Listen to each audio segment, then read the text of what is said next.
Yoodo Alliance, the boss of Miramar.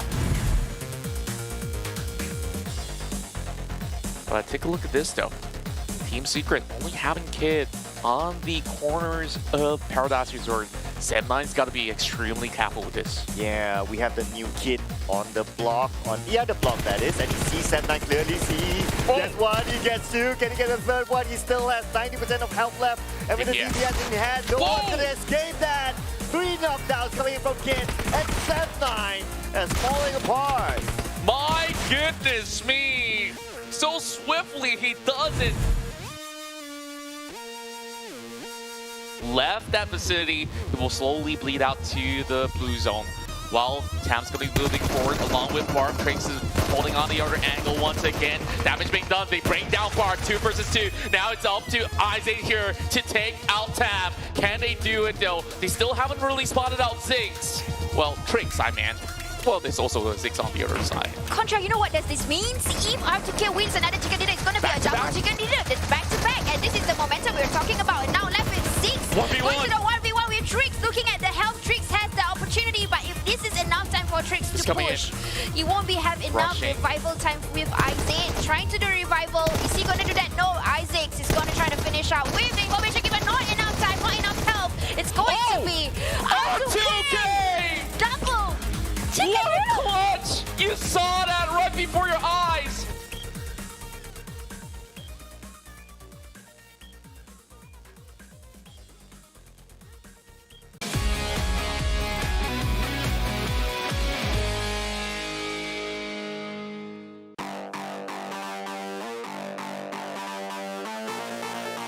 Now another close compound fight. Yoodo Alliance versus Almighty. They've already lost Nasty as it slowly bleeds out. Appy! He gets the close range shot! He comes in with the wraparound! How does he do it?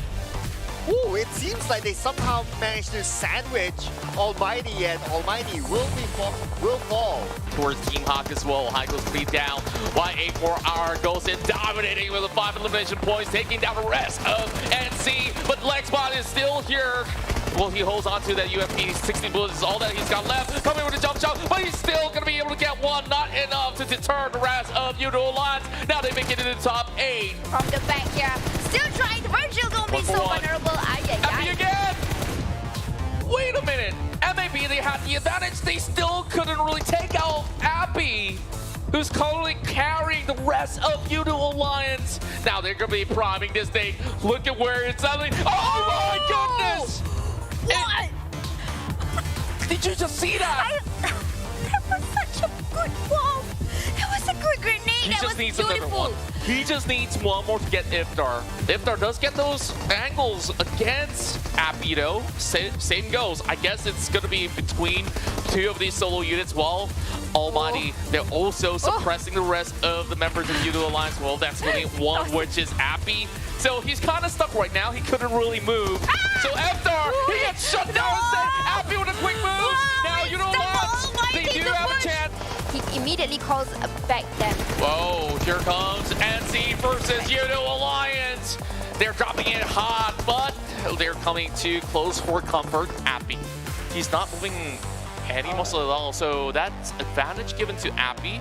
He's gonna drop right now. He does not suspect it. Oh, he whips the shot. Drop shot comes in. Appy's gonna win that trade. But he did quite well there. Another team that is already popped inside. Appy with the steals again. Just 4 points without needing to do all too much. He's gonna go in for those tags as well. Lands 1 shot onto Lex, but not enough to take him off those wheels. But he's already left that buggy. That's good of the news, but he will find it regardless. NC eventually gets out of the game, all thanks to Yoodo Alliance's effort. Now he spots one more out. How many more points do you need, Appy? Make that 6. Just needing 2 tabs. My goodness me, Yoodo Alliance, the boss of Miramar. While Appy, he's clearing out the rest of Axis that just crashed in. And then Almighty will busy doing that, but with the 1v1 fight, Hino again, the Rambo who's coming in. Is he going to do another Rambo action? He's going to do a little bit of reset, but not enough time to lift up the members. OK's down below. This is what we're calling the previous IGL, but IGL's teaching him a lesson. Goes down, Hino.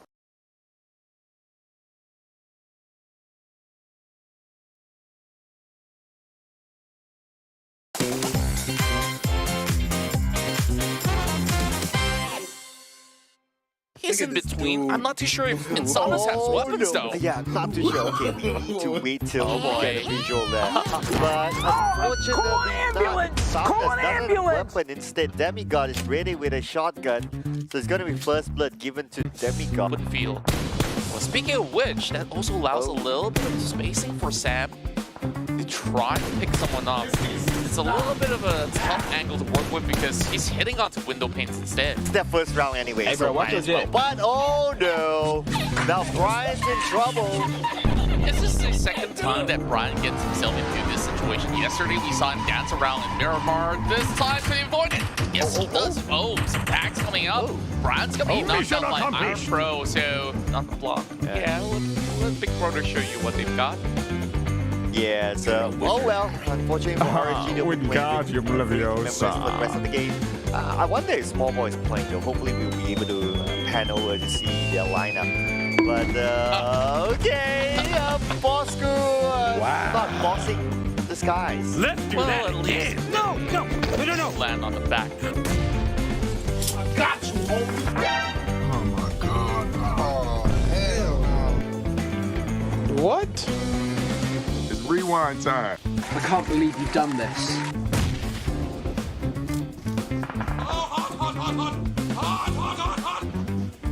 NSEA is a team that I'm still trying to decipher what really makes them take, but we are having both Darren as well as that cutie. Damn, that's pretty rough. Yikes. Okay, that was a little bit awkward. We saw them floating.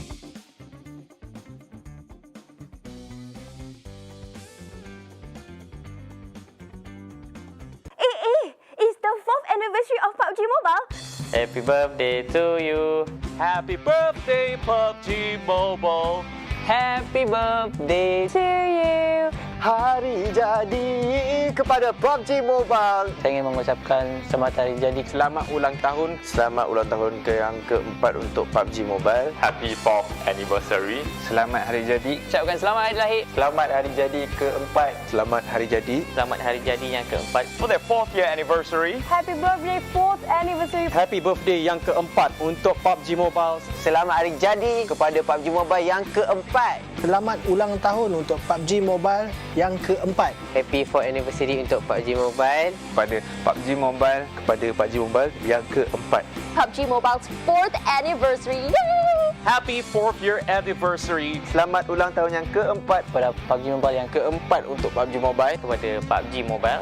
Thank you for the amazing 4 years. Terima kasih banyak-banyak kerana bersama dengan kami. 4 years of journey we've been together. Terima kasih kepada anda semua, komuniti dekat luar sana yang sentiasa support PUBG Mobile. Here's to many more years. Dan jangan lupa saksikan kami. Jangan lupa sokong tim korang di PMPL MYSGPH Spring. MYSGPH Spring Pada 23 hari bulan ini. Pada 23 Mac sehingga 17 April. Selepas ni kita orang akan buat yang terbaik. Kelakar semua ada. Jangan risau. Meletup apa semua ada.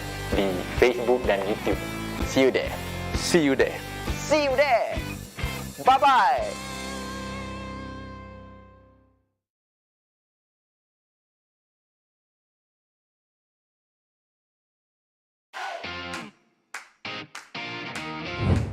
Hai guys, nama saya Farang. Saya daripada tim Sam9. So hari ni kita akan main PMPL Idol Cheering Reaction dan saya akan pilih pemenang bagi Realme GT2 Pro. So saya akan pilih melalui komen yang korang tulis dekat page PUBG Mobile.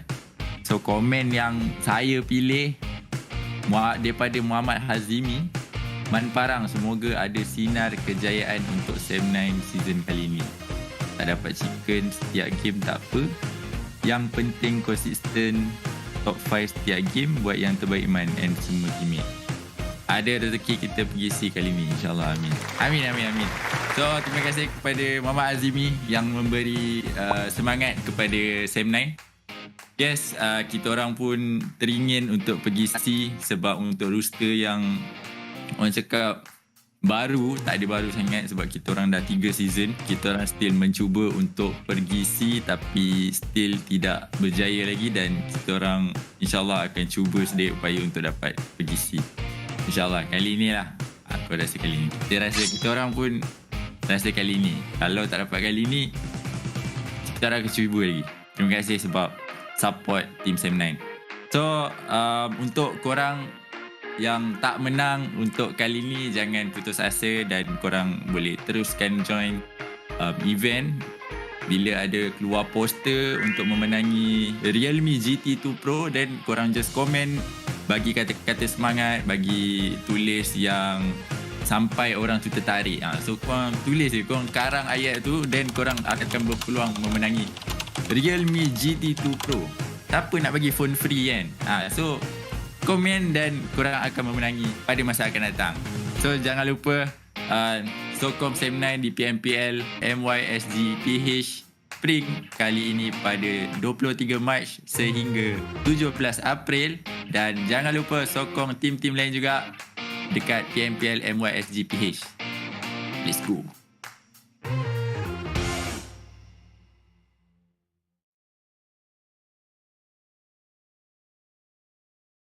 Kalau PMPL ada trofi untuk tim paling handsome, tim kami lah, sebab kami ada Man Farang.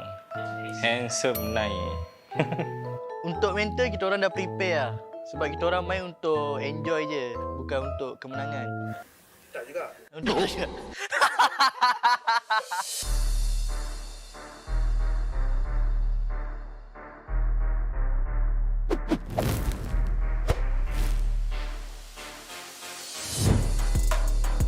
Pada Boyka dan Zuli, kau letak aku sub pada season lepas. Season ni aku akan buktikan memang lunyai tim kau aku buat. Okay, untuk bocah-bocah baru, jangan ganas-ganas sangat. Kau kena pantai juga dengan yang otai-otai. Pengalaman lagi penting daripada kau punya skill. Bekas IGL dekat Forever. Saya nak proof dekat dia, pernah berkata kepada saya pandai tembak tapi tak ada otak. Kali ni saya nak tunjuk kat dia dan saya dua-dua tu ada. Kepada Aziz, good luck untuk PMPL season 5 nanti, and harap-harap dapatlah. So to my ex-teammates, I'm back with a better team. So feel free to come by and say hi to us. We'll give you a sweet bullet in the head. Pew. Maybe Biu come back is a good thing, but partner with my teammate, I don't think so, because I played with them before. Maybe just like this, and I'm here. Oh, untuk for rivals saya just nak cakap good luck, buat yang terbaik, tapi korang kehilangan permata sebenarnya. Bagi kita orang adalah Dingoz, sebab diorang dah beberapa kali langgar drop spot kita orang senyap-senyap. Tapi kalau kita orang langgar korang kat drop spot, korang jangan PM manager kita orang Rival kita orang untuk season ni ialah RSG, sebab coach saya tak suka RSG, and Sam 9 sebab diorang dah pernah langgar drop spot kita orang Itu memang kali ni diorang tak bagi peluang Rival kita orang ialah Forever, sebab saya tak suka sangat pemburu tu. Pemburu tu mulut je lebih, tak power, lemah. Pemburu. Bayang mana sini? Takut. Forever as well. In every single map, we are like neighbours to pemburu. Kau 13 dunia, tapi aku akan bantai kau. Apa juga?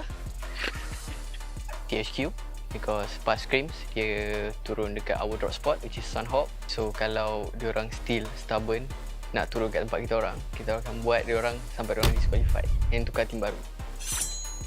Esports, korang langgar, kami akan langgar korang balik. TABAH NC kali ni bukan TABAH NC yang dulu-dulu tu. NC lah. They more to placement point lah actually. And diorang punya player tu memang good at survive, but and diorang just good at ngendok. Okay, lepas saya Biu datang balik, tak ada efek apa-apa pun. Dah rehat lama-lama tu confident ke nak masuk balik. Aku rasa takut nanti lepas season ni berehat lagi panjang nanti. Pag nakatapat nyo kami, smoke muna kayo. Wala kayong gagawin sa amin. Kepada tim Filipin, harap korang berjaga-jaga dan keep training untuk melawan tim-tim di Malaysia. Pada Aziz Mika, hati-hati bila nak tembak kotak orang. Takut aku pula tembak kotak kau nanti. Jangan selesa sangat ada bokeh tu. Kita orang dah tahu taktikal dia, kita boleh baca juga. Ini buku taktikal bokeh. Saya nak challenge Demi Boy untuk jadi Terminator lah. Terminator sehari ke kan. Takkan tak mampu. Din, bulat kat SSO.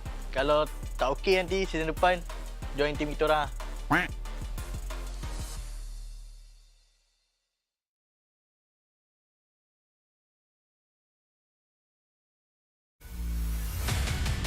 You can beat me down, but I will jump back up. Aziz ganas.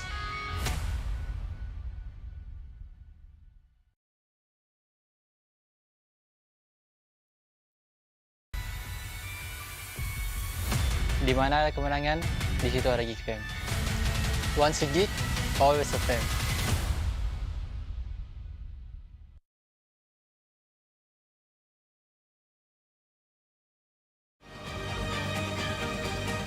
Jangan ingat air yang tenang, tiada buaya. Kat situ ada Homebois. Hati-hati. Homebois family.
From ordinary to extraordinary, there's a long way to cross.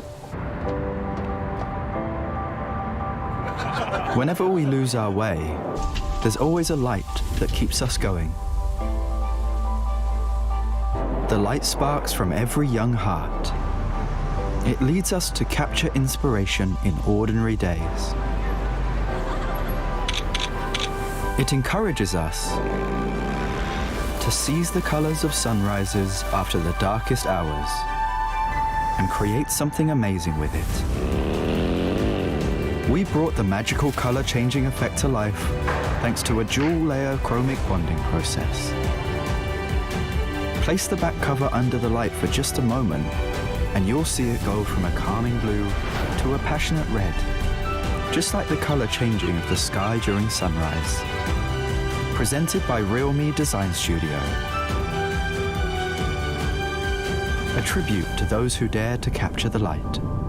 RealMe 9 Pro Series.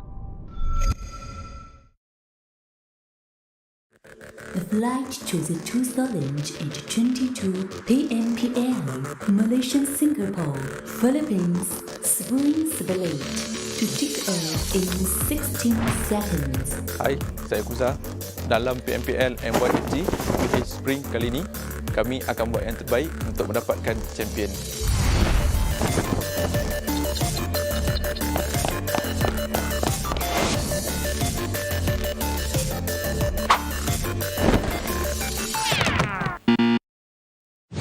Stand up.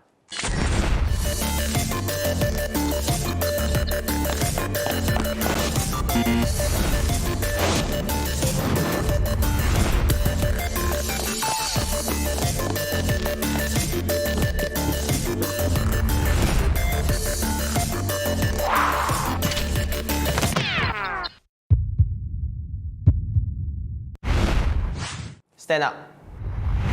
Jangan pernah kita Stand up. Never give up on fight until you succeed. Stand up.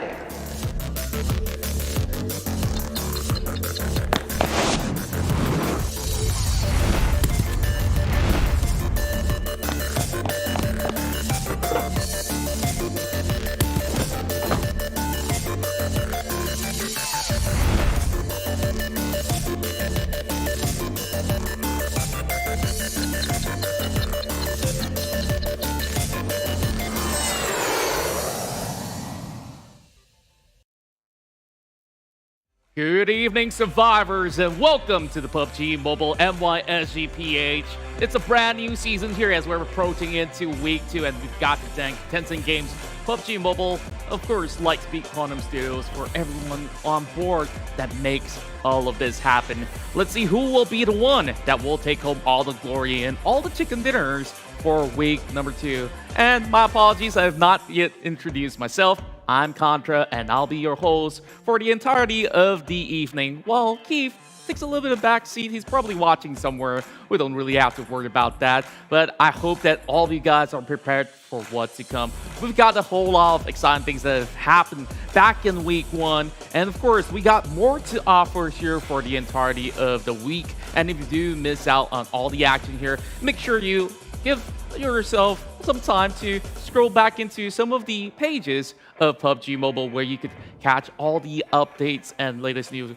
How you would possibly want to do that is to hit that like button, subscribe, and of course, go ahead and follow all the people that are on board, such as our casters that are doing such a great job. So, of course, we do have the English, Filipino, as well as the Malay live stream happening all concurrently. You can feel free to tune into whichever you want, or you could just basically hang around here for the English official broadcast. So without further ado, let's kick things off right here. Last week, we've seen some really dominant run, and of course, we're going to be taking a look at the schedule and the breakdown of the tournament thus far. So this is the schedule as well as the format for our 2022 PMPL MYSGPH Spring, where each week players are fighting for those placement points. And the moment that they do complete it by the end of the week, they get bonus points, and those bonus points will be brought forward to the country grand finals.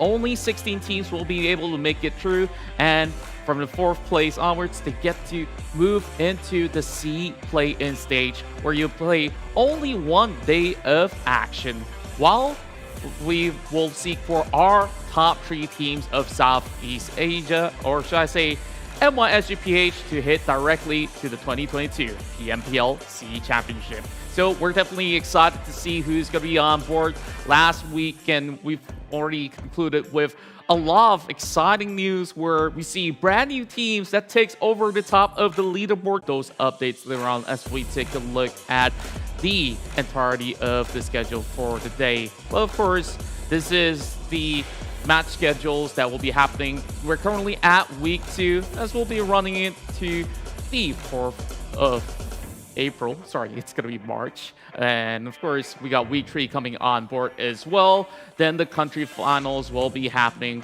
across the span of the middle of the month of April. And then we will hit directly to the C play-in stages for that 1-day bout. And then we'll decide which are the top 3 teams that will make it through to the 2022 PMPL C Championship.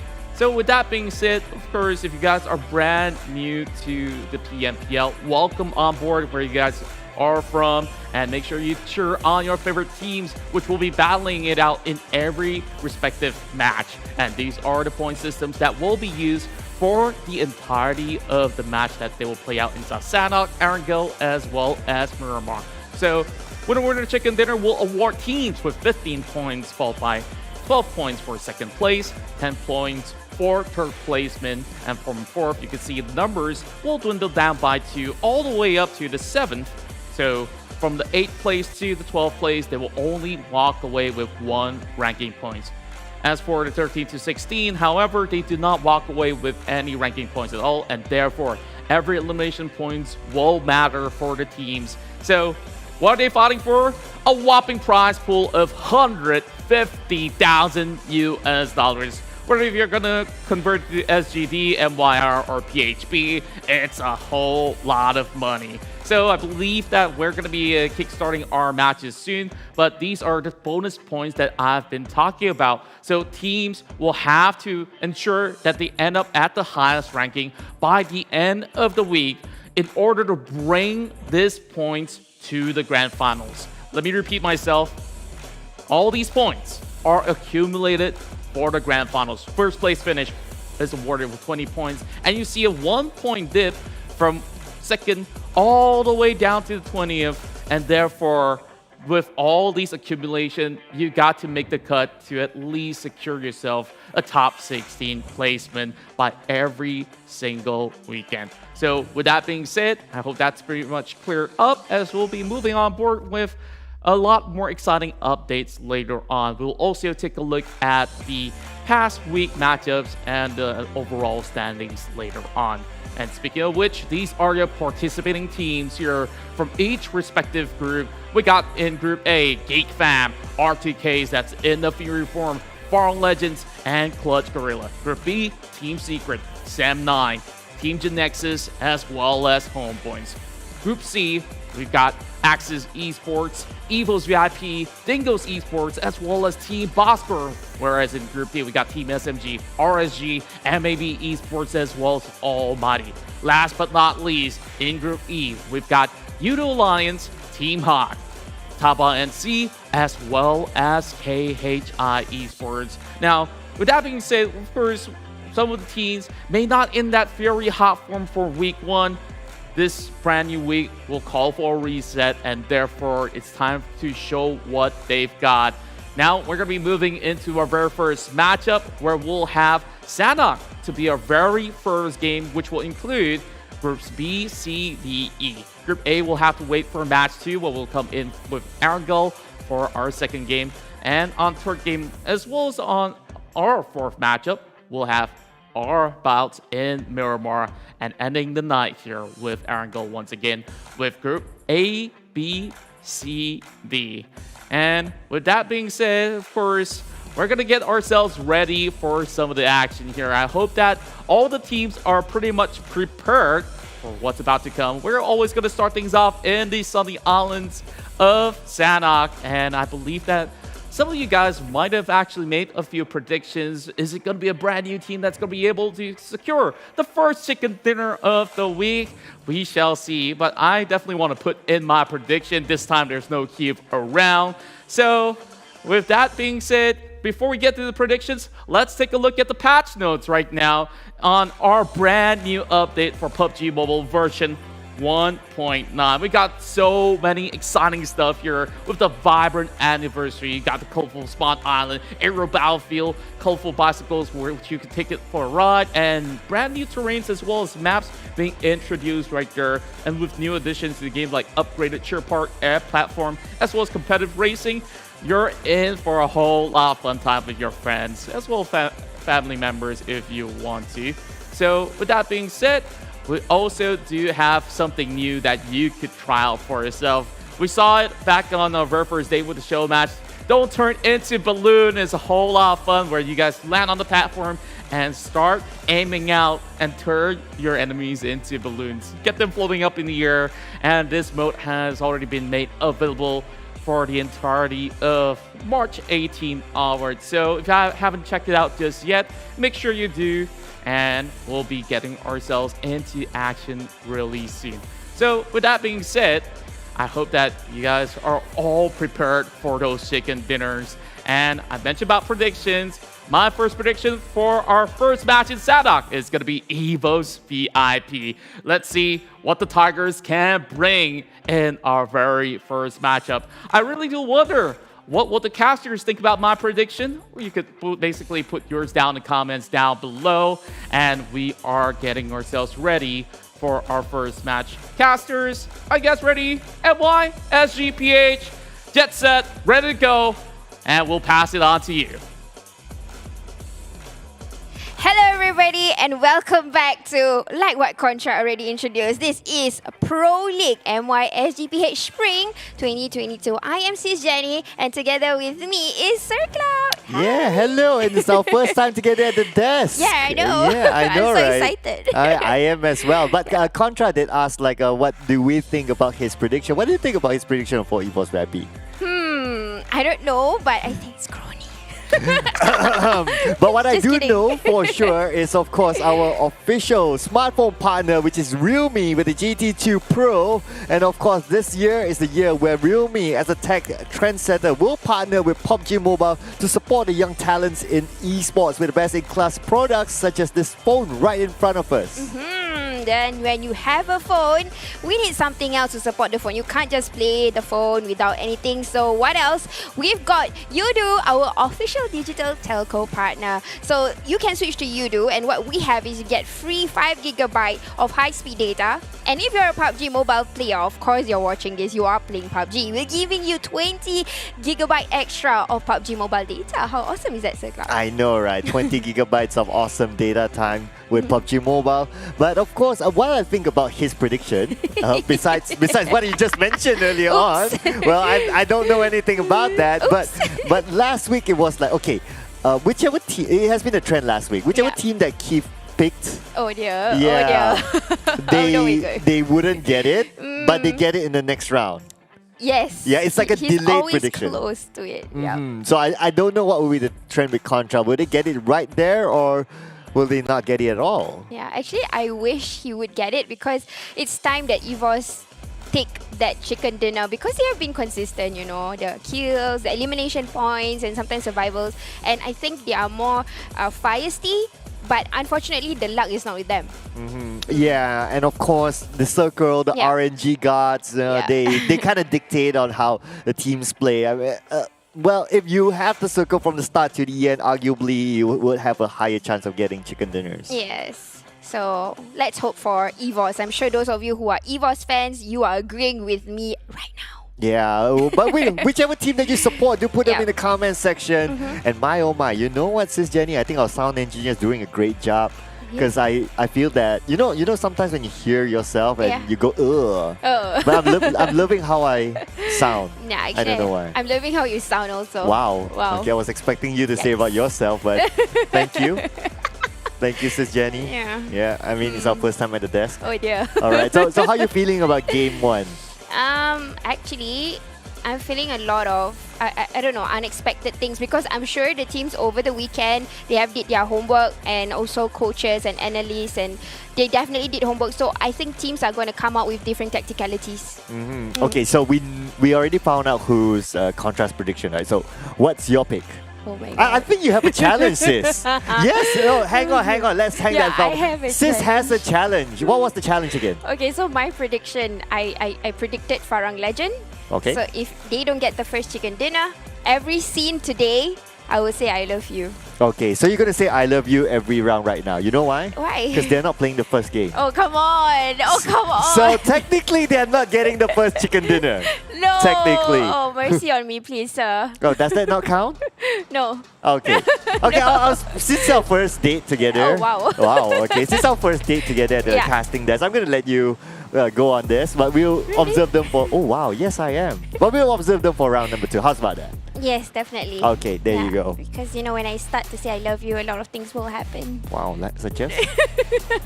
But anyways, look at the flight route. It Okay. starts from She's not getting away from that. Bravo to Cam Alpha, going to the north side. Oh, okay. Yes, so this will be a little bit of a travel for teams dropping on the southern side. NC will expect to take Camp Charlie again with the absence of Clutch Guerilla this round. And Axis Red One dropping into Sami will take a bit of a travel as well. So hopefully they don't bump into other teams on the way down. Yep, totally agree with that. But I'm sure those teams, especially the ones that is going towards Mok 9 and Sami. Okay. I think they are going to do something new this time, and it is Appy is the first one that might get trapped right in the middle now. Yeah, it's not good news for Appy. So KHI, the last time we saw them on Sandhawk, exactly this time last week, they fought with Sem9 in Hatin, but now they're still finding way in Sandhawk, and now they happen to drop into the areas of Yoodo Alliance for rivals, and it's going to be 2v1, but whoa, the DVS from Appy, and Appy with a elimination right up the back.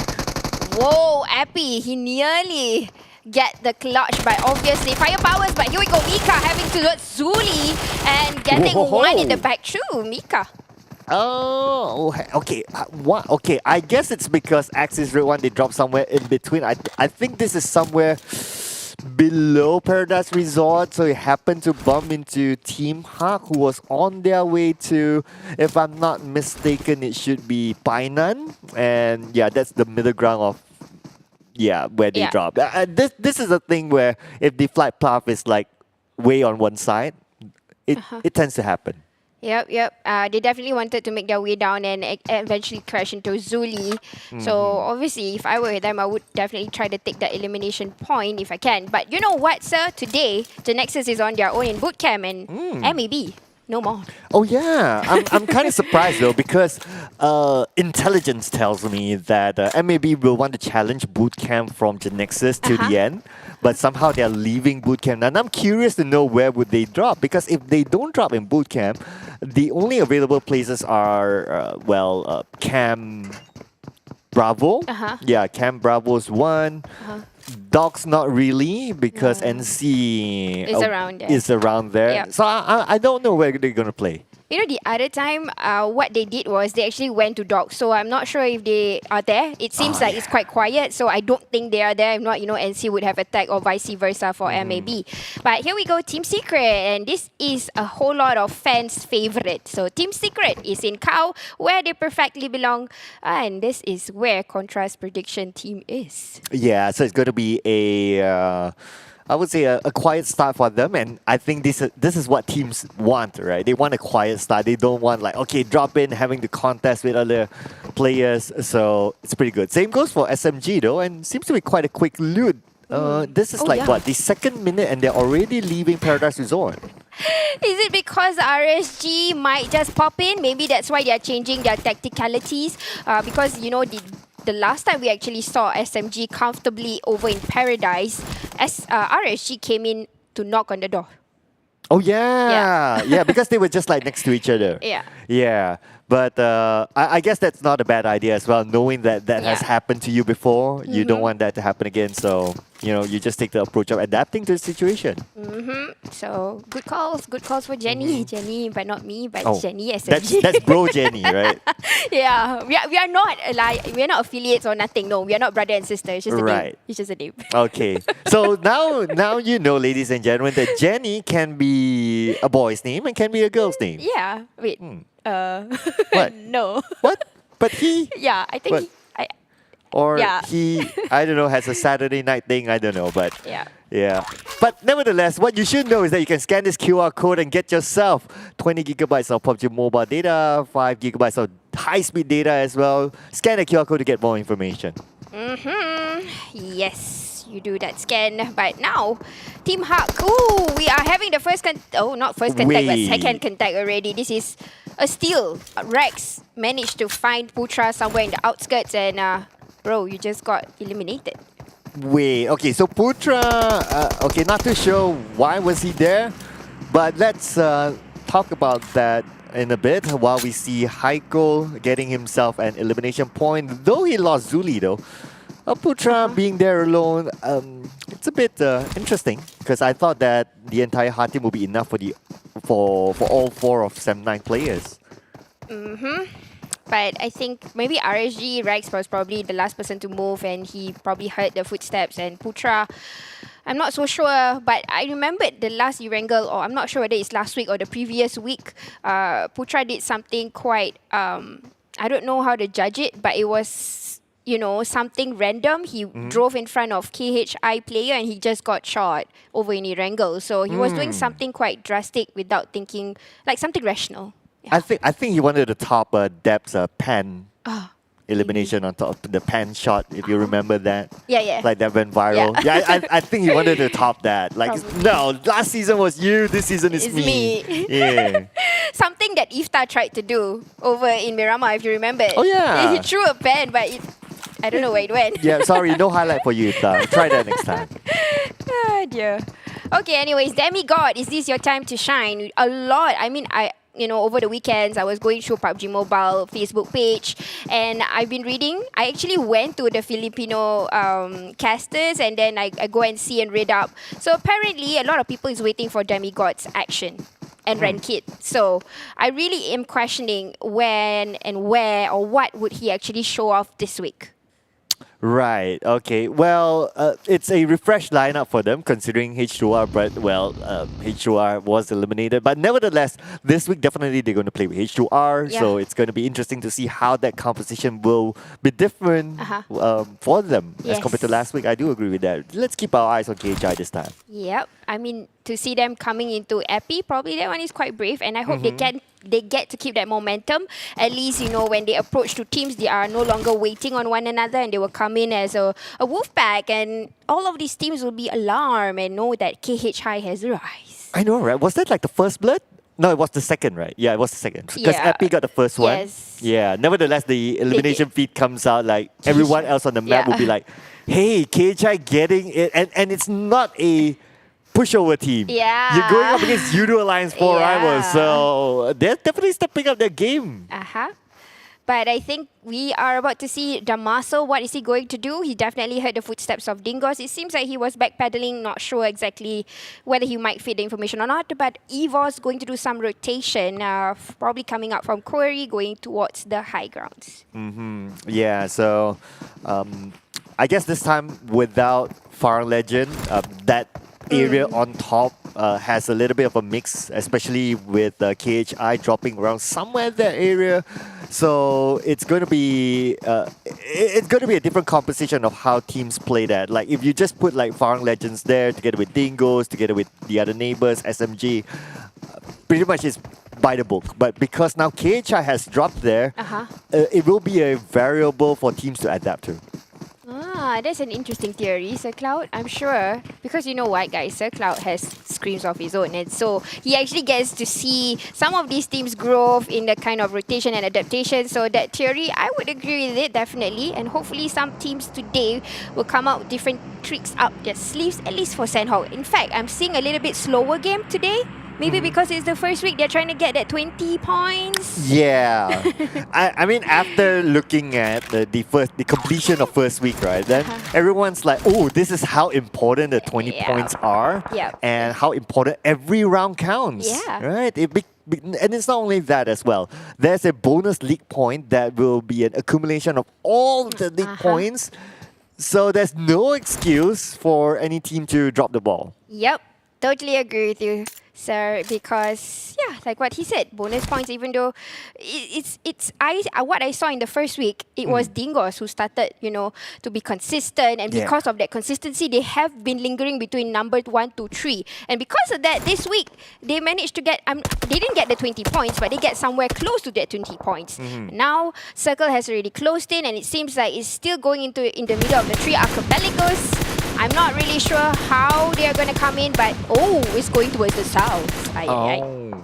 Yeah, this is a circle where, let's see, NC, if I'm not mistaken, they got a chicken dinner before, somewhere in that kind of circle. So it's going to be interesting to see the southern teams probably getting a good start here today. And Sanhok is this kind of map where if you get the circle from the start, like your possibility of nailing that chicken dinner is really, really high. Yeah, totally agree that luck is really a big play for Sandhawk at least. And knowing this is the second week, you only play for 3 weeks, guys. So you got to make the best out of it.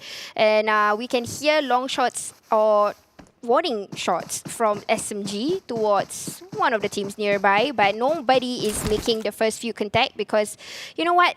Even if it's Sandhawk, you don't want to get it too soon, because if you do that, then that's the start of your gameplay. But here we go, sprays are happening. RSG. Whoa! Ooh. Where did it come from? All right, okay. And Smallboy decides to stop and probably try to pick Kim up. Now, I'm not too sure if this is a good decision, but well, anyway, Kim has been taken out and Smallboy is now stranded without his vehicle. The good news is that he has the high ground, so he has some elevation to play with, but he seems to be alone. And you know what? Rex have been also disturbed by the back by KHI. So RSG decided to make a rush in, and apparently it did not work because we only have 2 survivors right now for RSG.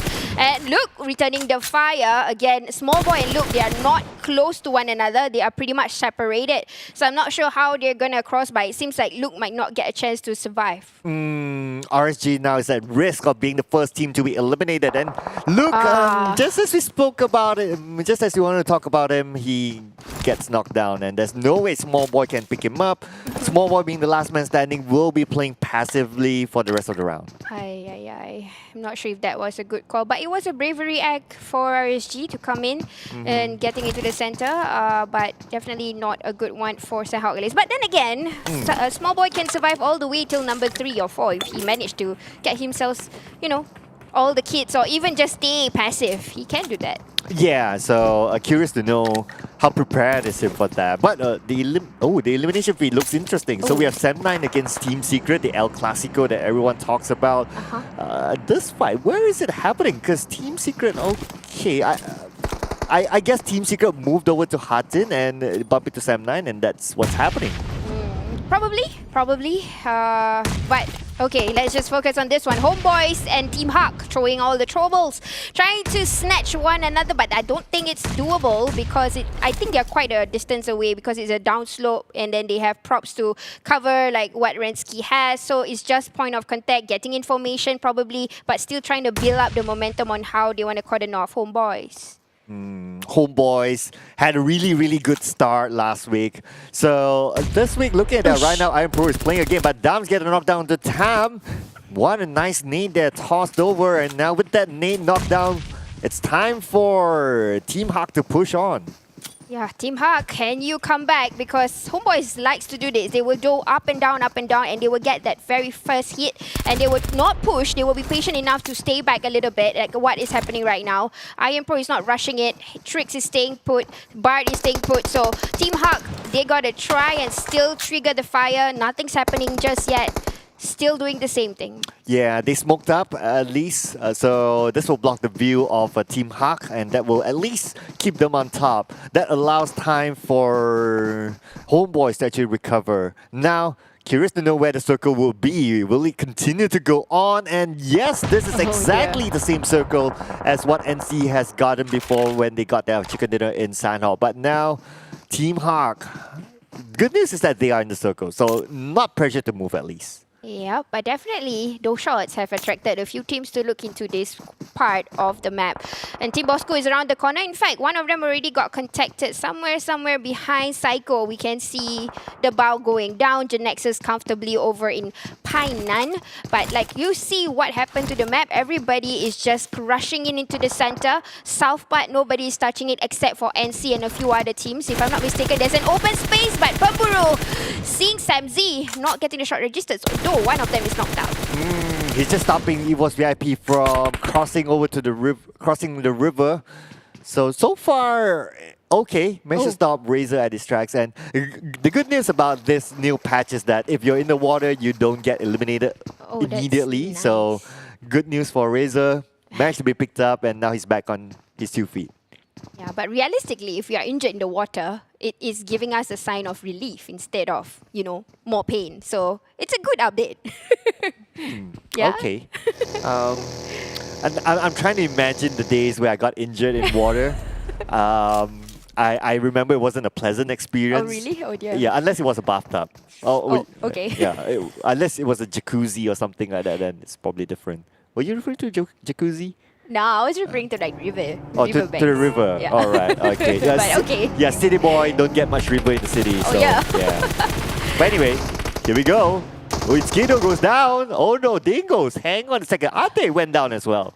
And Sem9, after the fight with Team Secret, they are now facing with Dingoz, and that's a very good grenade toss in by Stone.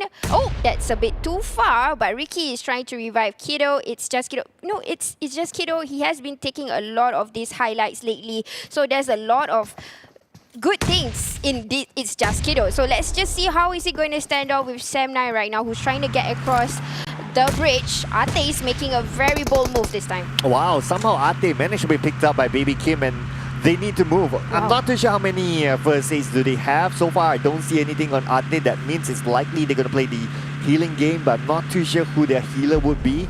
Because like what we saw last week, most of the rounds, Dingoz didn't play the healing game. They played like a regular game.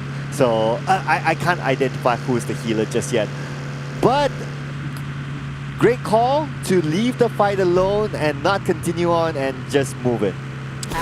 Yep, there you go. But here, Insomnus getting some information about Yoodo Alliance for Rivals over. These are the areas right outside of Pint 9. EVOS is still, I would say they are struggling, but they are actually trying to find elimination points. Because where they are, it's actually a perfect spot somewhere in the Vantage. But unfortunately, I did see someone from NC on top. Yeah, Flex was around the corner. We have an imposter in the area, ladies and gentlemen.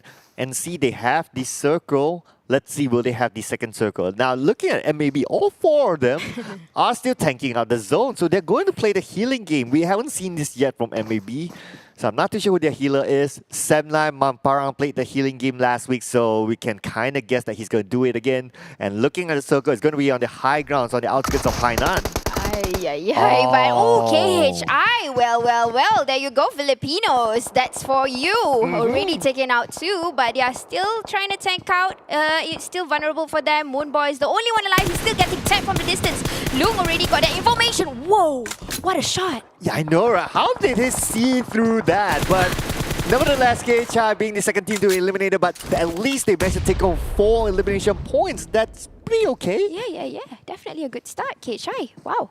I mean, they are on top right now. Nice. But it's only going to get more better as we speak. And NCS, as we predicted earlier, and they have already met with EVOS. So let's see who has better game instincts this time. Okay, so Lex is, I wouldn't say that he's somewhat alone. His teammates are elsewhere, but they're really spread out at this moment. And plus, this is a hill area, so I'm not too sure if they have good vision with each other. But nevertheless, the next circle has shown itself, and looks like this area is not within it. But look at this, Sis Jenny.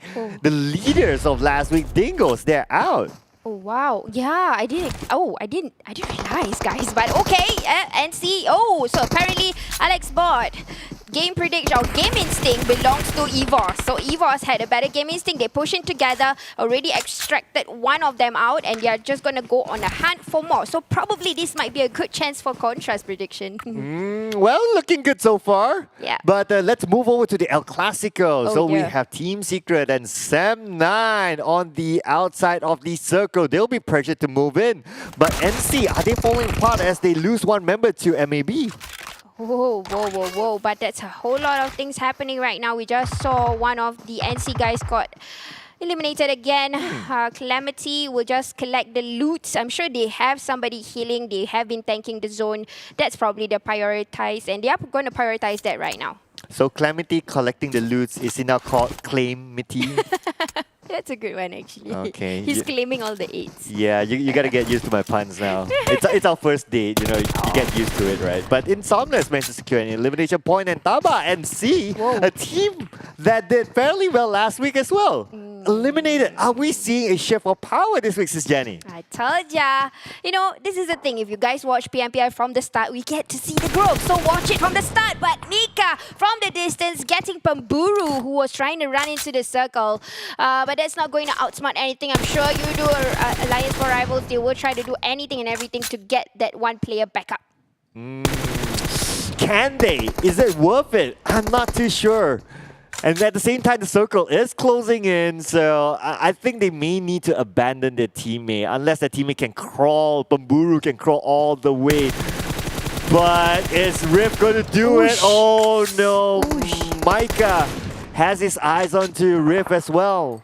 Wow, Axis, wonderful job of not getting vulnerable, but they get the information in and immediately do the subtraction. But here we go, Team Huck. What are they going to do? They are right outside. I'm sure they're going to do a gatekeep here towards Sam9. But now just shifting positions or shifting the vision towards Axis and EVOS, who is struggling to get into the zone. Oh yeah, they've been gatekept by Axis Red 1, but now Insomnia is just going to go for it. He doesn't have any first aids though, so he's going to take this risk. Anyway, Sam on the other side as well, on the outside of the circle, trying to find an opening to get in. But now we move forward to Sam9 versus Team Secret. Looks like Team Secret with the DBS from Kid managed to take down a couple of team members from Sam9, and Mamparang has started the sealing game. They are separated also, Manparang and the other person from Sam9, which is Stone, which is a very good support right now. He has to do all the subtraction in front. It's Team Huck just behind it. Stone! Oh yeah! He did not realize that. He goes back to the lobby. This is where you don't say good things about players, right? When the moment you say good things about them, they go down. Yeah, exactly. Yeah, they call it caster's curse. I don't want to jinx it. But here we go. So it looks like, oh, wait a second, 39 first hits! And they started the healing game. So it looks like EVOS VIP is going to play the healing game as well with Dr. Razor in the house. For your information, they played the same strat last week on the first game, and they managed to get the second place finish. Let's see how far will this take them. That is interesting, Dr. Razor. Do your healing. But now, Homebois again, it's just so stubborn. They are not going to go down without a fight. They are still together intact. Maybe one by one has gone down. Team Huck using good advantage of the props nearby. They are just lingering around these rocks that you are seeing. Dems is actually spraying away, trying to get Tricks to come out. But now Tricks is kind of stuck. He's waiting for the blue to move. At the same time, Heiko will toss out the nade onto the side of SMG. SMG will go down. SMG eliminated. Level place. 2 elimination points for them. Whoa, SMG from the other side. They were struggling to get up. We can see that they were shot by 2 areas at least. One of it is Team Huck and another team from the other side. So obviously no way, but Trixinity has to go down. He's being forced to come out. So Homebois, no more. Wow, Team Huck. 8 elimination points already for them. They are proving themselves to be the incredible Huck. Yeah, I told you they kind of use that areas very well. Like kind of do that pick and scope, but it's working for them. Plus, because the circle is on them, MAB is the next one who might get just lucky for the circle itself. But wow, Calamity, his name, Calamity. Looks like his life has been claimed by someone else. But now Virgil from Almighty, the Singaporean representative, is trying to find a way into the circle. Unfortunately, it's just too open for them. Nothing much you can do from there. Yeah, it's quite a crazy run-in, but that's the only thing they can do and afford to do. We're left with only one person from Almighty. If I'm not wrong, it's Nasty, or it could be Ares. Sorry, Ares is the only person alive outside, so just probably tanking up. Axis Heynoop will do some farm rotation. I'm not sure what is happening to Kacang Susu right now. How many he has first aid kit? Yeah, he's normally the healer for Axis Red 1, and it doesn't seem like Axis Red 1 needs... Okay, that scene switched a little bit fast. I couldn't catch it, but they don't need to play the healing game at this moment. They have majority of their players, and just look at this. Oh, yes, all four are still intact. Everyone else is down to either 1 or team hard with 2. Yep. So it's a good chance for Axis Red 1, and definitely I have to do... Oh, no, I don't have to do my punishment, but yep, Loyu is stuck in the middle of the entire Axis Red 1. What is going to happen? But one thing's for sure, Mika is trying to do the extraction of Team Hub. They've got to go out right now. The extraction. Well, if you want to do your punishment, that's okay as well. But it's okay. We'll leave the fun for next round, where Farang Legend's playing. Okay. But nevertheless, Dav's not going to get out of this. I mean, he's on the outside of the circle, and, well, it's 4v1. At this point, it's Axis game. And Mika managed to get Dams outside. He couldn't come in any further. It's so scary to look at how Mika was trying to push him away. He managed to, you know, literally make him scared by hearing his footsteps. Moki next goes down. And we know who's the winner chicken dinner right now. I don't. Who? It's Axis Red 1, obviously. Oh my god, it's Axis Red 1, really? Yeah. Oh my god. What if they walk out to the blue and all 4 of them perish before EVOS? Just so that Contrast prediction comes true. You're right. And so, yeah. But somehow Contrast prediction is way better than Kith. He's closer at least. You have a point. You have a point, Sir Kith. If you're listening to this, Contrast a better predictor than you. Just saying. Yeah, and that was by Sis Jenny, by the way. Yeah. But it's true, guys. Come on, Razor, of all people doing healing. We don't really see this in PMPL, guys. And it has to be today where Contra predicted EVOS to actually win the chicken dinner. But it's okay, he gets a nugget. He gets a nugget? Oh, okay, yeah. I mean, nuggets are nice. Yeah. Like, would you like your nuggets with mayonnaise or chili sauce, or what's your favorite? Curry sauce. Wait, what? Yeah, oh my god. Yeah, in Singapore we have curry sauce, so you guys need to try that out.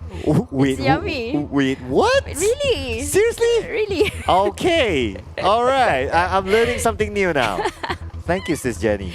Curry sauce and nugget is amazing, guys. Come on, do the comments down. If you're from Singapore, curry sauce and nugget is amazing.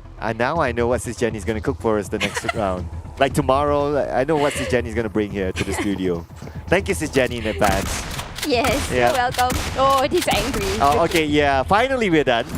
So we can officially now announce that Axis Red 1 gets the chicken dinner. Yes, winner chicken dinner at number 1. EVOS successfully getting at number 2, and MAB.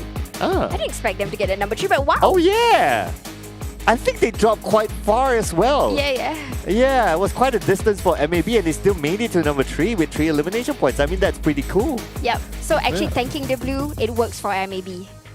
Yeah. You mean like thank you, blue? Thanking the blue. Okay, I kind of like Sir Cloud's words. Playing with words. It's kind of nice. Okay. Yeah. Is that going to be it? Like, do I get nuggets for that? Right? Do I get nuggets with curry? No. EVOS gets the nugget. EVOS gets the nuggets. Yeah. Okay. All right. All right. Yeah. And he has too much nuggets. But anyway, let's check out the highlights here, ladies and gentlemen, before we jump back into our Nugget Boy. There you go.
What a way to start off our first game of week 2 in the PMPL MYSGPH Axis redONE Esports. They managed to claim themselves that very first chicken dinner, and my prediction of EVOS VIP came pretty close at second place. They managed to accumulate 39 first aid kits to heal their way to number 2, and that definitely is something that's pretty much special to kick off our very first round. We're going to be moving into our second match soon, but before that, of course, I'll give you guys the lowdown of what's in store for you guys in the latest update of PUBG Mobile version 1.9. Of course, it's a vibrant anniversary, and you can also wish them a very happy birthday. It's our 4th anniversary together with PUBG Mobile, as we have new additions to the game such as upgraded Chirp Park air platform, competitive racing, new vehicles such as the colorful bicycle, and with the brand new addition of the bridge that's been updated, you can basically have a pedestrian area if you want to hide in from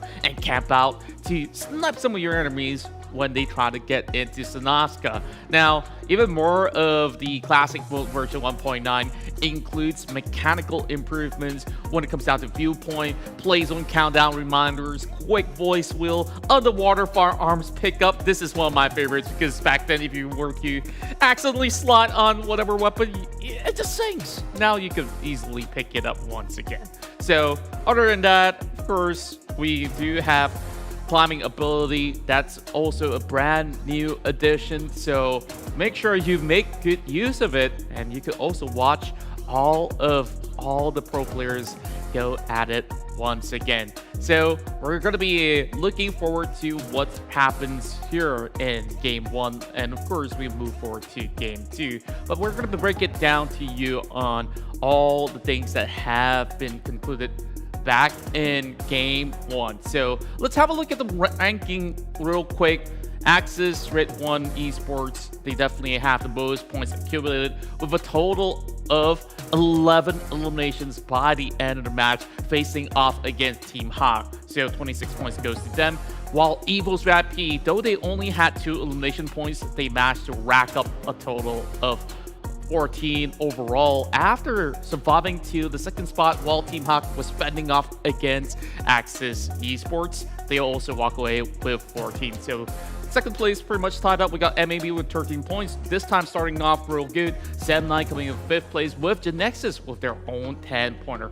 5 points in for Homebois. Meanwhile, Yoodo Lions will walk away for KHI Esports, starting the day strong here with 4 for themselves. While Team Secret, ALMGHTY, Bosskur, Team SMG will all walk away with 3 points each. RSG on 14th with 2 points. TABAH NC with only 1 point. And unfortunately for Dingoz Esports, after a massive run on week 1, they didn't really start off on a great note, and therefore haven't accumulated all too much, going out a little bit too soon. So that's all of the points that you guys will have to know for now. We still have more matches to go, and of course we'll be breaking down all the activities that were inside of Sanhok as well, where we saw majority of the players moving into the southwestern part of the map. As we take a look at the initial start for Axis redONE, this is particularly an easy circle for them to play out. They were already starting off close by to the center. What they typically do is to loot up from Nakam, Sami, as well as on the outskirts of Bantai. So with that sector being absolutely clear, they could easily move forward into the middle of the jungle where there's not many other teams to contest them with. As we take a look at their trail, they move directly back in the center. Eventually, honestly, no vehicles will be required for this transition for the team. Meanwhile, everybody else from the mainland will have to congregate into the corners of Painan, Camp Charlie, as well as Ruin. So it's a really safe option for Axis redONE. As we take a look at the angles that they were playing, they were guarding in the middle of the street, where we have Bosskur, Yoodo Lions being the main challengers, and TABAH NC. They were dealing with EVOS VIP for quite a while until there was a flank that came into effect. Meanwhile, the rest of the teams such as RG, SMG, as well as KHI, they were having battles of their own, and it makes it a lot more difficult for them to penetrate through to the next upcoming circle. Though it did shift upwards, it wouldn't deter the rest of Axis Red 1 as we take a look at their positioning. They've only had to deal with Team Hawk as well as Bosskur, which didn't really move too much from where they were. And this is basically by the spine of the hill across Painan. So there's a little bit more room for them to leverage with. And we'll have to take a look at some of the skirmishes that happens around this sector. We got Almighty here with a little bit more of a wide angle. What's troublesome for them is that they're not located in the circle, and therefore if they do cut by, it's going to be very difficult for them to survive and eventually Almighty bow out. While we have the El Clasico over the northern sector where we're currently looking from this point of view, we have Team Secret as well as Sem9 just having a little bit of a tussle, while the rest of Team Hawk, they farmed up all the numbers by taking down any team that tries to move in from Painan. So that's really smart measures from team. While MAB Esports, they got a better positioning points as compared to weeks before with this 1-1 split, which is quite an interesting move. You also see John playing the healing game from the outskirts as well, so that's a little bit of backup coming in from the team. At this point onwards, it was basically a huge takeover from all 4 members of Axis Red 1 to control the entire sector, leaving only Dams as well as Maki left alive. 1 versus 1 versus 4. We know how the results will go, and it'll play itself out. The first chicken dinner going over to Axis Esports, and that pretty much sums up Game 1 for the entirety of Sanhok. With that being said, of course, there's still a tough journey for Axis Red 1, though they did start off strong, so we want to take a look at how much more could they possibly claim with the double chicken dinner that has been claimed by R2K on that previous week. Can there be any more streaks that's going to be running for the entirety of this week? We shall see. Now, before we move over to our upcoming games, of course, I hope that you guys have already dropped a like or even subscribed to PUBG Mobile on all their social media platforms. With that being said, my name is Contra. We're going to take a little quick break, and when we come back, we'll bring you more chicken dinners as we approach Erangel.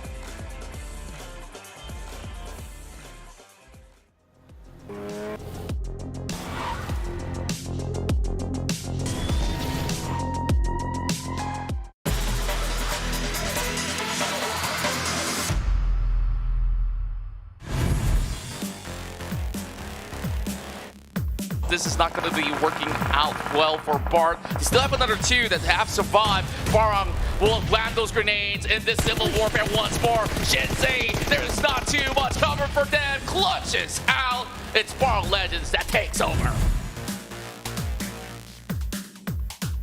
And remember this, the last time that they went here, THQ, they made it to the top 2. Now grenades are flying in from Farang, so their chances here to make it into the top 2 is dimming down.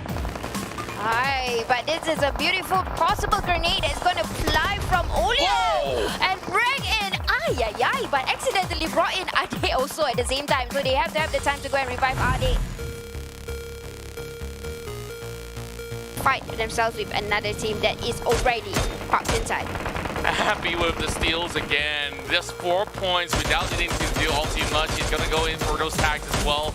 Lands 1 shot onto Lex, but not enough to take him off those wheels. But he's already left that buggy. That's good of the news, but he will find it regardless. NSEA eventually gets out of the game, all thanks to Yoodo Lance's effort. Now he spots 1 more out. How many more points do you need, Abby? Make that 6. Just needing 2 tabs. My goodness me, Yoodo Lance, the boss of Miramar. But take a look at this though. Team Secret only having Kid on the corners of Paradise Resort. Sem9's got to be extremely careful with this. Yeah, we have the new Kid on the block, on the other block that is, and you see Sem9 clearly see. That's 1, he gets 2, can he get a 3rd one? He still has 90% of health left, and with the DPS in hand, no one's going to escape that. 3 knockdowns coming in from Kid, and Sem9 is falling apart. My goodness me! So swiftly he does it. Left that vicinity, it will slowly bleed out to the blue zone. While Tam's going to be moving forward along with Bart. Trinks is holding on the other angle once again. Damage being done. They bring down Bart. 2 versus 2. Now it's up to iZane here to take out Tam. Can they do it though? They still haven't really spotted out Ziggs. Well, Trinks, I mean. Well, there's also a Ziggs on the other side. Contra, you know what does this mean? If R2K wins another chicken dinner, it's going to be a double chicken dinner. It's back to back. And this is the momentum we were talking about. And now left with Ziggs. 1v1. Going to the 1v1 with Trix. Looking at the health, Trix has the opportunity. But if this is enough time for Trix to push, he won't have enough revival time with iZane. Trying to do revival. Is he going to do that? No, iZane is going to try to finish out with the information given. Not enough time, not enough health. It's going to be R2K! Double! Clutch! You saw that right before your eyes!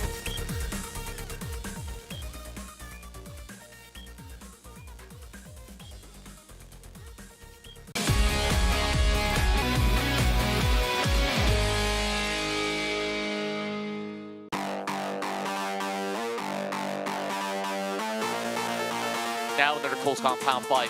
Yoodo Alliance versus Almighty. They've already lost Nasty as it slowly bleeds out. Happy! He gets a close range shot! He comes in with a wraparound! How does he do it? Ooh, it seems like they somehow managed to sandwich Almighty, and Almighty will fall. Towards Team Hawk as well. High goes bleed down. Y84R goes in, dominating with the 5 elimination points, taking down the rest of NC. But Lexbot is still here.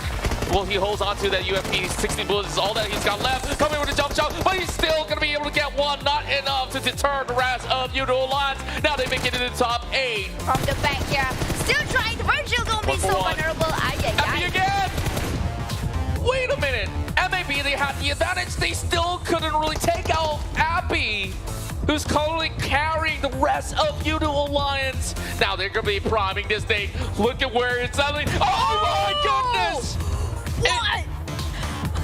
Did you just see that? That was such a good bomb. That was a good grenade. He that just was needs beautiful. another one. He just needs one more to get Iftar. Iftar does get those angles against Appy though. Same goes. I guess it's going to be between 2 of these solo units while Almighty, they're also suppressing the rest of the members of Yoodo Alliance. Well, that's only one, which is Appy. So he's kind of stuck right now. He couldn't really move. So Iftar, he gets shut down instead. Appy with a quick move. Now Yoodo Alliance, they do have a chance. He immediately calls back them. Whoa, here comes NC versus Yoodo Alliance. They're dropping it hot, but they're coming too close for comfort. Appy, he's not moving any muscle at all, so that's advantage given to Appy. He's gonna drop right now. He does not suspect it. Oh, he whips the shot. Drop shot comes in. Appy's gonna win that trade. But he took quite a while there. Another team that is already popped inside. Happy with the steals again. Just 4 points without needing to do all too much. He's gonna go in for those tags as well. Lands 1 shot onto Lex, but not enough to take him off those wheels. But he's already left that buggy. That's good of news, but he will find it regardless. NC eventually gets out of the game, all thanks to Yoodo Alliance's effort. Now he spots one more out. How many more points do you need, Appy? Make that 6. Just needing 2 tabs. My goodness me, Yoodo Alliance, the boss of Miramar. While Appy, he's clearing out the rest of Axis that just crashed in. And then Almighty was busy doing that, but with the 1v1 fight, Hano again, the Rambo who's coming in. Is he going to do another Rambo action? He's going to do a little bit of reset, but not enough time to lift up the members. Bouquet's down below. This is what we're calling the previous IGL, but IGL's teaching him a lesson. Goes down, Hano.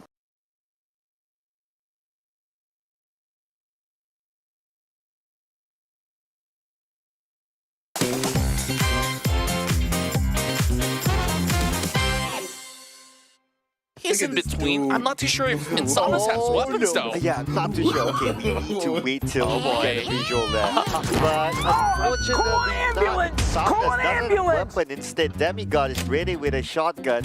So it's going to be first blood given to Demigod. Open field. Well, speaking of which, that also allows a little bit of spacing for Sam to try to pick someone up. It's a little bit of a tough angle to work with because he's hitting onto window panes instead. It's their first round anyway, hey, so bro, watch but oh no! Now Brian's in trouble.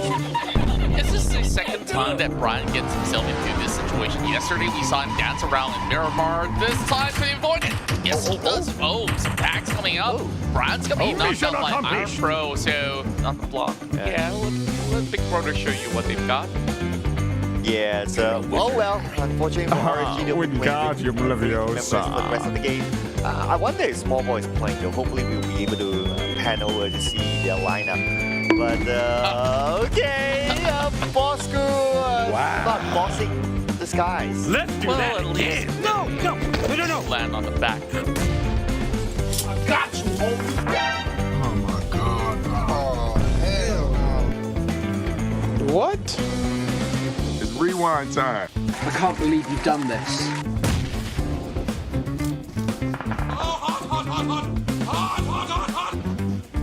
NSEA is a team that I'm still trying to decipher what really makes them take, but we are having both Darren as well as damn Cutie. Damn, that's pretty rough. Yikes. Okay, that was a little bit awkward. We saw them floating.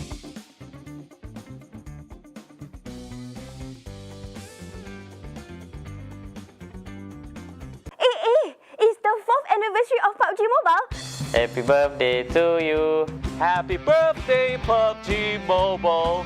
Happy birthday to you. Hari jadi kepada PUBG Mobile. Saya ingin mengucapkan selamat hari jadi. Selamat ulang tahun. Selamat ulang tahun ke yang keempat untuk PUBG Mobile. Happy 4th anniversary. Selamat hari jadi. Ucapkan selamat hari lahir. Selamat hari jadi keempat. Selamat hari jadi. Selamat hari jadi yang keempat. For their 4th year anniversary. Happy birthday 4th anniversary. Happy birthday yang keempat untuk PUBG Mobile. Selamat hari jadi kepada PUBG Mobile yang keempat. Selamat ulang tahun untuk PUBG Mobile yang keempat. Happy 4th anniversary untuk PUBG Mobile. Kepada PUBG Mobile, kepada PUBG Mobile yang keempat. PUBG Mobile's 4th anniversary. Yay! Happy 4th year anniversary. Selamat ulang tahun yang keempat kepada PUBG Mobile yang keempat untuk PUBG Mobile. kepada PUBG Mobile. Thank you for the amazing 4 years. Terima kasih banyak-banyak kerana bersama dengan kami. 4 years of journey we've been together. Terima kasih kepada anda semua, komuniti dekat luar sana yang sentiasa support PUBG Mobile. Here's to many more years. Dan jangan lupa untuk saksikan kami. Jangan lupa sokong tim korang di PMPL MYSGPH Spring. MYSGPH Spring Pada 23 hari bulan ini. Pada 23 Mac sehingga 17 April. Season 5 ni kita orang akan buat yang terbaik. Kelakar semua ada, jangan risau. Meletup apa semua ada. Di Facebook dan YouTube. See you there. See you there. See you there. Bye-bye.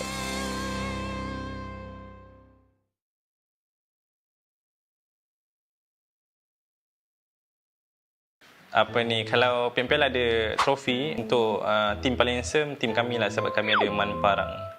Handsome naik. Untuk mental kita orang dah prepare lah. Sebab kita orang main untuk enjoy je, bukan untuk kemenangan. Tak juga. Untuk tak juga.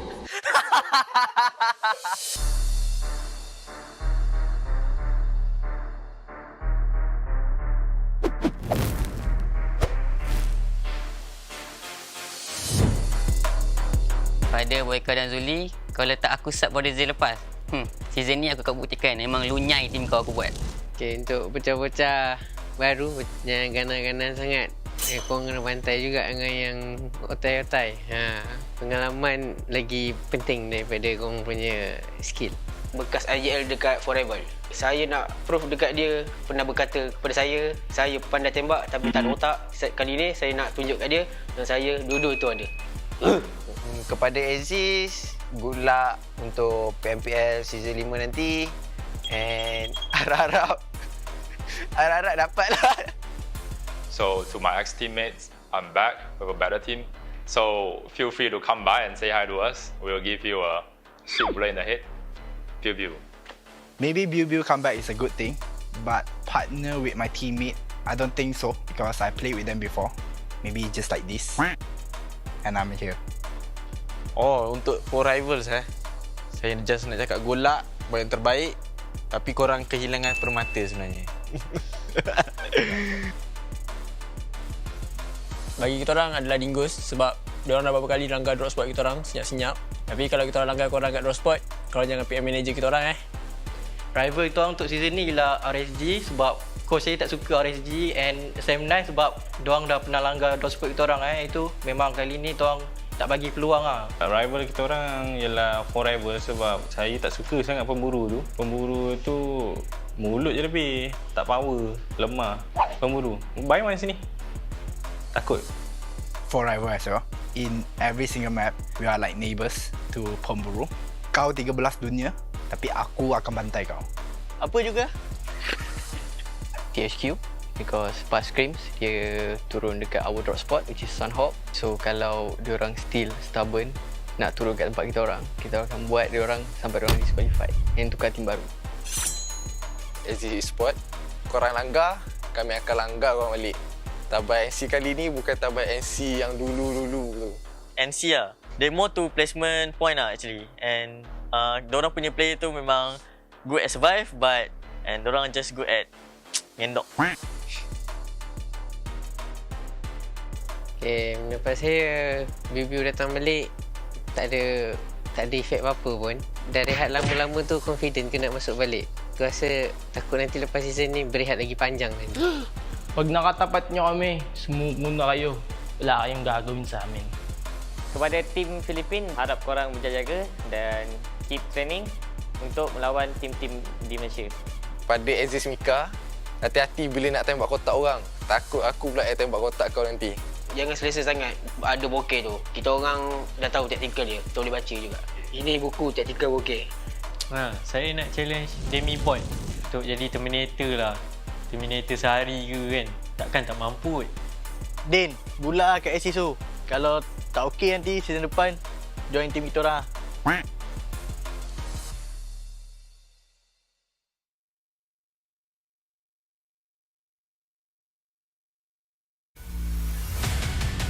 You can beat me down, but I will jump back up. Aziz Ganas.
From ordinary to extraordinary, there's a long way to cross. Whenever we lose our way, there's always a light that keeps us going. The light sparks from every young heart. It leads us to capture inspiration in ordinary days. It encourages us to seize the colors of sunrises after the darkest hours and create something amazing with it. We brought the magical color-changing effect to life thanks to a dual-layer chromic bonding process. Place the back cover under the light for just a moment and you'll see it go from a calming blue to a passionate red, just like the color changing of the sky during sunrise. Presented by RealMe Design Studio. A tribute to those who dare to capture the light. RealMe 9 Pro Series.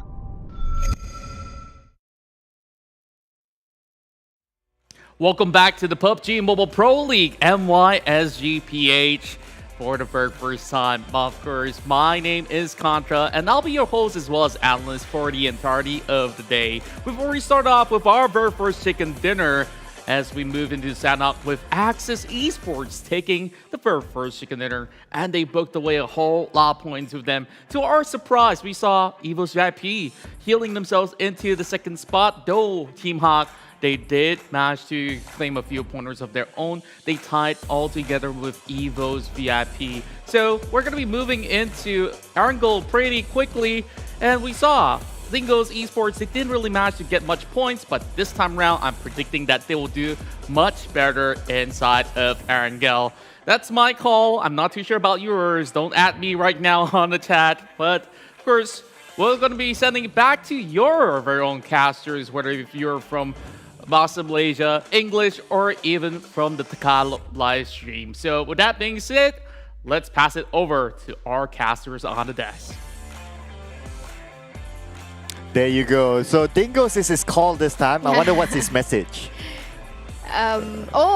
Maybe he wants them to climb back up the stairs. Oh, wow. Okay. Well, it's going to be a few stairs here now that we're moving into our first game of Erangel. So a lot of houses definitely means a lot of stairs. But of course, what else is not too many is the both of us here. My name is Sir Cloud together with Sis Jenny. We will be casting the next game together, Sis. And I'm very excited because I think we gel quite well. But of course, I'm not going to take the position of Choo Choo. Hi, Choo. Sis Jenny is unique by her own, okay? Aww. Yeah. Nobody takes away Sis Jenny from Sis Jenny. Not even Bro Jenny. Oh yeah, I totally forget about Bro Jenny. Yeah, no. From SMG, guys, if you're wondering, like, who is this Bro Jenny newcaster? No. SMG.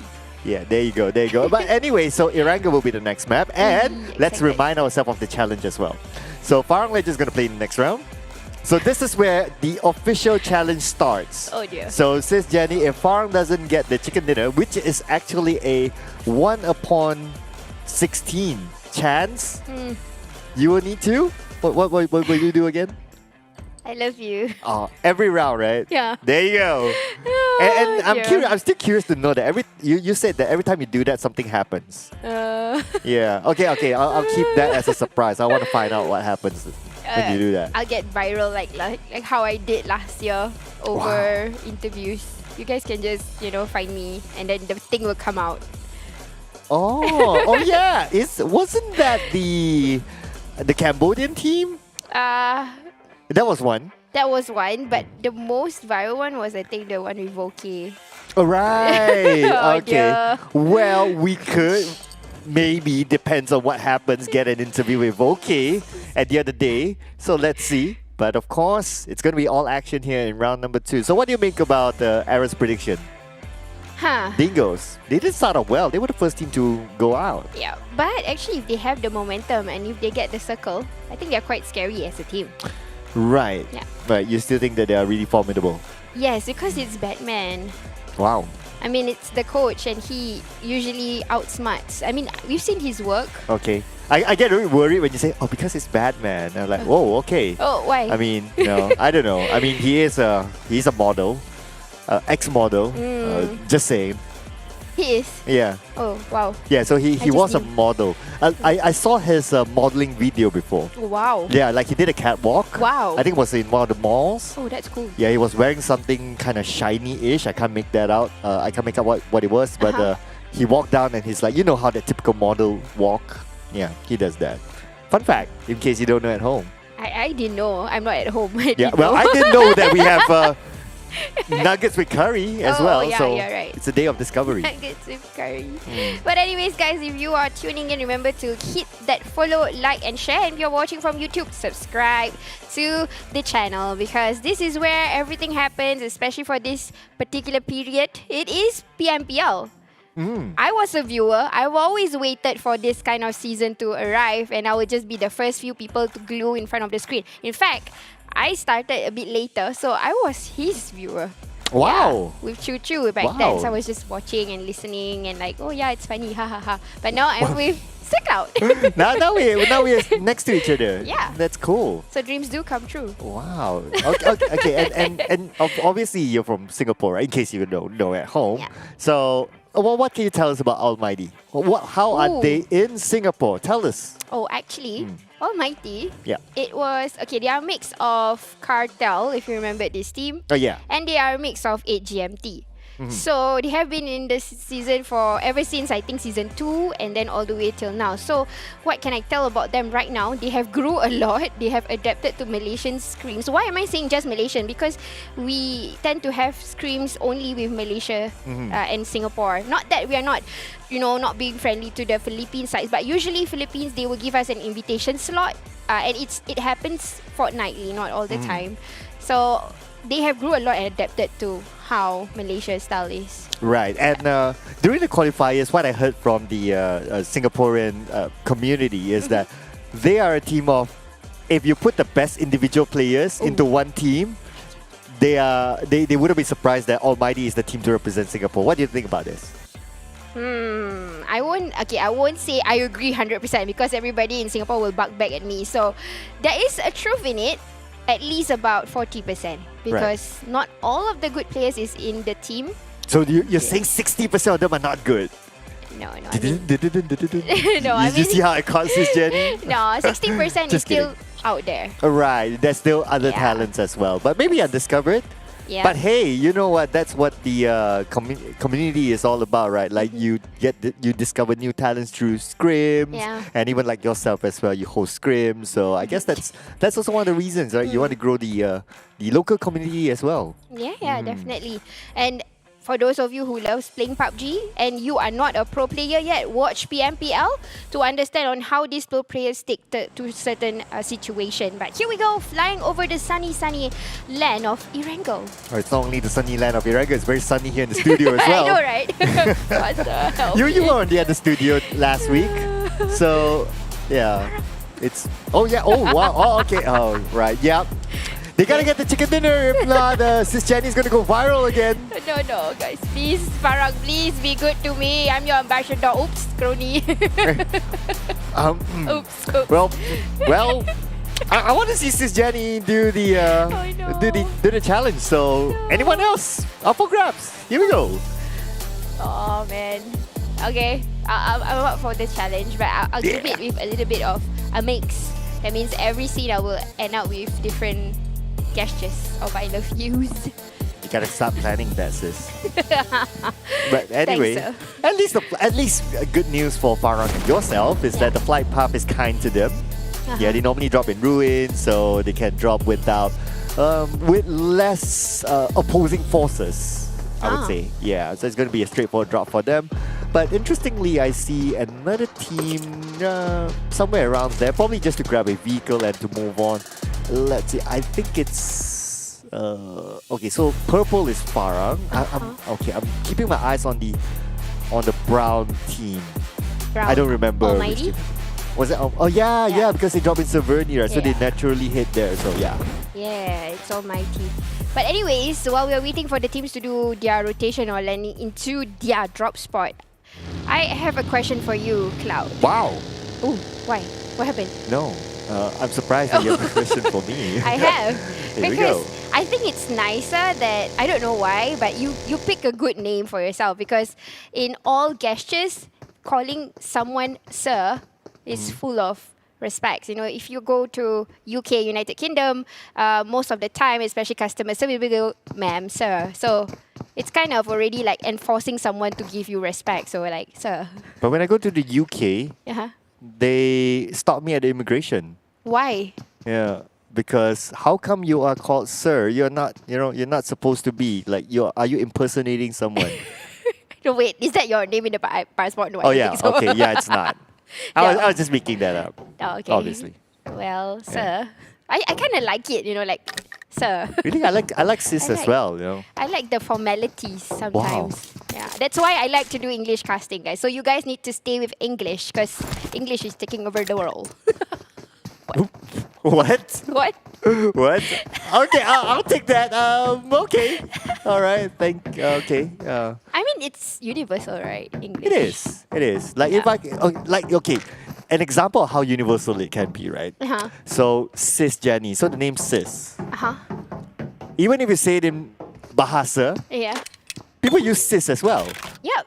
Yeah, like in English, obviously, sis. Yeah. And I don't know what are the languages, but I'm pretty sure that if you go anywhere around the world, Uh-huh. you say sis. Like you go like, hey sis, like everyone acknowledges that. Yeah. I Right. mean, I would say it's a new calling for sis. I mean, back then in the olden days, nobody would say sis. You would say sister, as in a religion context. But now, I think over in, I would say America, they would go like, yo, sis. And I'm like, okay, I'm cool. Wow. Okay. I mean, you are. No doubt about that. So sis is cool right now. Yo, Yeah. what's up? Wow. Okay. Someone's getting into the groove here. dear. Yeah, but here we have another. This is a non-sis though. That's just Jenny. Yeah. Maybe he needs a sis in his name. No, thank No. you. There's only one sis. That's enough. Oh, No the one more and only. imposters. Yep, sis and sir. SS. Wow. Wow. Oh my god, I'm cringy. It's okay. So we have SJ, we have SC. They're not bad. Who else is S? Sultan. Okay, so that's ST. I don't know. Oh, yeah. Yeah, maybe. Yep. Yeah. Is that all? All right. Okay. Okay. Yep. Anyway, so here's the team that you're hoping for them to get the chicken dinner. So, what are your thoughts about Farang coming into this round? They're going to remember what I said to before I started my day today. So I told them, you gotta give me the first chicken. I don't want to go say I love you. So hopefully they're doing it for me. But I know they're not doing it for me. But if they do get a chicken, it's for me, guys. I don't care if you think I'm selfish or... Wow. But it's for me. It's like if they don't get it, it's not because of me. If they got it, it's like it's because of me. Yeah. Wow, hashtag done claim. Sorry guys, we are a bit jokey in a very jokey mode because we just had nice scrumptious dinner. Definitely not nuggets with curry. No, not Haven't nuggets had with that yet. curry. But No. close to a chicken. I'm curious to know what curry would you serve with nuggets and curry. And I'll bring one when I go back to Singapore. I'll bring one tub. Yeah, that was the answer I was hoping. That was the answer that I wanted. Like I didn't want to answer like, oh, we have this curry, that curry. No. No. I will bring one and Yeah, let you taste let you it. taste. Yeah, it's that's the definitely answer. Nice. You got that right. It's nice, really nice. I mean, I hope Malaysia's McDonald's would have that after this. We're Okay, close. but yeah, but there are a lot of same but different food as in Malaysia and Singapore. Uh-huh. Like even the murtabak is different. Oh yeah, I remember at your casting, you were telling about there's more flour and things like that. I think Wow, you're right. you remember that? Yeah, I told you I'm my a viewer. God. Even if Oh I'm a my caster now, God. I watch Sir Clouds Sir Cloud and Chuchu and all the other EN casters. I tend to watch both of the EN and the BM. So yes, I do remember. Wow, that was like last season. I don't even remember which game, but I remember we had that conversation. Yeah. Yeah, because I really love Singapore murtabak. 'Cause Like if I knew you were coming out, like sis, Bring murtabak. Yeah, bring murtabak here. It will be very gross if you. If I were to bring it in, it would be you. Well, if you can bring nuggets with curry, I guess, murtabak might be okay. Yeah, but Yeah. you know what's okay? Dingoz taking Mount of Getka, guys. What a statement for the first circle. Oh yeah. And for this round, they share the round with Geek Fam, and Geek Fam favors Mount Gatka as well. Interestingly, they were a bit faster than Geek Fam, so I would think that Geek Fam will be a little bit more confident. But I guess Dingoz, well, despite having a early exit early on, they seem to be pretty persistent. Yep, they're definitely trying to do a comeback. So has Team Hawk, who has been quite consistent, at least for the first game today.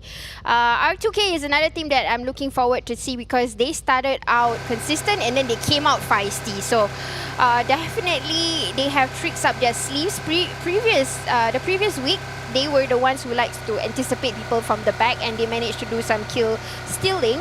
So this week, I'm anticipating on what is their plan, honestly, for R2K. Sis, R2K doesn't have tricks up their sleeve. They don't? They don't. Homebois have tricks. Oh, really? Why? In their lineup.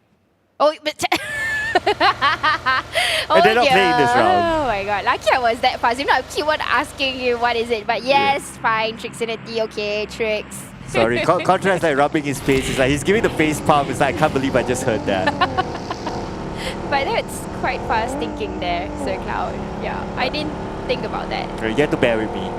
Yeah. Can you imagine that Choo bear with me for like 4 seasons now? Like she's glad to be on the other side today. She's like, oh, I'm glad not to be with you today. Yay! I escaped your dad jokes. Hey, but that's, I would say, a bonus. It's like, you know, sometimes people would chuckle because as casters, we can't really be dry. We got to have conversations. And I think this is part of PUBG's conversation. I mean, it's a name of a player, so it's fine. Well, it's definitely even finer. Oh, okay. Wow, you know what's fine? What? It's your prediction. Why? I mean, at least the circle is kind to Farang for now. But hang that thought for a second. Looks like SMG again. And 2 of them went down. I mean, SMG, I'll be honest, last week was kind of bad for them. It was really bad. It was, I would say, a rough start for our SMG this season. But I'm sure they can come back up because they have good players in the lineup. It's just all about strategy and how they're going to plan it out. So far, right now, rotation has been disturbed by Snipes alone. And this is one of the players where I would say during transfer windows, a lot of teams would talk about him. But he used to stay with Geek Fam. Yeah, very, very interesting though. Him, Damru, I think these are the 2 star players for Geek Fam, and obviously because they won the championship last season, I'm sure they had a lot of hype. It's interesting to see that they're still loyal to Geek Fam. I guess someone fed them nice nuggets with curry at the gaming house. Well, I'm sure Sane would probably have let them taste it if you guys know what I mean. Yeah. But anyways, I think not many people would know that. But it's okay. We're not gonna, you know, do that highlight here. So you guys gotta figure out on your own. But R2K, ooh, are they gonna crash? No, they're not. I think it's pretty early to crash in, and plus there's not much of a reason to do so. And yeah, it's basically just that. Like the circle is still big and there's a lot of room to play. You scout around, you see, oh, there's a Vika at the compound. And it's like, okay, there's people, it's the second circle. It's okay, we'll pick somewhere else, it's fine. But talking about what's fine as well, so Farang still had the circle. The circle was, this time the circle is kind. I mean, it's a middle-ish map circle. And I guess we won't see that much action from Farang at least. Yes, definitely. But what an action here. KHI taking the spotlight again. And you know what? Heynoop will not call it even. He will stop by and say, hey, who is spraying on my car? Because he wants to return the fire. In fact, they have opened up towards Demigod, who wanted to intercept their connection. Yeah, Heynoop says hey, and KHI says hey noob. Oh dear. Okay, anyway, so Axis, are they going to take this fight? Looks like they aren't. And in my opinion as well, it's not one of those fights you want to take. And it's still early, it's still 16 teams, so if anyone goes out, it's going to be 0 placement points. I guess that Axis might just let this go as well.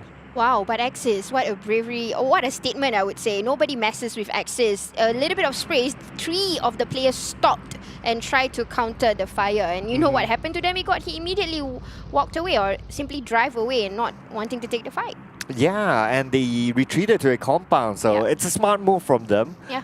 I mean, it's not necessary to take that fight for either one of those teams anyway. So you retreat back to the compound, trading that high ground for the compound is not that bad.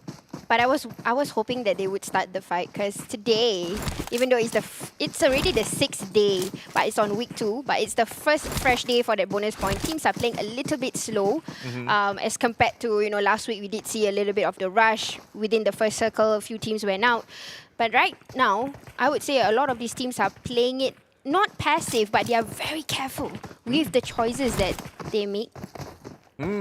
Yeah, you're right as well. Except for an unfortunate event where SMG went out, lost 2 team members early on. I think this has been the problem for SMG since last week. They always have this rotation problem where they got caught during rotations, like what we saw earlier. They move, they get shot down, they lost 2 team members, and now they're forced to play passively. I think this is something that SMG really needs to fix quickly at this time. Yep, definitely, and hopes that the IGL would do something about it. And if I'm not mistaken, it's Jenny, right? Yeah. I probably need to call Jenny to Jenny. Does it feel weird to say your own name? I don't know. But for me, when I read comments and people try to talk about Jenny, I feel like, is it me? I'm that popular. You get confused, like, which Jenny are you talking about? Yeah, it's cute. And last season I actually met him, of course, in online doing an interview. So it was cute that I think producers purposely made my face besides Jenny's face. So yeah, it was kind of nice. But when I met him in person this year, we don't have similarity at all. He eats nasi lemak, sambal on top of the rice. I eat nasi lemak. The sambal is at the side, so no, not the same. Wow. I never knew you were that observant. Okay. I mean, be careful of your nasi lemak, people. Since Jenny's going to judge you through your nasi lemak. No. Like, you're not supposed to eat your nasi lemak with sambal on top of the rice. No. She's going to judge you for that. No. Like, we don't do that in Singapore. I don't know, but... Just kidding. I did that. I eat it on the side as well. Yeah, right. So Jenny's weird. Yeah, just saying. Anyway, speaking about Singapore, so we have the Singaporean teams, but they're going to go... Are they going to crash into SMG? They're going to. They are going to crash. So you got the action like you asked for. Yes, and you know what? This SMG versus ALMGHTY has been going on last week. I thought they kind of settled down, but as of now, I don't think they know this is SMG at all. But once they know, they'll be like, the other SMG fight. Oh, here we go. So ALMGHTY starts the fight, and I'm very happy to see ALMGHTY doing this. I mean, they're a team that we have seen their potential during the qualifiers. It's just that they need a lot more confidence. And that nade toss into the shack will not take down anyone just yet. But Nasty is going to come in for another angle. No one's on the ground floor. Miles still waiting on the second floor. But damn, Cutie goes down. And that's going to be one left for SMG. Yep, just one more person left. And I think it's going to be the end of Mail. And sure enough, from a distance, cover fire Jerome, the one who says stand up, made it stood up. Wow, okay. Well, was Jerome the one that last season, he was the one that, posed with a bicep? Was that? Yes. You're right. Yeah. Also, right? Yeah, there was that one time. He's a body, I mean, his hobby is to go for gymming, apparently, for Jerome. Right. He's one of the guys where a lot of girls go for over in Singapore in PUBG scene, so yeah. Wow, okay. Clearly something I can't relate to. But, yeah, I guess Contra is excited to hear that Jerome likes to go to the gym. I'm not too sure why. Yeah. But it's okay. I mean, he has his own interests. Yeah, it's fine. He's good looking too. So is Virgil. Wow, you're saying Jerome, right? Not Contra, right? Oh, I mean Contra. Contra's cute. I'm very honest, guys. Yeah, I wish we had the camera on right now. Like, it will be such a viral moment. But here we go. MAB caught outside of the zone with 25 more seconds on the clock, and NC is keeping them out. NC will try to take every edge as possible, even though they are at the edge right now, but they are trying to cordon off MAB's rotation, and they are definitely not getting the... Oh, what is that? Oh, they are very hungry for certain kills here for NC, or elimination points. But from the lower part of where they are actually situated somewhere without limited view, I would say. But MAB, where are you gonna go with all that smoke? Yeah, I mean, okay, so now the pressure is maybe not really on MAB, but NC, considering that they are further away from the circle. But as Axis moves into the waterhouse, Axis goes down, and Yoodo and 4 Rivals there to take them down. Oh, but that was a shot straight from Farang, Lejund, Boy taking down Yoodo, Alliance, Bamburu, and Haynob. Everybody's trying to crash into this particular area. This is the wetlands, guys, where Farang Lejund holds this area because this is their drop spot. But Epi will try to take out, and you know what? Hey, Noob, you're the only one left. With another player, he needs to heal up ASAP, but I don't think he has enough time. Back to the lobby. Axis. What an amazing nade there coming in from Appy. The way he lobbed the nade was like, okay, it bounced off the window and it went to the opponent. I was like, wow, that is such an angle there coming in from Appy. But now let's move over to Malu apa Bosskur, MAB Esports, bring it on! Monkey goes down, bring it on guys, bring it on! But NC not looking great here, even though they did the push, leaving Frankie behind. That powerful fragger, is he able to clutch? I'm not so sure because Team Hug has come into interference and also clutch Guerilla somewhere at the back. But come on, Frankie, MAB's at the side, but Team Bosskur joining the fun. Oh, joining the fun. I like how you described that. And Aspa will go down. Farang Legends is making this their fortress. Adelut doesn't need to do anything else. The elimination points have been secured. Now Farang Legends got 3 of them. Wow, Farang is true, but Olio being spotted here. This might not be a good one. But okay, Ade, come on. Do your King of Sute. Is that going to be possible? He's trying, he's already seeing Psycho, but not a chance to get into the window. Oh, Psycho did manage to heal up. He's still being pressured by Adelu. Adelu spraying left and right, just putting mental pressure onto Psycho. Psycho's on the left, but Adelu doesn't know. Adelu doesn't have a clue. This is not looking good because a grenade is already cooking by our boy on top. He has to be very careful. Ade, come on! And he will get away with a little bit of damage. He's trying to retreat and reset. Where are the rest of Farang? They are on the other side. Okay, they're busy with Yoodo Alliance 4 rivals, but it's very likely that the circle will move away as they approach the 5th circle, and they'll have about 48 more seconds before the circle closes in, and Heiko will be eliminated by Iftar. Oh, dear God. I'm not so sure exactly what is happening right now, but MAB taking control of the corners. Whoa! That's a very premium, wonderful grenade toss in by Calamity, who's claiming that elimination point. Wow, he claimed that one with a nice name. So cute. Oh. Yeah, everyone's cute and attractive today. Oh dear. Yeah, I know that, including Jerome that's hiding there. Oh dear. Yeah, but Geek, somehow he managed to slip into below Geek. I wonder how he got there in the first place, but that's not a good spot at this moment. When the zone closes, his only exit is to swim.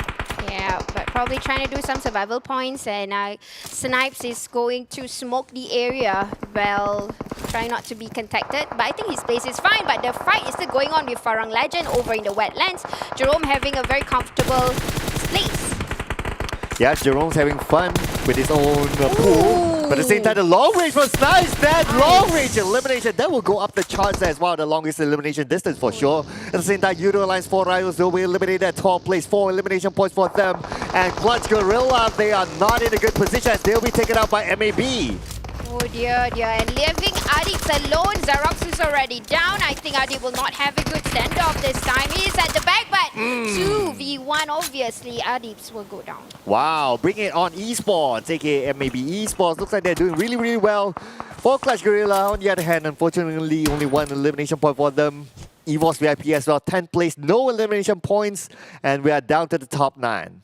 Oh, circle out. Look into the circle. This circle. I really like the circle, but it's super challenging for teams who do not or will not get the heals of Getka. Oh wait, is this Getka? No, this is Ruins. Yeah, this is Ruins, and it happened to be the area where Farang Legend drops. So Sisjani is still hopeful, but R2K, let's see, R2K is going up against RSG. RSG was first to be eliminated earlier on, and DBS in the hands on 6, but DBS will not win the Scar L. Right, and this is where I say about R2K, they are masters when it comes to the third party fight. I would say this is not a third party, but they came in from the back, so that's their strength at least. But on the kill feed, still going down, it's I did see Snipes being spotted with Ricky, and also earlier with Boy. So a few teams are not in the circle just yet. And RSG seem to be falling apart despite them having some control earlier on. And now I think it's only down to the last member from RSG, yes it is. So it's going to be a neat toss on the side of Rex, and Rex is inside the smoke, and there's nowhere for him to go. Rex will be eliminated. RSG as well, 8 plays 2 elimination points in round 2. Wow. R2K taking control of that hill, and they are dominating, true enough, like what it shows on the screen. They are taking advantage of these plays, and it is doing very well for them. Now they have to extract one by one outside. And look at the circle, it's kind of open. At the same time, looking at Farang Legends, my eyes are on them. They are playing with 3 team members, but Dingoz this time, they still maintain a full squad, while MAB Esports, 7th place, but they take home 7 elimination points at the same time. Not too shabby. Yeah, not too shabby indeed, but Dingoz is still in the equation, guys. And Dingoz is a dangerous team. Once they get the circle, they can take it as precedent. So, another team that is, you know, they can use very well, especially when it comes to last few circles. I would say it's actually R2K and Dingoz. Yeah, it's very likely. That means someone's ready to do the challenge. But dear. I'm just saying, but nevertheless, they are still in this. They still have 3 players left. And now Echo will be gunned out. Echo waiting for the right moment. They're coming closer and closer. Echo chooses to heal up instead. Wow, Echo, what a statement. But here we go. And the fight will begin first with R2K versus Dingoz. And Dingoz will try to find them. One by one goes down, leaving Baby Kim. Ay, not looking good for R2K. Ooh, Ate now finishing up the rest of the team members for R2K, securing the elimination points. Echo will be eliminated at the same time. Adik Luke takes out our boys with Psycho, and finally Team Bosskur is out at 6th place. Oh, circles shifted now, and KHI Circle out. We totally forgot about them. They made it to top 4. Oh, wow! How? Wait, what? How? And they got 5 elimination points at the same time. And here we go, KHI Esports. This is a Homebois, ladies and gentlemen. They managed to get into the top 3. What? How did they squeeze in? But wow, that's a statement definitely. But it's Yoodo, the Dingoz is not over yet. So Contrast's prediction could come true. Either one of them have to take a statement for them. It seems like KHI have the advantage of everything. Oh, but Farang Legend, oh no, in the top spot right here. As you can see, Adik Luke, he can't move. Baby Kim will be keeping us on to Adik Luke. There's one more team member from Farang Legend on the other side, but then again, it's going to go up against 1v2, v3, 1v4, v4. It's not going to be easy. Homebois tanks out the blue, but there you have it. Homebois charges into the circle. Leaving Homebois alone. Now the fight has to be gone with at least Dingoz and KHI. Come on, KHI, this is the time to shine. And it seems like Dingoz having the higher vantage point. H2R immediately dodging the bullets, but it's not the end. It's not the end as well for Farang Legends, as Homebois is still alive. So now it's going to be either one of the 3 teams to get that chicken dinner. KHI still maintain full squad, but Dingoz, they do have the high ground. But look at the circle, it favors to KHI. I'm happy at the same time I'm sad, but Dingoz doing the reset similarly to what KHI is doing, but they are pressuring fire towards Homebois and not Dingoz. Dingoz is very smart in this. Okay, yeah, they are pressuring. Oh, and Homebois will be taken out, so you know what's going to happen later on, but we'll talk about that in a bit. Now it's going to be 4v4, it's going to be a fair fight between KHI as well as the Dingoz. Let's go! Looks like Dingoz, they are pressuring onto KHI. KHI, they are playing a little bit passive, but they have the circle so they can stay back. KHI, this is your time to shine, and they are throwing troubles this time. You've already eliminated the person that they were trying to pressure fire, which is Repo. Now the fight continues, and it seems like KHI, they are trying to re-strategize, but Dingoz very smartly playing it a bit passive without movements. Now that the Dingoz, they don't have the circle, that's the thing, and this zone is closing in. KHI, they have majority of the circle, and they do have a little bit of elevation to play with as well, so it does look like theoretically KHI has the upper hand. Oh, but you can see how hungry KHI is for this chicken dinner. They have been pressuring fire, but Dingoz, they only fire when they need to. And KHI is still at it, throwing throwables, but nobody's going down. Homebois toss a nail onto the other side. They will not land onto anyone. But now with this Molotov, will pressure the Dingoz to move. Not just yet. 2 mollies will be tossed onto the other side. With the back in hand, but Homebois will get Ricky. Could this be an opening for KHI to get more? I think KHI have already gotten that kill feed and they're gonna go for more. But Baby Kim, good place to be, and even though he's inside, down. Now 3 left for KHI. They can do this push. They can get that chicken dinner, and I think we are gonna get your first Filipino chicken dinner. And there you have it. I forgot what you call winner chicken dinner in Filipino, but I think it's something like a... Okay, I won't butcher it for now. No, Contra knows. We said this during the qualifiers, but I forgot. I'm not going to butcher it, but yes, this is it. KHI gets the chicken dinner, and fun fact, they got it before Yoodo Alliance 4 Rivals. Yeah. Wow, Oh think about it, right? Yeah, oh my god. Yeah. Mind blown, right? Oh yes, it is mind blowing, Wow. definitely.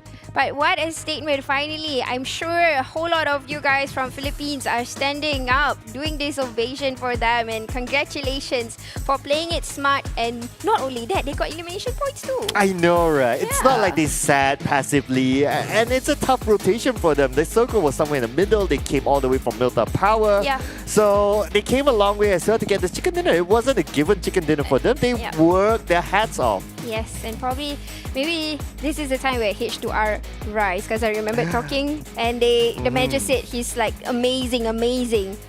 Yeah, but what's amazing is, Sis Jenny, you got to fulfill the first challenge first before we toss over to the highlights. I love you.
Friends from the Philippines, you have waited for this, and KHI Esports have fulfilled that promise to dominate here in the PMPL MYSGPH. They finally got their very first chicken dinner, and what a standout between them as well as Dingoz Esports. And once they dropped that Molotov, they have assured that they could basically push all of the other members of the OZ out. And well, oh well, what a way to, of course, end that round. Well, quickly going into the PUBG Mobile version 1.9, we got a lot of great updates that you should check out if you haven't already. We got the Colorful Spot Island as well as the Colorful Bites, as this is part of the celebration of our vibrant anniversary. New camps, air battlefield, recall mechanic is something that you guys should be looking out for in your classic mode, where if you have members that gets picked out, don't worry, go ahead and recall them and check out the brand new bridge as well. Other than that, we do have the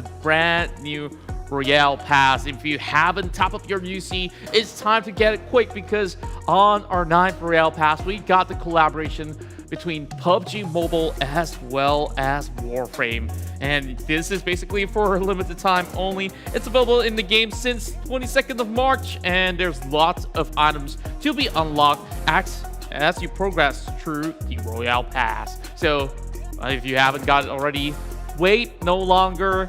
Get your UCs ready, and time to play with your friends to grind Royale Pass. So let's talk a little bit more about the very first chicken dinner for the Philippines. KHI Esports, they navigated their way really well throughout the battle. They picked the necessary fights, and they planted themselves into such a great placement, and eventually proceed to take out the opposing team, Dingoz, that was between them at the very end. Well, you know, the casters were basically talking about, hey, Contra's prediction always came close, always being number 2. I guess like I'd rather be number 2 than to get it all wrong completely like Keith. So I don't feel all too bad after all. In fact, I feel really happy that KHI Esports finally got this win.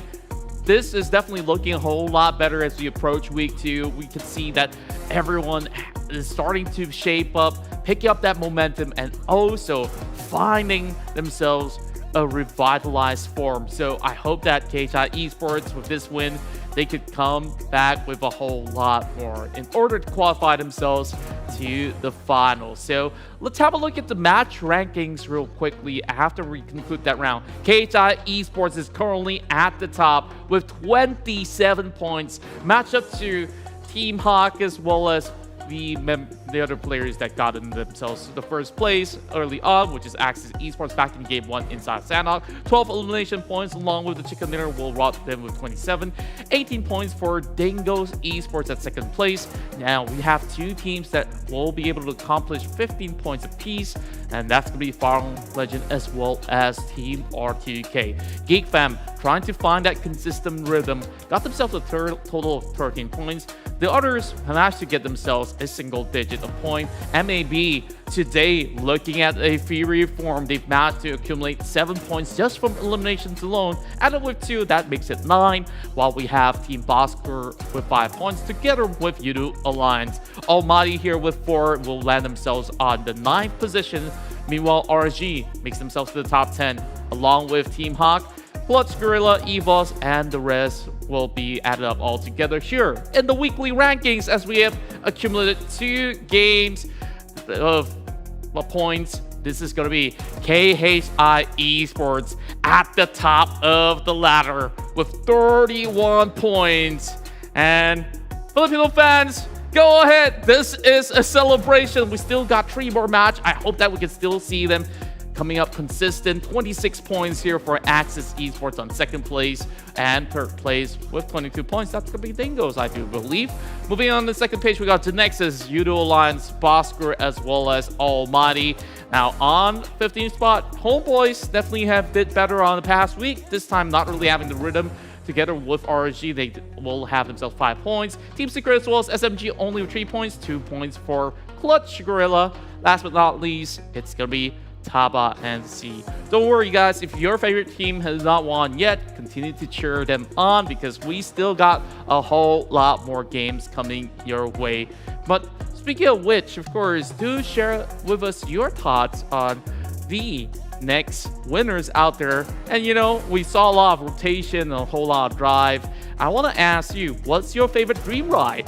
You know what? Mine will probably be a Lamborghini. And speaking of Lamborghini, it's a brand new collaboration with PUBG Mobile, as you guys could definitely get your chance to own a Lamborghini in game. But wait no further, we're going to be talking about that a whole lot more about this collaboration, as it's now currently live in game. So make sure you check this one out.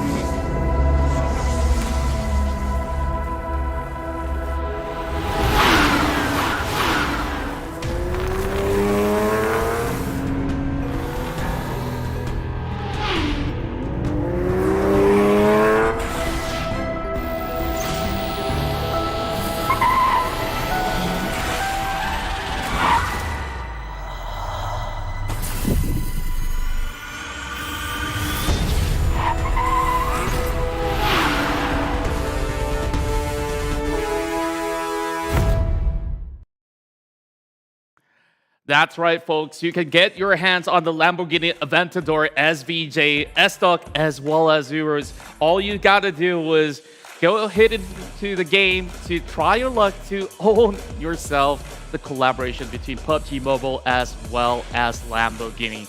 Get those engines roaring and we'll get ourselves ready for our upcoming matchup here. We're going to be moving into game 3. We've concluded with 2 chicken dinners, One for MY and another one for PH. But before we get ourselves into the next game, let's talk about the previous match because this is a historic one in the PMPL, the very first chicken dinner for KHI Esports. Now, they started off from Milta Power, which is from the other end of the spectrum. And to me, I really respect this sort of drive that they had where they took multiple checkpoints to get to the corner of Ruins. So they moved by the edge of the zone and they start to wrap around on the vicinity of school.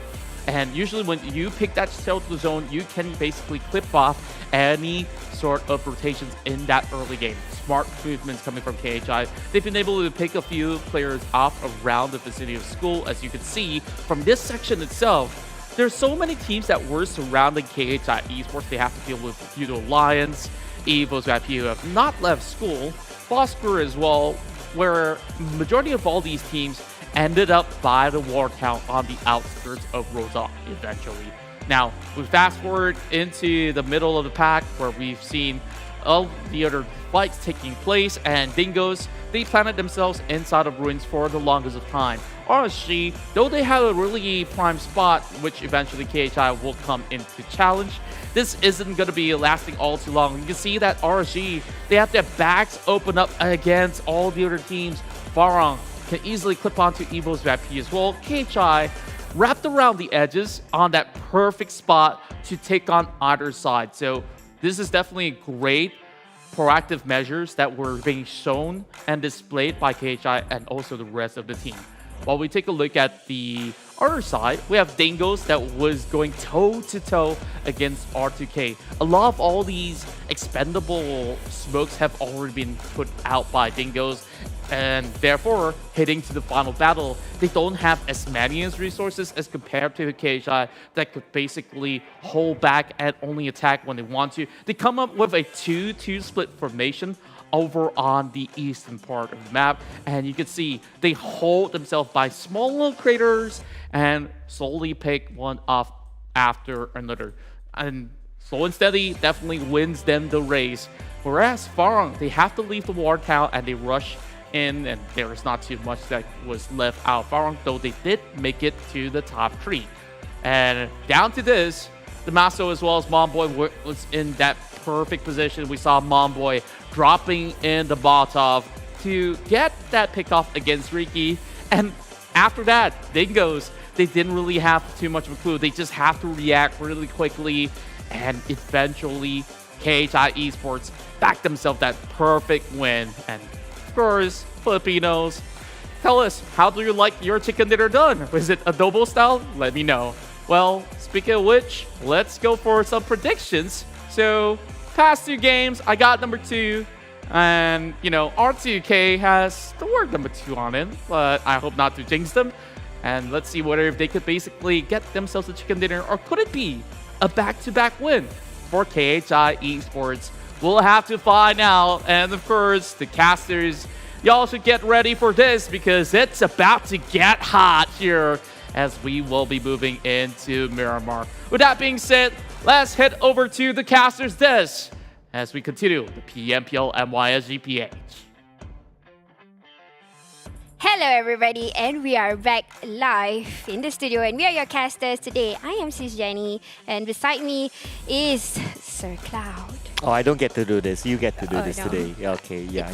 It's after scene, so no, not now. Okay, okay. So towards the end, we'll make a compilation of like Sis Jenny's I Love You compilation throughout the day. But thank you so much again for watching the PMPL, of course. And again, what an amazing game for KHI that was. But what's amazing as well is, of course, our official smartphone partner for today, which is Realme. And this is the GT2 Pro, ladies and gentlemen. And of course, this time, Realme is, of course, partnering with PUBG Mobile as the tech trendsetter to support the young talents in esports with the best-in-class product. Yeah, I really like how sleek the design is. There is actually a signature or something like that at the side here. So I love white, so anything white is nice. But what I like also, it's Yoodo. So with a phone, you need a line, and that's where our official digital telco partner, which is Yoodo, you can get free 5GB with high-speed data, and you're using it for PUBG Mobile. We are giving 20GB with PUBG Mobile data. I know, right? So that's a lot of PUBG Mobile that you can play together with, of course, the strength of this new phone, the GT2 Pro from Realme. And of course, talking about strength, so Farang Legends actually they did fairly well. They got number 3, but it was a bit unfortunate that there was only like 2 players towards the end. Yeah. And well, you have to give it to KHI. I mean, where did they come from? I wonder what gave them this. And in fact, you can't think about it, right? First round in Sandhawk, they challenged Yoodo Alliance and they got something. Now they got the chicken dinner. Could they be on the roll this week? It could be, because like I said, or like what we've said, a few teams might do homework. It's the second week where I would say the first week is the test, the second week is the exam, and the last one is the final exam before taking the pass through the next level. What's the difference between test and exam? Test is like, if I had a test, I would just touch the book in that morning. Okay. And then if it's like exam, I would probably do my homework or do some revision 3 days or 2 days before. Right. So test is like a pre-exam. Yeah. Or like a mini exam, like a mini game. Yes. What would you guys call it here? I don't know. I always find that test and exam is the same. Oh wow. No? Yes? No wonder Sir Cloud is smart. I'm smart too. It's just that I'm street smart. Wow. you mean you're sweet smart? Oh dear. Oh, thank you. Wow. We'll get more of Sis Jenny's love coming soon, so dear. keep your eyes peeled there, ladies and gentlemen. Of course, that is also a tribute towards whatever happened last season when you interviewed Woki as well. No, don't search on me. Don't search. Okay, no, don't search. You know, it's always like don't throw rubbish here. Yeah, that is where everyone throws rubbish, right? You tell them, don't search for that video. Just don't, and they will. Yeah. No, I mean, okay, thank you, but I think I'm about to get viral again because of these I love yous. I mean, it's PUBG Mobile. Who would say I love you? It's about angry and feisty. I'm feisty. I was an IGL in my pro team. Was. Suddenly. Now I'm scared. Like all of a sudden I see like Sis Jenny. I'm scared now. Yeah. No wonder contrast. Like he had his chair closer. Now he's moving it to the back, and now you know why. Yeah. I'm a very cute and feisty cat. If I was a cat. Oh, okay. Thanks. If I was a cat. Because I wonder where did the fur came from, or where the fur went at least. But anyway, coming into the next game, so it's going to be the first Miramar. All right. So we talk. Contra talked about his predictions. So he talked about R2K. What do you think about the next round? What's your predictions like? Oh. Yeah. No challenges this time. What about you? Can I go for you first? Wow, for me? Yeah. Okay, I think. Let's see. I think teams that do well in Miramar, I kind of think. I think Sem9. Let's give it a Sem9 this time. It's been a while since we last saw their chicken dinner.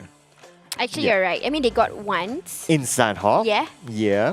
Uh-huh. And nothing in Miramar yet. So let's see a Sem9 this time. Sem9 for Sir Cloud. For me, I think I would go for Yoodo Alliance for Rivals. Okay. Because they are like the best in Miramar. Remember? Oh yeah. Yeah. But they have yet to get a chicken dinner. True. They are the last team to have yet gotten a chicken dinner. Yes. Right? And they scored the highest in Miramar's performance, 11.4. Alright, yeah. That's that stat that comes out at the side. Yeah. Okay, yeah. So maybe. Yeah, I think they've been pushing it though. Yeah. Like there were many occasions like they fought themselves to a second place but they couldn't close up the game. Yep. I remember that Pemburu one. Yeah. He went like solo versus squad ever since like the third circle. That's crazy. But that's in Erangel, right? Yeah, that was an Erangel game. But that was a really memorable moment Yep. of last week. I think that was one of the highlight ones. But I do agree that I think Yoodo Alliance, no, I'm not starting to shift over. Like I'm still loyal. But then again, I do agree that they do have that potential. Seeing that, I think Yoodo Alliance 4 hours, as long as they keep their PMGC lineup, they'll be good. If they play Volkian, again, I'm not saying Volky is a bad player, but you have already a lineup that's solid. Like, if it's not broken, you don't fix it, right? Yeah. Yeah. Something just hit me. You know, if we could have a prediction where a team might get a chicken dinner, we should have a team that might not get a chicken dinner also. And then sometimes that one will be the one that get the chicken dinner. Okay, how about now, who's the first team that will be out? Oh, dear. Yeah. Since you brought up the topic, right? Team Huck. Team Huck? Yeah. Oh, so you're thinking that they won't do well in Miramar? Yeah. Okay. Now I don't remember, but is SMG playing in this round? SMG, not so sure. Okay, I'm not too sure. I'll need to revisit the groupings again. But if SMG is playing this round, then my pick will be SMG. Okay. I think that because they kind of struggle when it comes to rotations. Like we saw them early on, right? You move and you lost 2 players.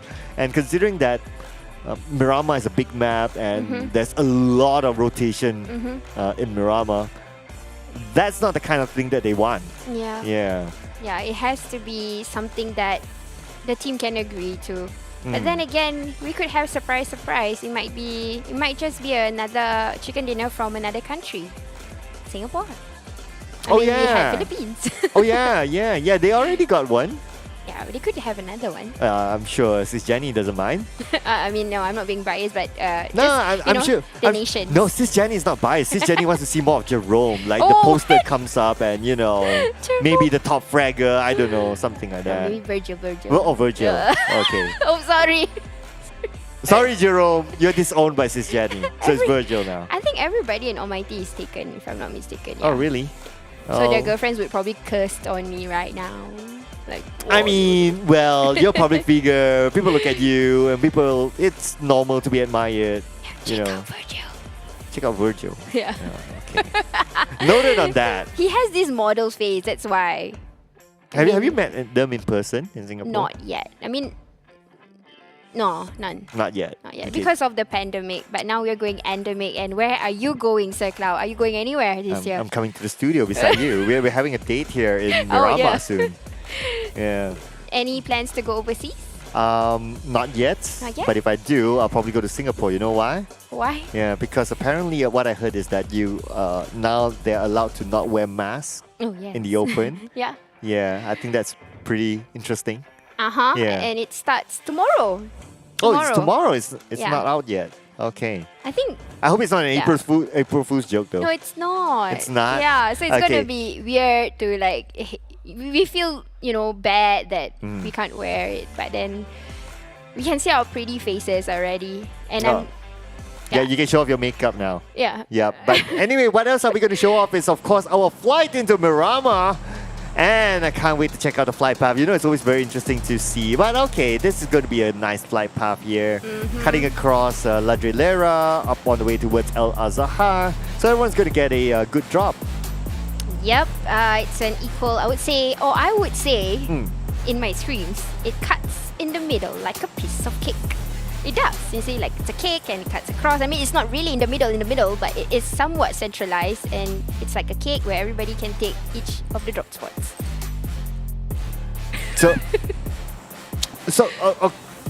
Okay, what sort of cake are you talking about? I'm thinking a round cake. Are you thinking a round cake or a square cake? Square cake. A square cake. A square cake. But even though if it's a square cake, okay, Contra's not happy with that. Like, even if it's a square cake, do you cut it in the middle? Like you start off in the middle for a square cake? Yeah. You don't cut it from the side? I don't. I mean, like we start in the middle and then we cut into like squares. But when you cut in the middle, it's like happy birthday. And everybody want to take a picture. You won't cut at the top, at the bottom. Cut in the middle. Okay, no wonder they never hand me the cake cutting duties. Yeah. But speaking about what else is middle, there's our circles in the middle as well. Now that's a cake. That's a round cake, and the cut is Sis Jenny's. The flight path is Sis Jenny's cut. Okay, wow. Yeah, there you go.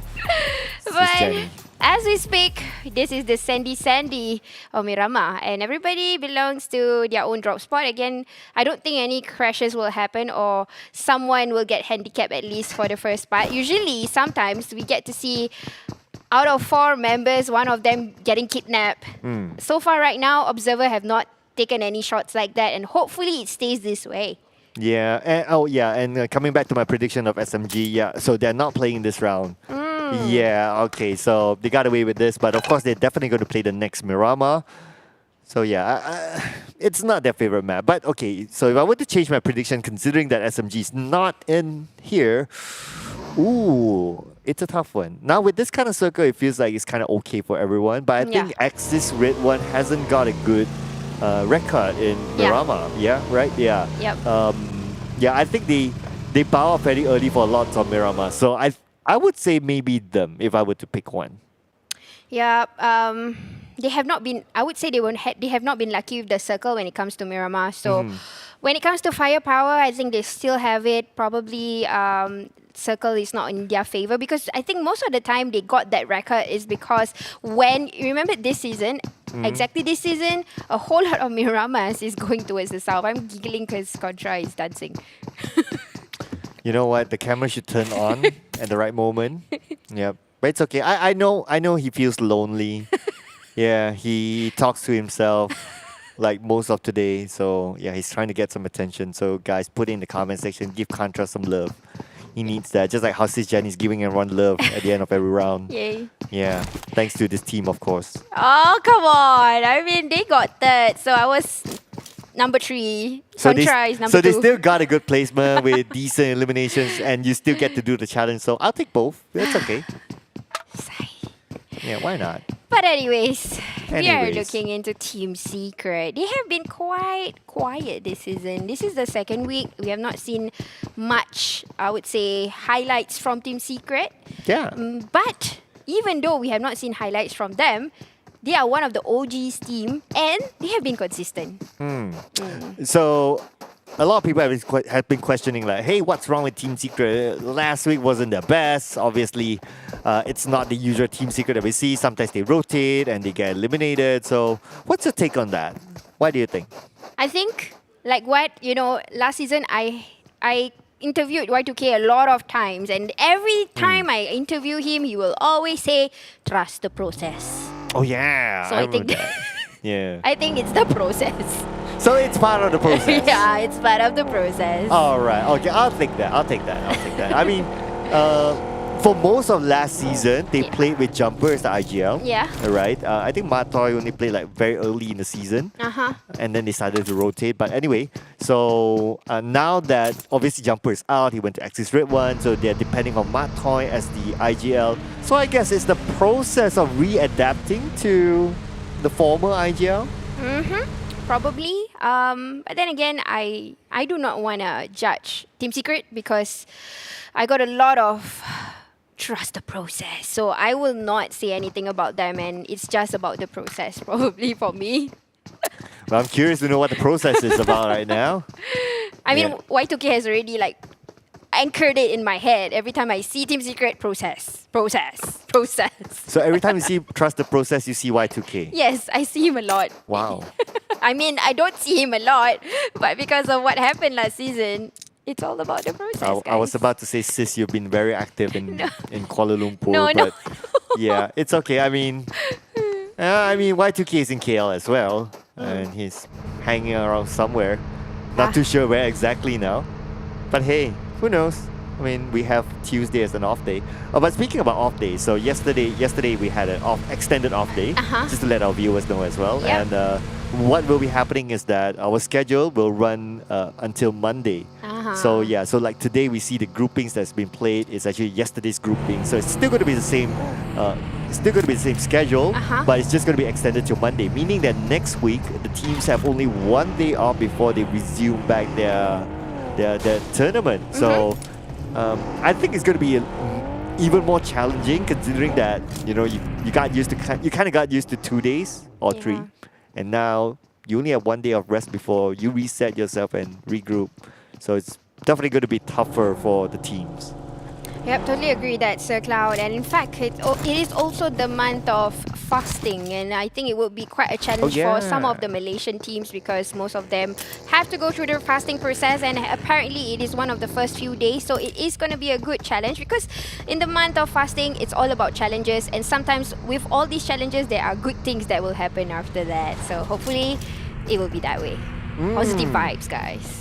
And it's actually not the first time that the tournament runs through the fasting period. Yeah. Yeah, I remember the one in China. I believe that was during PMCO. PMCO, yeah. Yeah, and that was like because it's offline, so everyone has to be at the stage. Yeah. Like if it's like at home, you can still like, okay, if I got eliminated early, I can still go and, you know, get a quick one and come back. But there's like, if you're at the stage, you're at the stage. Yeah, so it's a little bit more challenging for the players in an offline setting. Yeah, but then again, guys, don't forget to eat your meals when you can. So don't worry, our players will be well equipped and they'll be well rested with a whole lot of good food. And this is where good food comes in. When you eat something that it's not within the balance of the diet, you will get tired faster. So if you eat like enough vegetables, fruits, or vitamin C's, especially during this pandemic, it's going to be a bonus to your immune system. Or even chicken nuggets with curry. Maybe once a week. Oh, once a week? Okay. So I'm not so Dr. Chuchu though. Well, I'm not too sure if she knows about chicken nuggets with curry, but yeah, we can check that. But what I noticed today as well is that Geek Fam has deployed Sonic 7 days. Oh, yay! Yeah, the entire day so far. Like for 3 rounds at least. Yeah, 3 rounds he has been playing. What do you think about this player?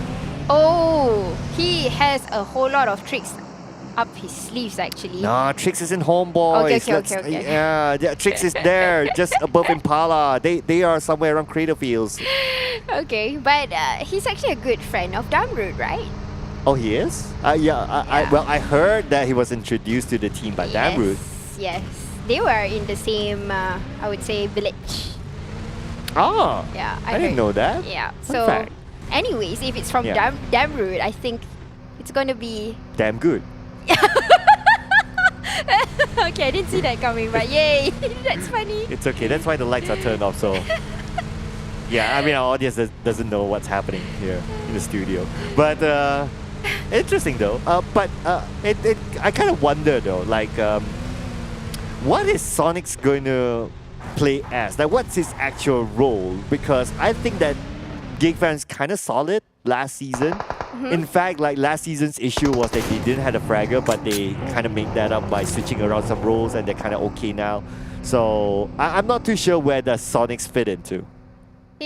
Apparently he's a support. So I watched him play in a scrim before, and I would say his fragging skills is there. But here we go, we're looking to EVOS versus Team Secret. But of course he would win that firepower. But it's all up to Samzy. He's getting a little bit of the life back with counter fire by the distance of Razor Blades. And he's going to do a push with that Gomirado. Yeah, and then with that knockdown, but Insomnius will go down. That leaves Razor to be the last man standing. But will he go? Oh, it's not. So Sam is still with him. So it's going to be 2v2. So it's going to be Sam Razor versus Fredo as well as iShot. The OG for both teams. And iShot starting to move in. 50% of health left. But Fredo is super low and he'll be gunned down from afar by Low Kicks Up Kid. What? Where is GENEXUS? Oh, apparently they are looking up from the hillside over on Hacienda Al Patron. And you know what? Team Secret is slowly trying to get this cordon of angles. And Fredo, you're the only man with information right now. He has to make choices. And hopefully it's the right choice. It's a tough one for Team Secret at this moment because now they're not only being pushed by EVOS VIP, but they need to be aware of GENEXUS. I don't even know where GENEXUS is at, but let's see what's going to happen. But anyway, it's Kido goes down to Psycho, and looks like there's a fight happening between Dingoz as well as Team Bosskur somewhere else. While EVOS VIP, they reset themselves. They could be able to maintain all 4 of their team members. But there is a third party coming from Exit Rate 1 over to EVOS. So that is 4 teams total over in the area of Team Secret. But Team Bosskur trying to find one by one of the Dingoz players, but they are actually scattered amongst this area. Oh, our boy is gonna do it. Our boy. No, one more. Oh, come on, our boy. Hey, Just wait. end the player. Wait, the second pan didn't take him Yeah, I out? didn't take him out. What? Okay, that's a mystery of life. But anyway, what's not a mystery is that these both teams, they have resetted themselves. Now they're back on all fours. But Aisha immediately goes down to Razor, but they trade it off. Did they manage to trade? No trade there. EVOS still has the upper hand. But Matsoy also get blown off by the patrol that was nearby, and now left with Insomnia's trying to clear up Fredo. But that's not the end of Team Secret. We are leaving one more player behind, and it's all up to EVOS to clear. Oh, and that is last team member from Team Secret. Can he actually do the clutch here? But it's going to be really, really tough as Team Secret goes out. EVOS VIP loses Sam, but they traded out with 4 elimination points from Team Secret. Well done, EVOS, for taking up that fight with full of bravery. They reset even though there is Axis Red 1 and GENEXUS nosing over the area. They managed to counter back and hold their fort. Interesting. Very interesting fight. It took a while though, but I guess they had some help from GENEXUS because GENEXUS took down, who was it again? Kid at some point from afar. Yep. And till now we don't even know where GENEXUS is at. Yeah, GENEXUS had this peel over Hacienda, so probably they are just scoping in and seeing movements and predictions again. But well done for GENEXUS. They are definitely not getting any damage at all. They are just killing the steal, like what R2K is good at. So hopefully we are seeing a good fight this time, at least for R2K, to show off that particular talent that they have. They can do it very well, that's one thing for sure. Yep.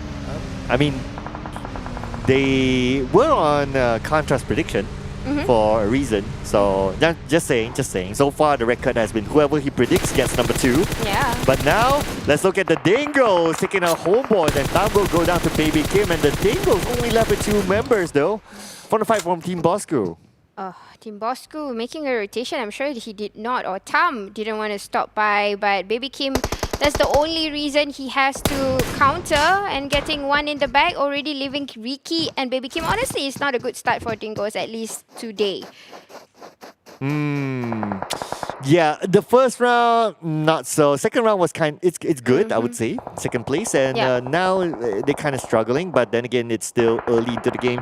Miracles can happen with 2 players, but now let's get focus onto R2K versus Team Hawk, the team that you think they'll kind of struggle in Miramar.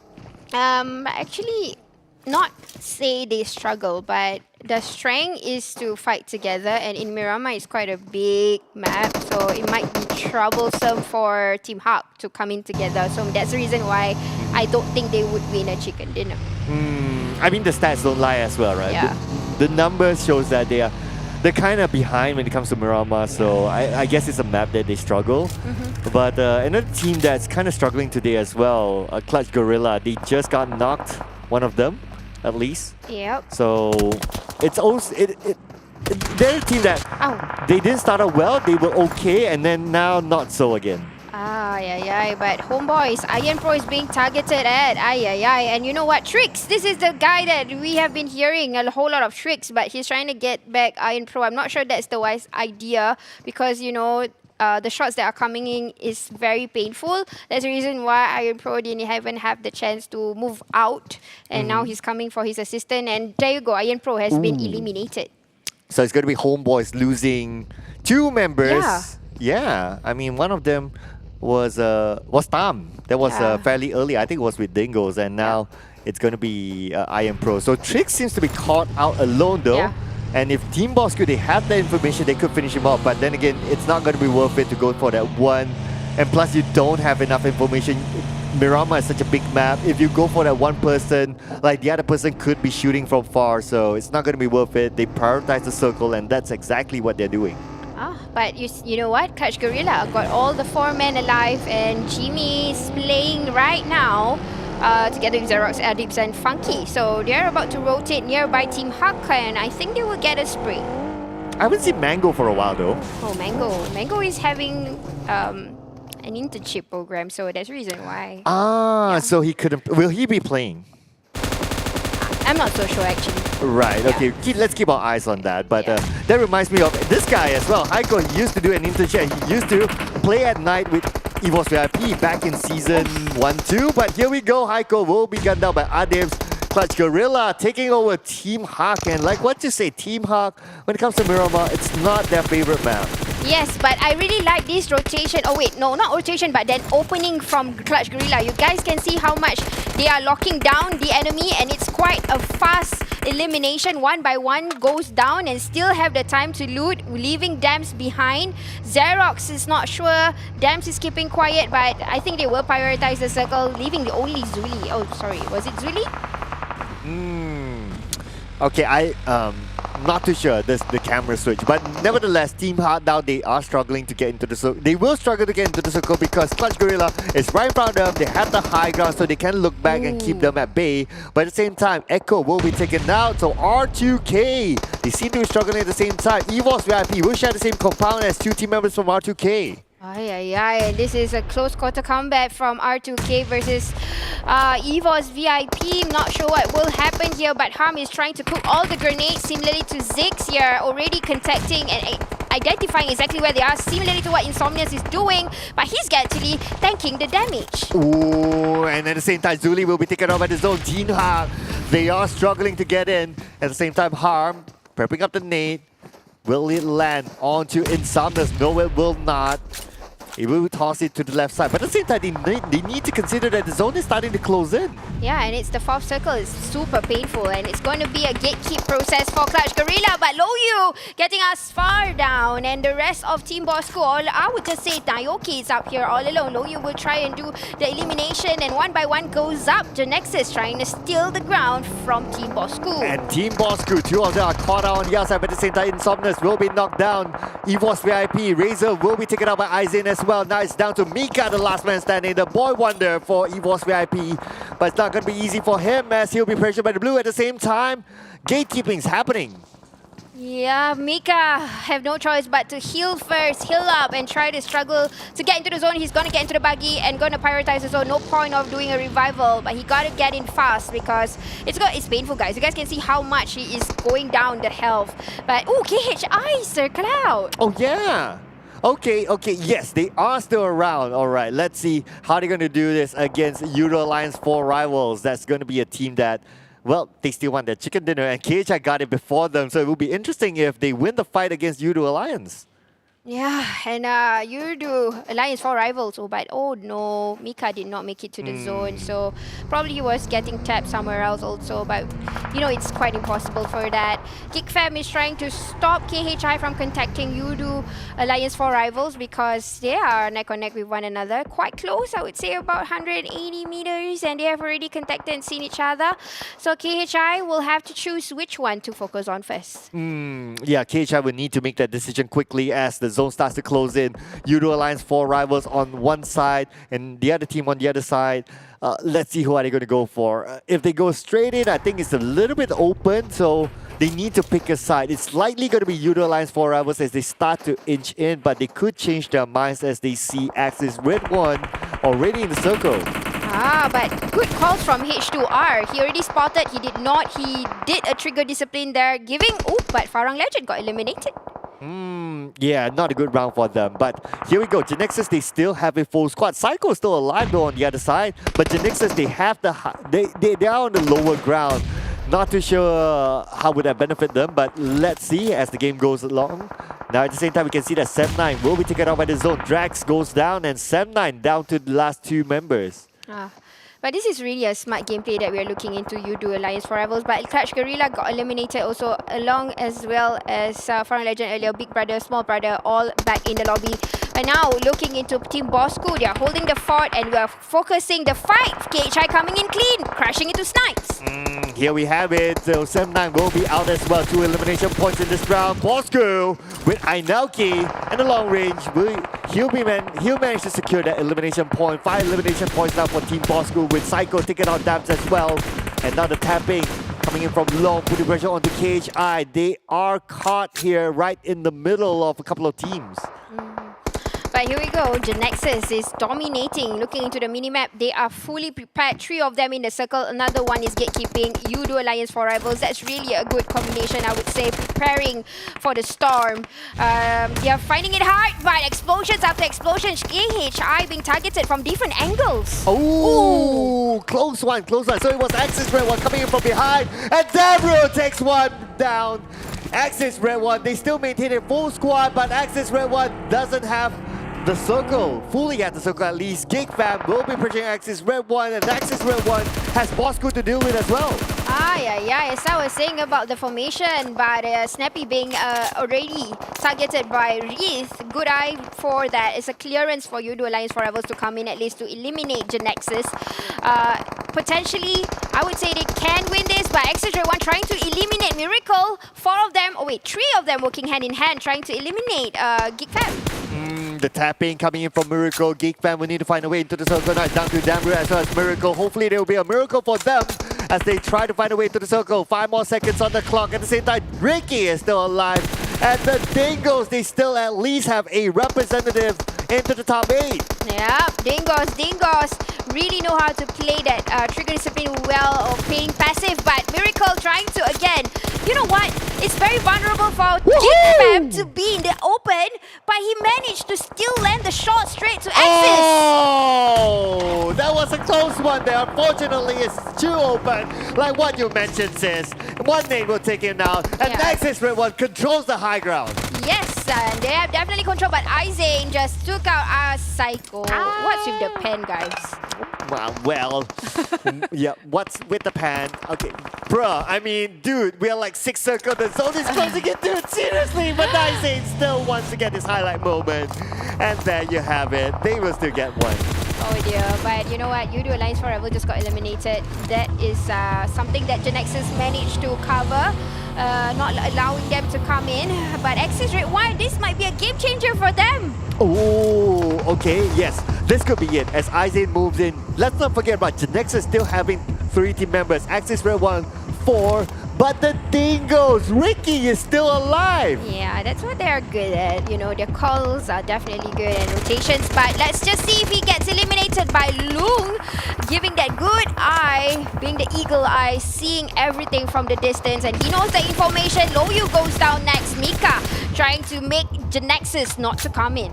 That's a very long shot from Long, but he hasn't been able to secure the elimination point just yet. Biu now being gunned down by Mika with the long range, but Biu will still go down. Long is the last man standing for GENEXUS.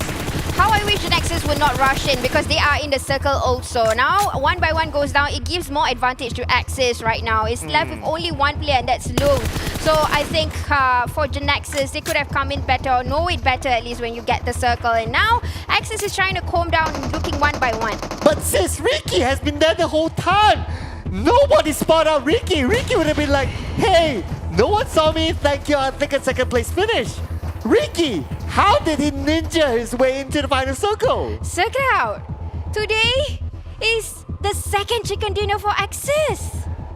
Oh yeah, it is. It is the 2nd chicken dinner for Axis. We had a break from that chicken dinner in Erangel, and now coming in into Miramar, it's the 2nd chicken dinner. What? And Axis last week, they were struggling, but now, man, they're doing the business. Oh, wow, Axis, what a way to show your statement. This is what we mean by the team that has all the firepower. All they need is some kind of tacticality, and today they are showing it all. They're giving you 2 chicken dinners, even though it's not a back-to-back thing. But the 4 of them is still alive. I know. You know what? They can't even find Ricky. Oh, finally they do. But Ricky gets Micah. Can he secure at least 1 elimination point? But the name will be popped out by Jumper. Micah will be taken out by Ricky, so he gets 1 elimination point before he goes down. Axis Red One, 2 chicken dinners today. Well done, Axis. This is the day for you. Good elimination. Good way to show how to steal the fort by Dingoz. Sneaky at number 2. I think I know why it's an Axis day today so far. Why? I saw Keith with an Axis jersey. Wow. Yeah. I don't know what he was doing with the jersey, but Keith with the Axis jersey. When he predicted Axis, they didn't get the chicken dinner. Right? Now when he wears the jersey, all of a sudden they get the chicken dinner. So I think Keith should just, just keep the jersey on. Yeah, but he still didn't get his prediction. I'm still with Contra, the number 2. But he didn't get the number 2 this time. It's okay. He Yeah. got 2 games. Oh yeah, that's good enough. Yeah. I'm being so Yeah. biased, guys. Yeah, it's okay. Hashtag done claim. Yeah. It's fine. Always go for the winners, you know. But anyways, let's take you through the highlights.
Well, oh well, Miramar was absolutely heated up, and we've got another chicken dinner going over to Axis redONE Esports. And with that being said, they will be climbing up against KCHI Esports. They started off the season here having banners and everything and all.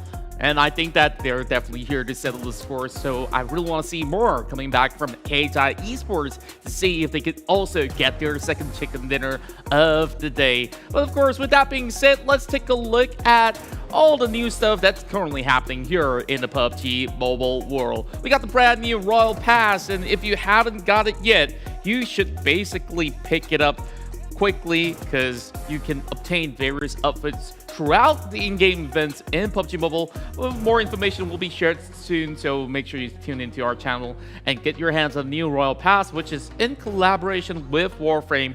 If you haven't checked out the game yet, you could basically do so. You could download it on your PC, and man, this game, if you guys love to grind it out for great cool skins and stuff, yep, this game's absolutely for you. It's cool to also see all these futuristic elements that's currently combined all together in the PUBG Mobile world. And of course, with that being said, this is the new collaboration, and you know what? Starfall, start the journey again.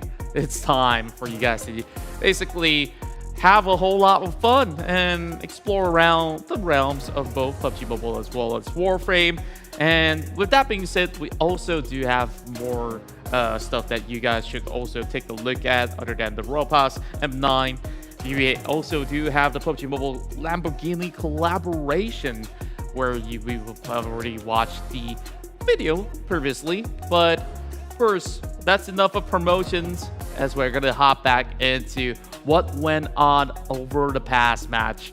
Well, we saw some frying pan being thrown out, we saw close quarter combat, some huge grenades, and even some sneaky moves coming in from Dingoz. They managed to squeeze into top 2 at least. Well, my prediction's not too shabby. I got a top 4 this time around. What's yours? Of course, go ahead, share it down in the comments below. We're going to be taking a look at some of the recap of the previous match on how the team Axis Esports have been able to rotate their way and also to outlast everybody outside of those grounds. So we're going to be taking a look at that pretty much shortly. Do share with us all of your favorite moments of the PMPL MYSGPH on the comments down below, or if you have any opinions, go ahead, drop by any of these groups, and we'll be hearing you out as well. So with that, of course, we've already got 3 chicken dinners, 1 over to KHI, 2 for Axis, redONE. I really want to see what else could they possibly bring to the table. But let's check out the standings as I elaborated it further. Now, on top of it all, it's going to be Axis redONE. This time, topping every other chicken dinner. Today, the chicken dinner scores always on 27. They make it 28. GENEXUS moves into the top 2 position with some high elimination points, all thanks to Biu and Ko. We saw Luyu doing a lot of work. Same goes to Bosskur. And Dingoz have made their way to the top 3 position. Though they did secure 12 ranking points, they only got 2 frags, therefore 14 points. 12 points for Team Bosskur, R2K with 11. Meanwhile, on top 5, we have Yoodo Alliance with 7 points, while Team Hawk secures themselves the 7th spot with the 5 points that has been garnered. Same goes to Clutch Guerilla, followed on by TABAH NC, 7-9, as well as EVOS, each bagging a total of 4 points. 3 points in for Geek Fam as well as KHI Esports. Meanwhile, Team Secret not looking at the best prime form for today, only walk away with 1 point, but same could be said about Farang, Lejund as well as Homebois. But this is the team that I did pick, as we saw iZane being the superstar of that match. He even whipped out the pan on the final moment, though he was all alone. He has dished out a total of 650 damage, while he has decided to rotate in with the final Mirado that he had, and further garnering himself 2.8 MVP points. This is not the first time he's performed pretty well in Miramar. We hope to see him again. But with that being said, of course, those are the distribution of his contribution towards R2K. Decent range coverage as well as a total of 3 elimination points. He just have to be a lot more consistent with that. Now, taking a look at the overall rankings, this is what's going to be important as they accumulate all the points to sum up the entirety of the week. Axis currently taking a 20-point lead against KHI Esports after taking 2 chicken dinners. So everybody at the top is leaving none behind for those at the bottom. While Dingoz Esports, they got 32 points, currently stay at 3rd place. GENEXUS is on the rise as they got themselves 28 points. On 5th spot, it's going to be Team R2K. MAB now pushes themselves upwards, and this game they did fluctuate a little bit. Well, technically they didn't play inside of this Miramar, but we'll be seeing them on the next matchup. Team Hawk with 22 points on 7th place. Now moving over to our 2nd pager, Yoodo Alliance have made a surgical comeback, and they currently do have 16 points with them. Farang Legends with 15, 14 for 7-9, while ALMGHTY as well as Clutch will both share 7 pointers each. RSG, NSEA as well as Homebois, they each got themselves 5 points. Everyone on the second part of the standings will still have chances to bounce back up, where we still have a few matches to go. Team Secret as well as SMG definitely has to do a whole lot better. So as we move our way to our 4th match, we'll have Group A, B, D, E to be playing this one out. So without Group C, EVOS VIP, Axis redONE, Dingoz, as well as Team Bosskur, they will be taking a little bit of break, while the next matchup, we'll be seeing them coming back later on for the matchup inside of Angle. So with that being said, first, let's have a little bit of recap once again before we dive into our next matchup. So take a look at this. This circle is around the water treatment center, while a lot of the teams, they try to play on the outskirts inside of water treatment, because that area here is going to be hard to rotate about. There's a big valley in between, and therefore Axis redONE, they took the entirety of the center zone as well as the high ground after the corners of Hacienda de Patron, while everyone else is coming over the north point as well as the south side. Therefore, Axis redONE, they keep them all at bay, while on the other outskirts, you have EVOS VIP that was taking fights against Team Secret, managed to take them down, but they did take their sweet time to get back in as well. So it was a little bit difficult. If they were to loiter around water treatment as well, they will face off against Yoodo Alliance. So there's no easy way out for them. Well, Farang Legends, they have to skirmish their way throughout the course of the Southern battles until they meet up with the rest of Axis Red 1. Now, take a look at this bird's eye view. This is the only compound that was left available for Axis Red 1 to defend. Everybody else is on open ground. So they expected that there's going to be high pressure points being pushed towards the team. And what they do, they have jumper on the outskirts.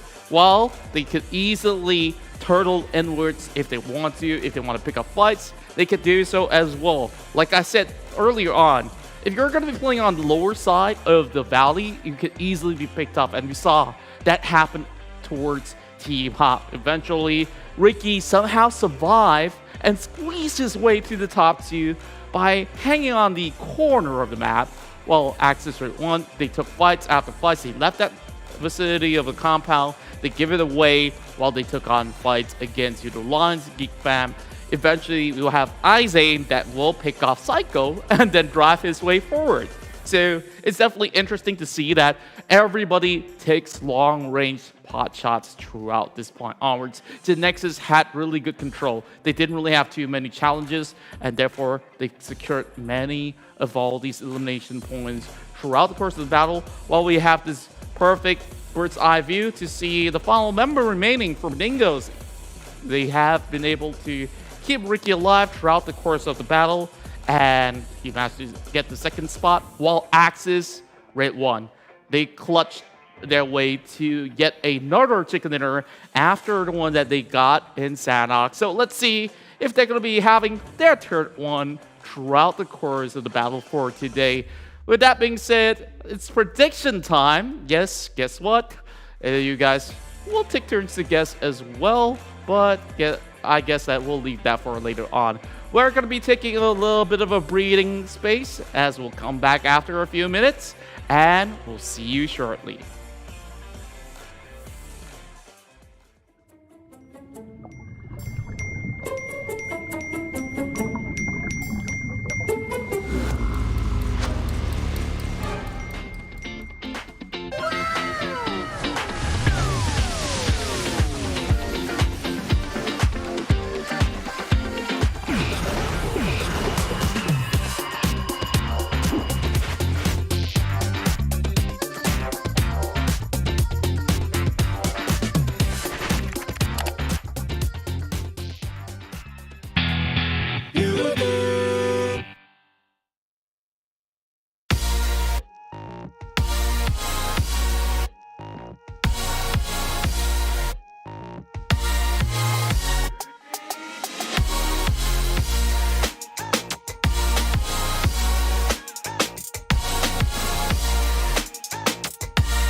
From ordinary to extraordinary, there's a long way to cross. Whenever we lose our way, there's always a light that keeps us going. The light sparks from every young heart. It leads us to capture inspiration in ordinary days. It encourages us to seize the colors of sunrises after the darkest hours and create something amazing with it.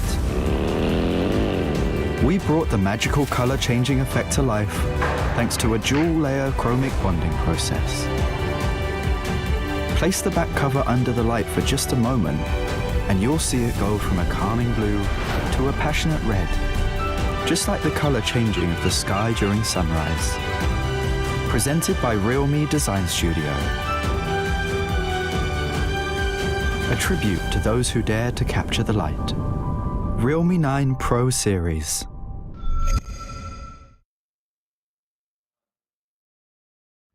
Hey guys, it's me again, Contra, as I bring you throughout the journey of the PMPL MYSGPH teams that are currently on board. We're here for Week 2's action, and we've already seen KHI Esports as well as Axis redONE taking all the glories of the past 3 matches. Let's see what else is there in store for us, as we'll see who will be the one to take home the glory by the end of the week. All this is presented to you by Tencent Games, PUBG Corporation, as well as Lightspeed and Quantum Studios. And we're going to be into our 4th match of the day. And speaking of which, we've already had one map of Miramar. We're going to go in for another one, as we will have to take a look at more of all these details on the screen. Well, this is the first season for Jumper to move into Axis Esports, and ever since his departure from Team Secret, he's been taking a whole lot of elimination points, bagging 2 chicken dinners for today as well, being your top player of the week for the moment.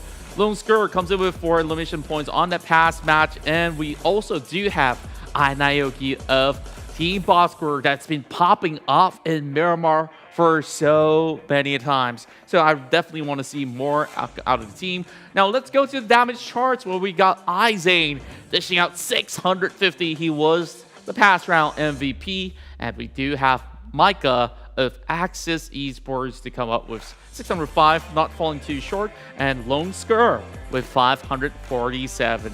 Great job coming in from all these players of each respective team.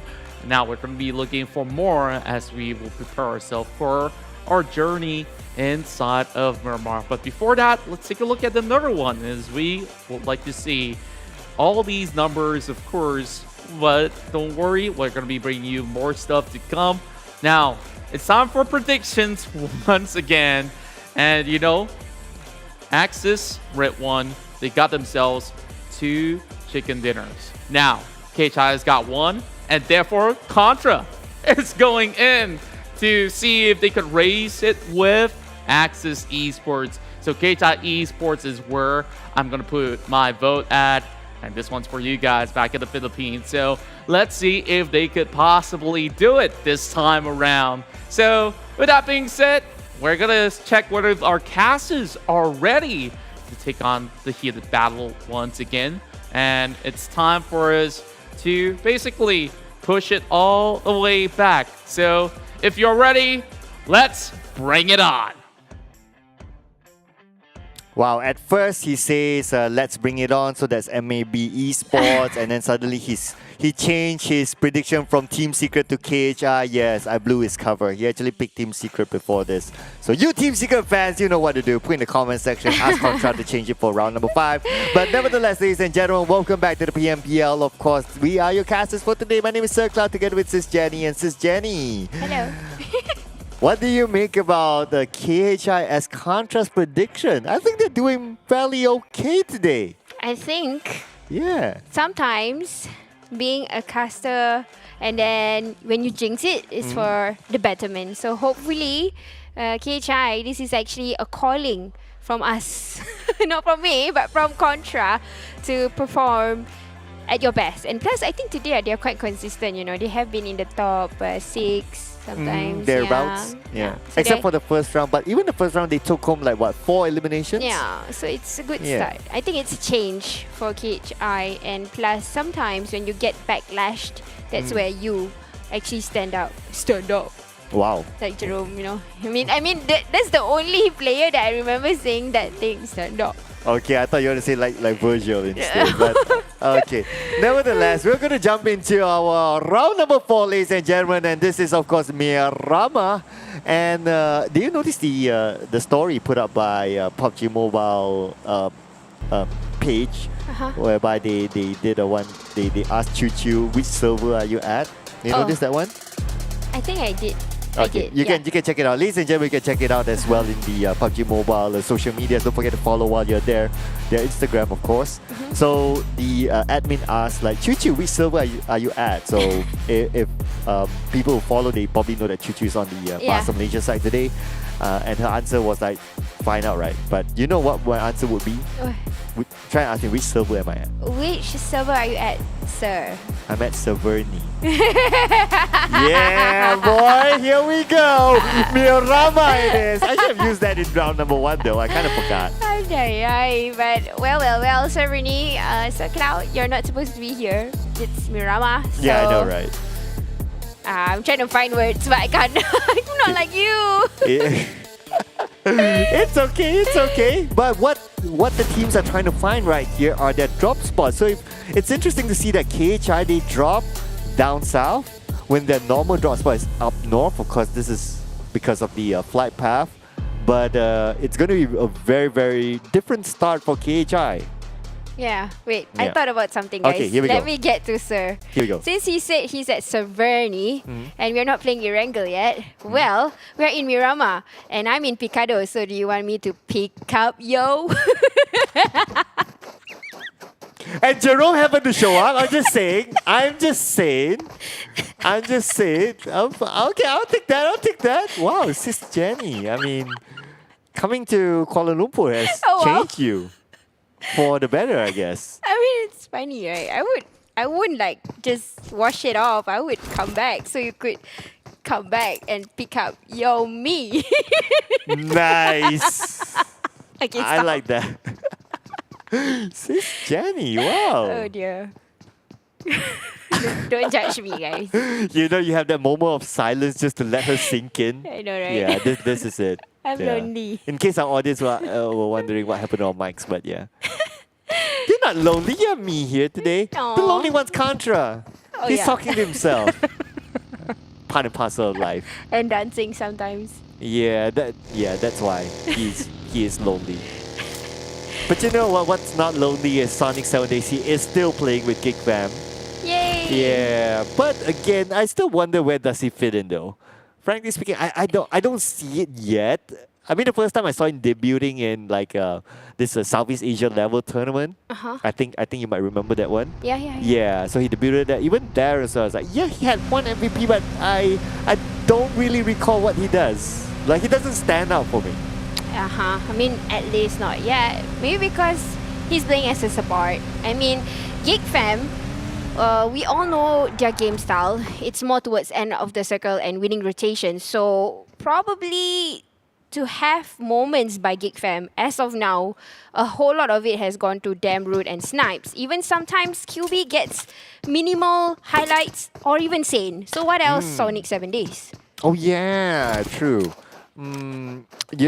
So recently I saw a post by the dad of Snipes. So obviously he's a very big supporter of Geek Fam, and he posted a review of Geek Fam's week 1. Oh yeah. And he starts off the line with something along the lines of saying that here's a review of the team that is not spoken much about.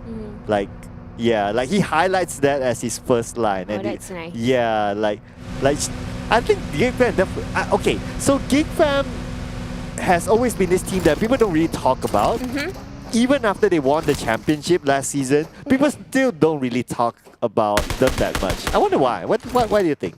I think it's just the game style. I mean, a whole lot of teams are more towards, I would say, firepower. You know, they come in when they want to pick a fight, for example, Exit Straight 1, and someone sprays the car, they will just stop and like, who is that person? But as compared to Geek Fam, they are more to the first few circles, rotate and rotate and rotate. What do they say again when they stop? Who is that person? Oh, wow. Yeah. I mean, that's how usually Geek Fam plays. I mean, right now they are just focusing on the loots. At the same time, I'm not saying that Geek Fam, you know, just because their game style is off as such, they are not good, but they are smart. They are more to wits than as compared to, okay, all is about firepower. So I would say they are a good balance or a good example of showing how IQ can be placed in a mobile game. And you know what else can be placed in a mobile game? What? It's Yoodo's 5 gigabyte of high-speed data plus 20 gigabytes of PUBG Mobile. So scan the QR code to get more information about that. But besides that as well, I do agree. I guess that's why they're like kind of that team that doesn't do flashy moves. Yeah. They don't do the flashy stuff. Yeah. Like, oh, one person gets 20 eliminations. Or they go around eliminating team after team. They don't really do that. Yeah, they don't. Yeah. Like I said, it's all about the wits when it comes to Geek Fam, and it's really a good example. At least, you know, Like these Virgil's days. a good example. Yeah, I told you, look at his face. Wow. He has a model face, guys. I mean, this is a package, right? Like you're playing at the Pro League. You have a model look. You know, it's about time that he gets a superstar status in Singapore or something. But he needs to beat Trix. He doesn't know that Trix is there though. So that's kind of interesting. So it's going to be 1v1. Trix gets the first preemptive shot. But then it gets 50% health there onto Virgil. Can Virgil win this fight? Trix now 80% health. He has a high ground advantage. And Virgil is in trouble. But Trix is in trouble as well. 10% health left. And Virgil wins the fight with a VSS. He swapped the weapon at the last moment. What? But just as we speak too early. That was a good cover, but it was a good CQC, man. That's a whole lot of statement. But Ares trying to fight back, but not good enough. I would say the point has already been seen. I'm also judging as I'm talking about this, like as though the bullets is coming on towards me. But Ares trying to counter back the fire by Homebois. What a good way of reflex. You know, I felt so excited looking at that fight earlier on. I can feel the excitement, especially from the Singaporean fans. Like Mama Lin, who just showed me the curry chicken nuggets with curry that apparently that's only available in Singapore. So shout out to Mama Lin that's actually watching this right now. Her husband actually is her husband actually played in the Singapore qualifiers. Yeah. Oh, you knew that? Yeah, Mickey, right? There you go. Yeah, there you go. It's a very small world in Singapore. Yeah, shout out. I mean, all the Singaporean players probably, I can name all of them. Wow. Yeah, especially, I know you can name Virgil. No. I know, yeah. Oh, come on. Okay. By the way, forget to do your challenge, Don. Just reminding you. I totally forgot about it. It's okay, you can. Oh my god. Yeah, you can replace it with random shoutouts of that challenge. I'm just saying. Yeah, I mean, after this, I would remember. I need to put a post-it somewhere so that I remember to say. Or you can bring it to tomorrow. Oh, come on. Give me mercy. Well, no mercy shown here by RSG onto Team Hawk, of course, as they dominate the high ground. And Team Hawk, like what you mentioned, right? Team Hawk, this is not their favorite map. They didn't do well in the previous round. Yeah. In this round itself, we can see one of the team members called out. So it could be again another struggling start to Team Hawk. Yep. But I would like to ask you a question, sir. We get to see RSG, and I have yet heard about Luke. Can you tell me about him? So from what the manager told me, apparently Luke is one of these young prodigy players that gets the thumbs up from Small Boy. Oh wow! Yeah, so apparently that he played TDM with Small Boy, and they went close. Oh, that's great. Yeah, so according to Ayman, he says that Small Boy doesn't easily acknowledge just people. Yeah, like even if he sees me, he doesn't talk to me. Oh really? Yeah. Just kidding. Oh. But Hey, I nearly okay, fell for yeah. that. Sometimes he talks to me, sometimes he doesn't. But yeah. Anyway, so if he says that you're a good player, you're a good player. So he acknowledges Luke. So that's as far as I know. This young prodigy that we don't know anything about, but gets a thumbs up from Small Boy. Great. I hope I do see the thumbs coming up soon, because I did see Luke coming out last week. but I've yet to see him taking more. So he has yet to earn the title of Adik Luke. Oh. No. So Okay. only Adik is given to if you're like the league terminator or something like that. Yeah. Maybe. Yeah, okay, maybe. So you But- gotta earn it, man. You gotta earn the title, like someone to call you Adik. Yeah. The Adik Luke. But the title is for a good one, but adik is actually brother. So brother is better than the bigger one. Is Brother it? di mana? Oh no? Okay. Adik Sorry. is like little brother, you know. Right, that was And then another after reverse pun, right, for our viewers who are familiar with Bahasa. But anyway, Adik, you know. yeah. So how about sis? Sis? Yeah.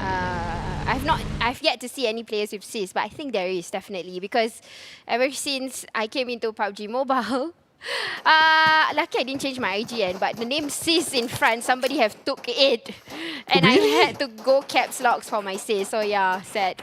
So that was like what, sis? I don't know what sis. Okay. I think it's my name. It's sis Jenny, because I typed sis Jenny following the capitalization, which is S and J, but it was somebody took it already, so I had to go like SIS capital and then Jenny like normal. So whenever people ask you like, what's your IGN, you go, sis! Jenny. Yeah. Because it's capital, Yeah, right? You yeah. gotta emphasize the capital. So it's like, my IGN is sis! Jenny. Is that how it works? Yeah. Okay. There you go. And we have Aris, so yeah, he's okay. But Oh dear God. yeah, unfortunately Virgil was eliminated, so we won't be seeing much of him left in this round. But one of the teams that caught my attention early on was Sem9. So Sem9 has 6 players, and the interesting thing about all their 6 players is that all their players are somewhat famous, or very famous or somewhat famous, and that means that they will have the drive to play. So I think this has been the issue with Sem9. They don't know who their main four is, neither do we. Like, I don't know who their main four is. It's like almost every round they change their players. What do you make of this? I don't know. Sem9, I don't know. I mean, they have their tactical, but honestly, I think for Sem9's lineup this season, there's a lot to see for Stone. I mean, he's usually the shadow. A lot of people don't really talk about him, but he's a very good support. Right. I would say that. I mean, I've seen him in scrims and he has been there as a good support role. I mean, usually that shines out is the fragger, the rusher, the IGL. But supports, the best supports, I would say, besides Wreath. Is Wreath a support? I think he's a fragger though. He's a fragger, right? Yeah, I think so. Sometimes, you know, it's hard to tell. It's hard to tell. Because you just shoot. Yeah. So, yeah. Or is it Apple? I can't remember. But anyways, a hard role to shine out from the rest is actually a support. So Stone played that role very well for me. Yep. Okay. So our observers are very interested with Jerome too. That he's being given the limelight. But I do agree, like supports, they don't get much mention. And I guess Stone is one of them. And I do agree Stone is a really good player. I just wonder, like, if everyone's as good, who's going to be the main lineup? But now let's check out who is the main lineup here for MAB as John goes down to Appy. And wow, I mean, John had that preemptive strike, but he still went down. That's a good cover by Appy, man. I mean, this guy has a lot in his hands, but that's a good shot from Moki. It's not even a spray, it's just a few bullets and he managed to get Pemburu knocked out. So this guy and Scar L 3 times perfect, on point. Absolutely good one. But unfortunately, John got caught out alone though, but Appy's waiting on the high ground, Moki on the low ground, but Appy goes down! And it's taken up by Calamity. Calamity, where did he come from? They have opened up for MAB and they know better to do what it takes, but CLC, Clash Guerilla, taking down the entire Almighty, chasing them, not letting them get away. And this is what I meant by Guerilla, getting Gorilla. They are very angry. So they go. Emotional damage, that's what you like to say, right? Emotional damage. You have to say it with the accent. But here we go. Voki goes down, and surprisingly, Voki is playing. I thought that Yoodo Alliance 4 Rivals, they are good enough with their original lineup, and now that he's playing, they seem to be kind of struggling, but okay, 1v2 can actually do it, but it's going to be tough. I mean, he doesn't have the high ground advantage, and I'm not blaming Voki, but I guess there's some level of chemistry that's not really there, and this is the result. Wow. But it's very odd to see Yoodo Alliance 4 Rivals coming out this early for Miramar match. So MAB has definitely stepped up their game and bring it on, they say. But Team Huck also probably trying to step up their game over in Miramar, shooting off NC from the distance. So Team Huck's trying to prove that that Miramar is no longer their kryptonite. So far so good for them. We can see that it's quite clear as they move into the circle. But look, the prodigy player that we talked about earlier on, sniped down by ice shots. At the same time, Calamity will be taken down by Geek Fam. Geek Fam probably coming in from behind as the circle hard shifts towards the top left. And the circle definitely hard shifted, and all of these teams, especially from the north, will have a skirmish before they enter. A whole lot of gatekeeping is going on, even though MAB was in the lead. Right now, Geek Fam is not letting them in that easy. Iftar, the last man standing, and plus, he needs to move into the circle as his teammates are taken down. So MAB, they got a good start, but now they're kind of struggling. Now let's look at Rensky. Rensky is in the circle. I think he can hang on here till the next circle. It should be okay for him. But he has to be aware that NC is going to come in from the southern side. And you know what, Cloud? Oh, man, sir. Oh, Team yes, Secret. Y2K is playing. Oh, yeah! The man with the process. Wait a second. Yeah, so he replaced the smart toy. Man, okay, that's interesting. That's interesting. I mean, if you ask me, if anyone were to replace Smart Toy, the only person that can do it is Y2K. Wow. He was former IGL in RSG, so he knows how to do it. And now he's leading out the chart. Wow. Hey, you know, it's very rare to see Y2K in the playlist. So, not playlist, the song, but as a player. So, guys, buy the numbers if they win a chicken. If they win a chicken, do you think Y2K stays for the final round? I don't think so. I mean, it's hard for him to play it, right? Usually. Okay, but I think that now it's 2 more rounds. I think Team Secret, if they do well, they just go all the way. But I think if they don't as well, they just go all the way with it. I mean, like, it's the last 2 rounds for the day anyway, right? Wow, it's super rare, but well, wow. Anyways, Luke here, back up on his feet.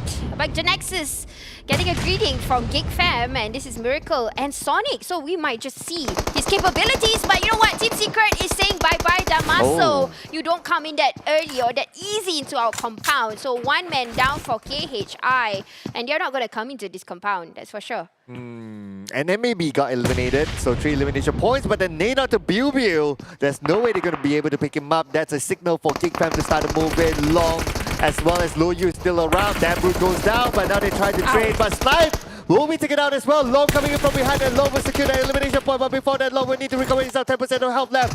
First 8 will be popped up by Long. Will he have enough time? He should be able to. Oh, but there's 2 more players. Snappy is still in the area. Oh, with 1 more down, Sonic, this is your time to shine. Will you get that CQC ready? He's gonna come back from the back, but no, his life is super low. And that's a wipeout for Geek Fam. But it's an amazing game for Long. I mean, he single-handedly took out 3 members from Geek Fam. Biu went down as a bait. Geek Fam moving, but Long was there to take him down. Oh dear. That was his time to shine, but maybe not yet, guys. So Geek Fam is already out. Now we are changing gears into Clutch Guerilla, who is taking one of the vantage point, at least in the circle right now. And they can have a fight with R2K. It's your time, guys. Yeah, it's time for Clutch Guerilla as they take down Ziggs. So that will be the first start for them. At the same time, we'll be able to see the next circle. Both of these teams are currently in it. And the northern side is kind of empty. Funky goes down with the long range coming in from Harm. And now they start to trade between each other. But Clutch Guerilla, they'll be able to pick up Funky. Yeah, and look at Adib's getting information. That's very calm of him. He is not returning the fire as any time because he's just waiting for information. That's a very good disciplinary act, at least for an IGL. Echo, on the meantime, is trying to cover fire or cover his teammates from the back. He's not engaging anything, but but Echo will try to tap onto Adips. Oh, Echo trying to find an opening into the circle. They have about 25 more seconds until the zone starts to close in, and Clutch Guerilla will be their immigration officer. Farang Legends as well. They are still in this, but they're on the lower ground as Helton goes down to Echo. Ooh, but you know what? There is brothers and brothers again, right beside one another. R2K is trying to get themselves into the circle, but Clutch Guerilla is saying no, no, no. Similarly to Lejund, who is trying to rotate by the lower part. We can see the fight still going on. KHI slowly coming in, but kill feeds are coming in at the same time from different angles. Wow, but talking about coming in, it's going to be SMG onto Sem9. And Sem9 now taking out SMG one by one. Jax tries to get one for himself, and Jax will be able to take down SMG as SMG struggles to win the fight against Sem9. Ooh, and Farang still getting some kind of intel, taking one by one down, and the entire SMG goes down, snatching the fort. Ooh, I think he's using the M762 or something, a gun that had that. I had that skin. Oh, wow. Yep, skin collectors in the house, ladies and gentlemen. But let's see if our skin collectors from Farang Legend able to win this fight to get themselves into the next circle as they fight against Clutch Guerilla. Leo now down to 10% of health, immediately uses first aid. They need to pick up Adilu at the same time, but will there be enough time? It's going to be a tough call here. Will they be able to pick up Adilu? I don't think so. It's going to be tough. But R2K eliminated, trying to get from the back yet again. But these two brothers, again, neck on neck with one another. Lejund, Farang Legend, and Clutch Guerilla. Very carefully, side by side. But KHI, good disciplinary act one more time. They are keeping quiet. Adibs immediately looting the airdrop. And the good news is that he's in the circle, so it's kind of okay for him. Jimmy should be able to be picked up by Funky. Oh, no. Oh, wait, not too sure where Jimmy is at, but nope. No, Jimmy will be taken out by Rex at the other day. But just look at the amount of teams at the southern side. There's like 4 teams really, really close by. Yeah, and they have to connect with one another. The scrimmage that is going on here, they have to do it or not. And it's not a good sign for Clutch Guerilla because RSG is coming in strong this time and they are just clutching one after another. And not only that, Fredo was taken down. RSG, this could be their comeback round and they start to push in towards KHI. And KHI looks like one of them will be taken out. H2R will be the next victim. At the same time, RSG, 5 elimination points for them so far. So good. Yes. Oh, you know what? KHI have been eliminated, so keeping quiet is not that good apparently. But these two teams, they've got to clear it quickly because the trouble is coming in. He's the only person alive. He's going to get spotted. He's going to finish it, but that's not the end. That's not the end. Oh man, that was such a waste that Kim didn't notice that Funky was there and Kim was taken out. One more point for Clutch Guerilla as Farang Legends been eliminated at 7th place. 2 elimination points for them. Brothers in hand and they just eliminated side by side. RSG dominating this time, but Team Secret, don't not to forget, Y2K is still alive and up on neck with Team Hug. Showing the troubles, one more person left. The MC Spring on the hunt and wipe out back to the lobby for Team Hug. Well, not too bad for Team Hug, at least this time 6th place for them. So far so good. But now we move over to Team Secret as the leader, Y2K, brings them into the final few circles. But there are other teams inside there as well. Sem9 is in the circle. NC's in the circle as well as GENEXUS still hanging on with 4 team members still intact. That is a free giveaway for Snappy. Managed to get one in the back, but Flex is coming in. But he's being spotted from a distance, getting shot from different angles, but that's a good reflex. Immediately going down. Kid is coming in strong, trying to comb in towards RSG. Now Sem9 in front. They're sharing the same house together with Sem9, so it's going to be the El Clasico. iShot starts to find where his opponent is at, but cannot spot them out just yet. And iShot waiting for the right moment. Dep together with Putra going up against iShot as well as Kid. It's going to be 2v2 in this matchup between the El Clasico teams. Ooh, and yep, this is going to be a close combat. But then Molotov, look at Kid's life. He immediately goes out and going to rotate to a different angle. Now Team Secret with Y2K, we can see colors and magic. Here we go. Deb prepping up the nade. Will he be able to land it onto the team members from Team Secret? No, it will not land onto them. But wait a second. Y2K, how? I think there's a vehicle. Oh man, that was unlucky for Y2K. Yep. But this is what it is. Close combat. Putra getting Kid. Lowest health. Oh, Kid's Kid down. goes And I think this is going to be an advantage for Sam9. Nice One shots. more person left. And last, a few more hits. And back to the lobby for Team Secret. And it's going to be Sam9 winning this against Team Secret. So last week it was Team Secret winning fights against Sam9. Now it's going to be the other way around. Sam9 still maintaining all for their team members. NC with only 2 left. And GENEXUS still with a full squad. Wow, GENEXUS. They have been quite consistent for our 2 Miramar maps today. I know, right? Wow. Yeah. Considering that last week wasn't their week, so far it's a decent first week for them. Yeah. 11 eliminations. Oh yeah, it's 11 eliminations. Where did it come from? Crap. Wow. Okay, 4 of them came from Geek fam. That was the one that we saw earlier on, that Lung was the star player. But let's talk about that later on as Lung goes down. Drax with the long range coming in. The nade will be cooked up by Drax. He'll toss it out to the left side where Loya and Stampy are in the same building, but it will not land onto them. The counter nade onto Drax. Drax down to 60% health. Prepping up a second nade. This could land onto GENEXUS as the nade explodes and Loya goes down. Now Luyu goes down, but Snappy's gonna get that revival. Drax and Farang working hand in hand, but he's tanking a little bit of the damage for Drax, but still trying to find out information, keeping it cool, trying to figure out where the rest of Sam9 is. Ooh, yeah, okay. Sam9 is now really spread out. We can see from the minimap, 2 on the southern side, 2 on the northern side. This is the best tactics here for Sam9 to play. But GENEXUS, they're starting to struggle. They're being pushed by Sam9, but Sam9, they are not going all out just yet. They know they have the circle. They do not need to rush in. They can just wait for GENEXUS to move forward. But you know what? NC is playing a smart game. They can be the kingmaker this time. Oh yeah. This is where whoever gets shot by NC and they counter back to NC, there you go. the other person will be able to do it. But look at this, Bill goes down to Magix and he has begun. Yep, that's the one, the Kingmakers, and they are having the circle. So I would say GENEXUS have to eliminate or try to they will have to eliminate Sam9 or vice versa.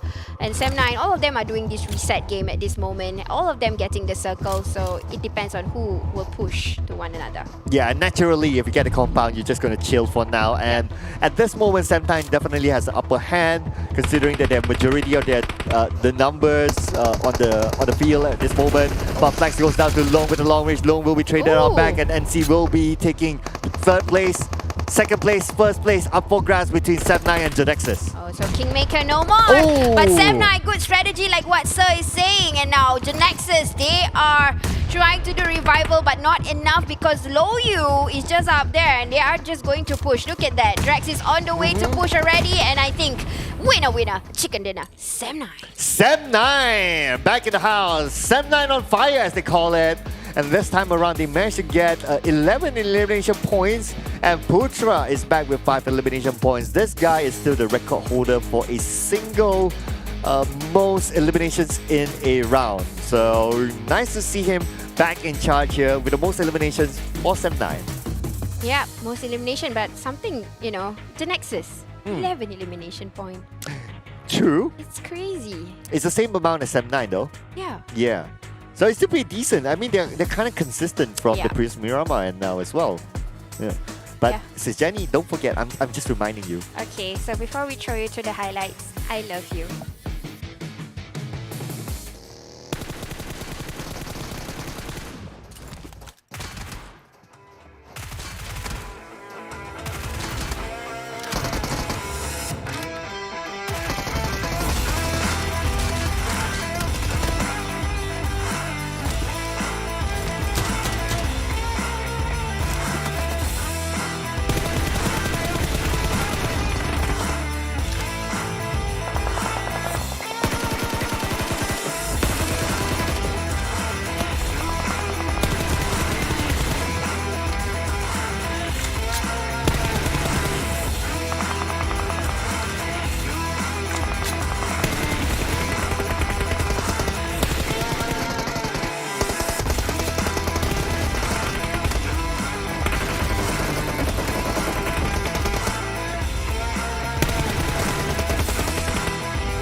And we finally see the Tigers bouncing back up, claiming themselves the chicken dinner. It's going to be 7-9 that will take the win on match 4. What a way to close up against GENEXUS. Definitely in their peak performance throughout the course of the battle. And if they keep this up, Team GENEXUS could even steal the highlights or the top spot by the end of the day.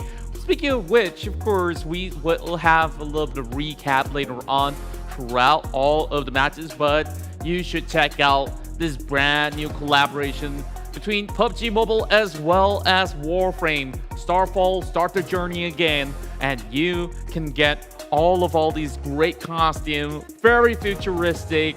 And for those who have played Warframe before, you definitely don't want to miss out. Well, now you have the best of both worlds, so make sure you get your hands on this, as you can obtain various outfits throughout in-game events in PUBG Mobile. More information will be shared soon, so stay tuned on our channels and get the new Royal Pass, which is in collaboration with Warframe. And speaking of which, of course, there's even more new stuff here to come. Well, you guys can also check out all the brand new things that's happening in the Classic Mode version 1.9. One of my favorites here is the underwater firearms pickup, so you don't need to worry about, losing your weapons by sea. Not only that, you can also swap firearm attachment. You can also have new climbing features. With the updated bridge, you also have a recall mechanic, so you could basically bring your teammates back up online. On the supply shop, you could also have some item adjustments as well, and with the new and improved mechanics, you could basically test the waters and just have better communication with a quick voice wheel, which you could just chat with your teammates if they don't really fancy using the microphone overall. But you know what? Comms and everything is vital when it comes down to PUBG Mobile competitive. And we saw today it was a stellar show between all of the players out there. It was a standoff by the corner of El Azahar, and we saw GENEXUS. They were by the pit stop, and eventually it was put to a halt by not only TABAH NC that was also chiming in from the back, but it's Sem9 that will be there to take it all the way home. So with that being said, let's have a look at the match rankings before we go down for our final match of the evening. We got 26 points in for Sem9, who's absolutely on fire, and they will be on the top place. There's only 1 point of difference between them as well as GENEXUS. They have tallied up to 25 points, and it's all thanks to that 13 elimination points that they've garnered. And speaking of 13th, RSG comes in third place with 13 points for themselves. I did, of course, predicted that Team Secret will bounce back up, but I did change my vote because I want to see KHI. 12 points for them, while TABAH NC will walk away with the 5th place finish with 11 points. 5 points in for Clutch Guerilla, 4 for Team Hawk, Farang Lejund, as well as Team SMG. Esports, they got themselves 3 pointers with R2K, Homebois, Geek Fam, as well as MAB. Meanwhile, 15 to 16 is only going to be securing 1 point apiece, and that's going to be Yoodo Alliance as well as ALMGHTY, where they got into some early trades, and that didn't benefit either side of the team.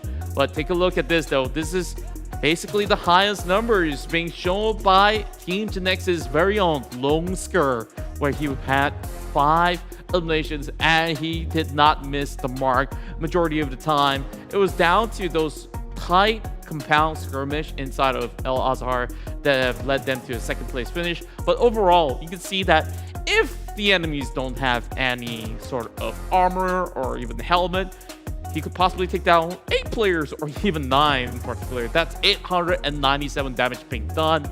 And if he's just only contributing 33% overall, that's just like, what, 0.01%? Just give it to that guy already. So you can see the rest of GENEXUS, they're in the perfect shape as of now. Today, we're seeing topsy-turvy movements throughout the weekly rankings, and currently at the top, it's going to be Axis Esports Club that's going to be securing themselves 54 points. 53, just 1 point behind, it's Team GENEXUS, while Sem9 is trailing behind them, coming up with 40 points of their own. KHI Esports, they now fall to the 4th position, but there's still one more game for them to prove. So we hope to see them back up there again. 32 for Dingoz Esports. Meanwhile, R2K will slide down to the 6th position with 29 points. 26 for Team Hawk, that remains the same. While MAB that started off strong, they didn't really have the smoothest of cruise with 25 points still intact. 20 points for Team Bosskur, while EVOS makes it to the top 10 with only 19 points. They did sit out one of the matches, so we'll be seeing them again on the final battle inside of Arangel. While heading to the second part of the ladder, we have Farang Lejund Hero, 19 points being shared across along with Geek Fam on 12. RSG, they did have some great performance, all thanks to Homebois and Co. They move up to the 13th spot. 17 will be for Yoodo Alliance, while TABAH NSEA as well as Team Secret, they have themselves 16 points. Guerilla with 12, 8 points each for Homebois as well as ALMGHTY. SMG, however, they only have 7 points.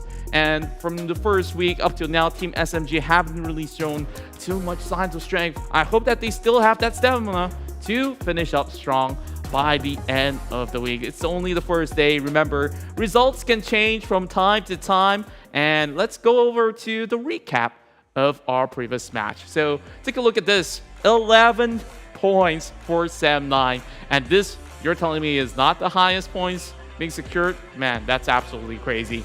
But Sam9, they went out skirts, they took their vehicle, and eventually traveled back to Power Grid. And with the circle appearing across the region of Crucible, there's only a few options to wrap around. And they took the road untraveled as compared to all the other teams that will be moving from Junkyard, Hacienda, and from the southern side. They moved up to Torre Ahumada, and then they further took the wraparound towards the corners of Tierra Blanca and then slide inwards. So that is something that's really interesting. They have possibly the longest distance coverage from this rotation by itself. GENEXUS, they also came in from Hacienda del Patron, while R2K, they took those early battles and, you know, they did decently well, but not too shabby. Team Secret, they were in the middle of the attention. They took the highest point of the peak of the kill. On the opposite end, it was GENEXUS. So these two teams were at the focal point where they could just pick up those points, while Team Hawk is doing exactly the same from the edges as well. But RSG got the best of them eventually. With Farang over the southern side, they tried to squeeze in, but there's too much of a crowd that was going on. KHI Esports tried to enact the same method, but they were a little bit too far as well with the blue zones coming in. It definitely wasn't easy, especially when you have to get by RSG, Farang, or even Homebois eventually. Now, Sam9, they have that clear passage from the north and eventually move inside of the city while all the fights were taking place on top of this hill. Now, catch us what happened as Team Secret. They might be on the low ground, but they could still spot anybody that climbs up. And therefore, they took some really good fights. Anybody that climbs down the hill, Sam9 is ready to retrieve those points. Therefore, it wasn't really easy for those that were coming from the top. And when it boils down to this, it was all about the teams that were still inside the city to dominate the next play. So, RSG, Team Secret, Team Hawk, they got to get down from that hill. And when you do so, you've already got depth, goes all the way up front. NSEA, on the other hand, they were trying to pick up a fight against GENEXUS, but they don't have those numbers to book. Therefore, it was much easier for Sam9. After the fights on the top of the hill were all sorted out, they could just easily tunnel vision onto either side of the team and then close off the match. It was quite a rough one for GENEXUS, and they had the highest of frags, but we will have to see whether if they could bring it back to the top of the standings. But with that, I'll leave the question up to you. Who will be the top one team for today? Now, as you have that question, we'll go on a break and we'll come back for you to answer that.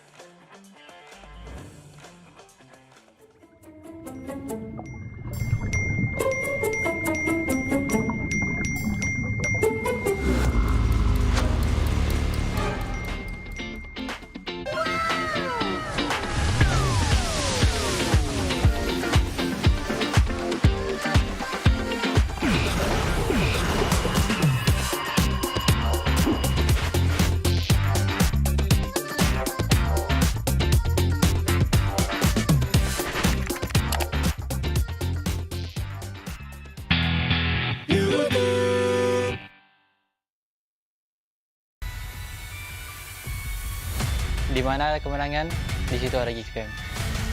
Once a Geek, always a fam.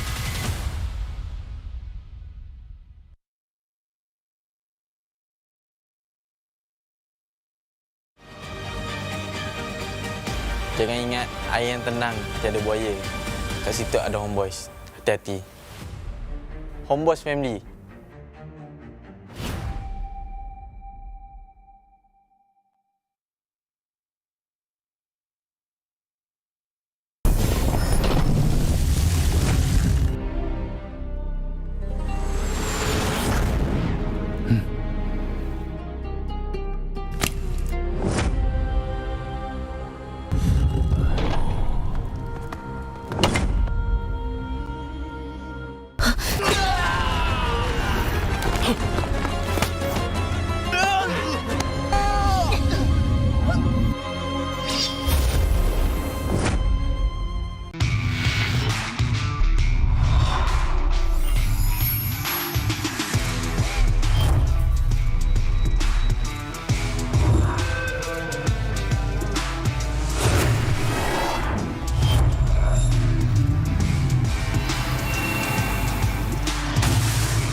From ordinary to extraordinary, there's a long way to cross. Whenever we lose our way, there's always a light that keeps us going. The light sparks from every young heart. It leads us to capture inspiration in ordinary days. It encourages us to seize the colors of sunrises after the darkest hours and create something amazing with it. We brought the magical color changing effect to life thanks to a dual layer chromic bonding process. Place the back cover under the light for just a moment and you'll see it go from a calming blue to a passionate red, just like the color changing of the sky during sunrise. Presented by RealMe Design Studio. A tribute to those who dare to capture the light. Realme 9 Pro Series.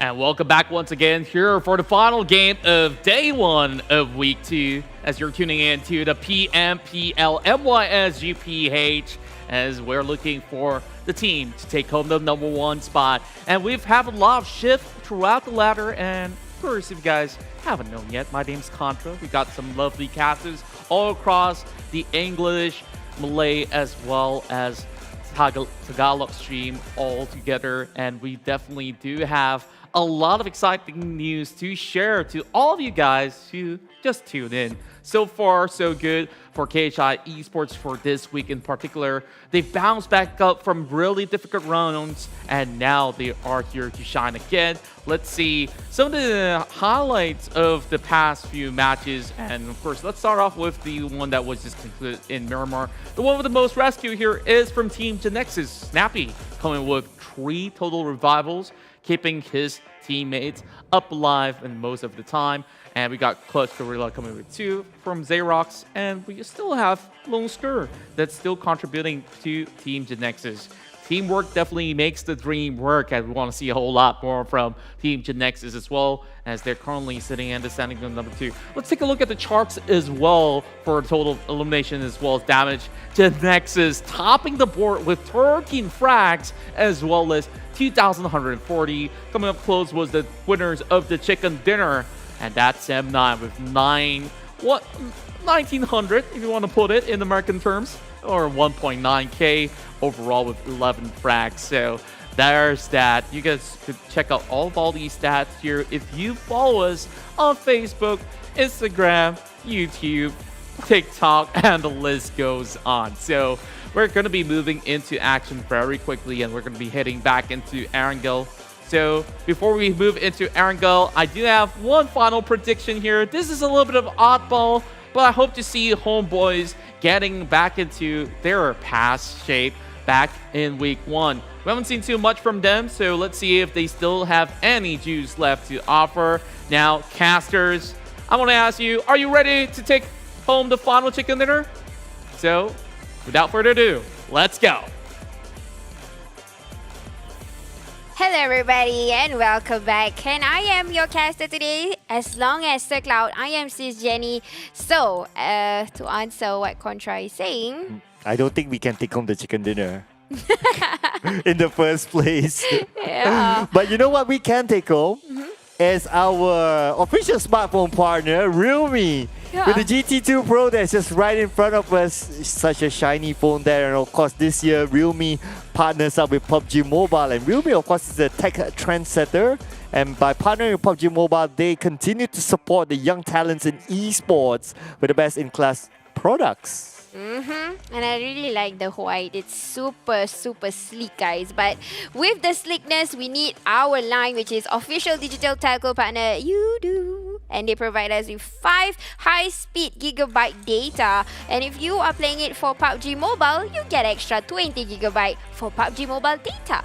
Yes, and you can revive your mates as much as possible as what we saw earlier in the charts. So it's quite interesting to see that the third most revives is 1. Yeah, okay. Yeah, when I saw that, I was like, oh, okay, then I guess a lot of people will be able to make it into the charts. But then again, yeah, I guess it's based on the tiebreaker could be the placement. But anyway, it's not that important. What's going to be important is our last round tonight, ladies and gentlemen. Of course, Group C will be playing in case you miss out on Group C. Group C was last week's powerhouse. Group C had Dingoz in it. Group C had EVOS VIP and Yoodo Alliance 4 rivals in it as well. Yeah. So some of the top teams are actually in Group C, despite people talking about Group B with Team Secret 7-9. But last week it was Group C that most of them, on average, they actually sit quite highly on the charts. Yeah, I would agree for Dingoz at least. Although they are not sloppy today, they are playing it a little bit smart with a bit of shock.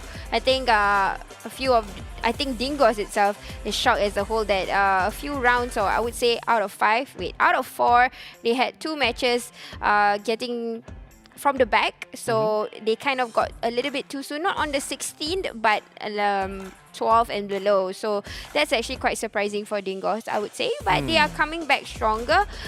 Still doing the surviving for Ricky. Again, good action of disciplinary. But then again, it is only the first day for the second week. Anything can happen. Yeah, I wonder how did Ricky do that. But by him doing that, they secure at least 12 points. Yeah, minimum. I don't remember how many elimination points, but they stand a good chance of being number 1 again by the end of today. Depending on how Axis performs as well. Yeah, because Axis, of course, 2 chicken dinners, they stand a high chance as well to be a number 1. Yep, I'm definitely surprised on how they come back, or they came back today for Axis Red 1, and I'm not surprised if they're still having that momentum, because you know, when you have a few chicken dinners in the bag and you're playing with the same kind of teams, the drive is different, you know, the adrenaline is always there, as compared to teams who have yet to get good results. They're going to be a bit shaky here and there, but then again, it's everybody's game and they need to win these bonus points to keep up the momentum. Like I said, the first few rounds or the first day is important for them to have that momentum, like how Dingoz started last week. So hopefully for this week, we can see consistency. I mean, there is a huge swap from the first page and the second page as compared to last week and this week. But there are still similar teams in the second page.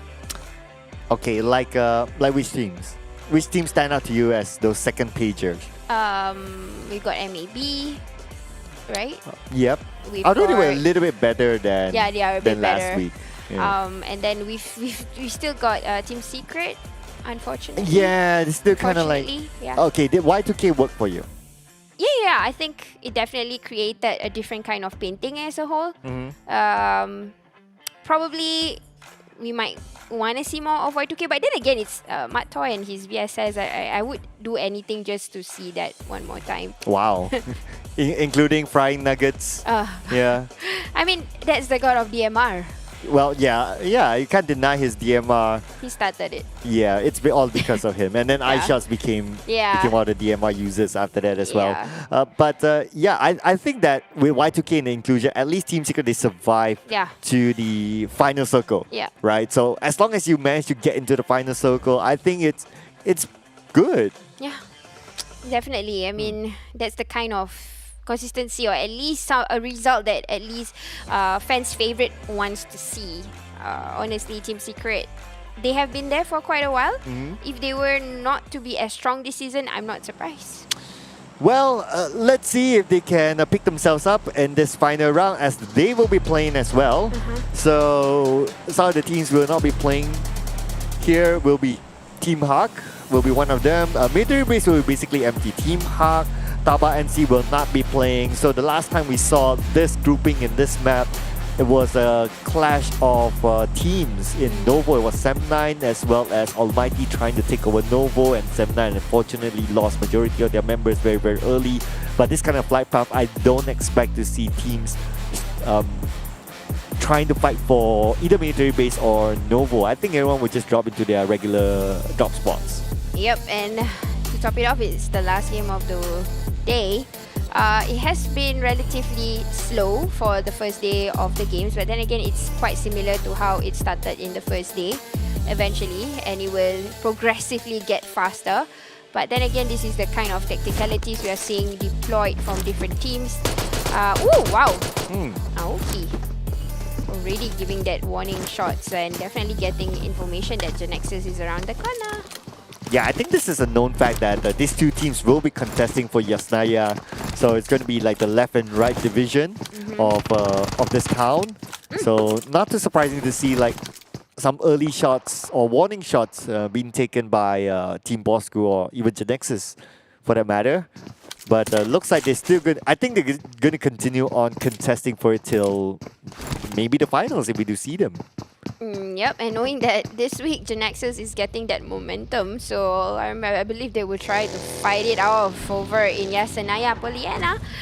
Here we go, RSG going to get some vehicles as we speak, and before they reach into their drop spot of their choice, I mean not their choice, but to where they belong, they're going to drop by here and there before they move into Milta. To where they belong, that's another team, that's GENEXUS. Huh? You said to where they belong. Long is in GENEXUS. I was so not slow in RSG. Belong. Yeah, Actually, to be in long. Singapore, we pronounce it as lung. Oh, okay. Oh yeah, that makes sense as well. That's another way to put it. Yeah, but yeah, then, I think it is lung. yeah, right? Yeah, I think so.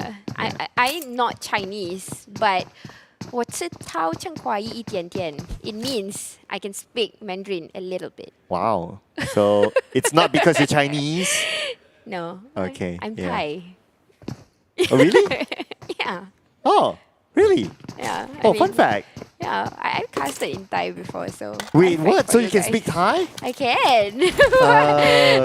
Can you demonstrate? Oh, really? Yeah. Right now? Oh, no. Why not, right? I mean, I did in Mandarin. I don't want people to, start to change to different server. But okay. Well, why not? I mean, Chanrut Thun. I just said I love you. in Thai.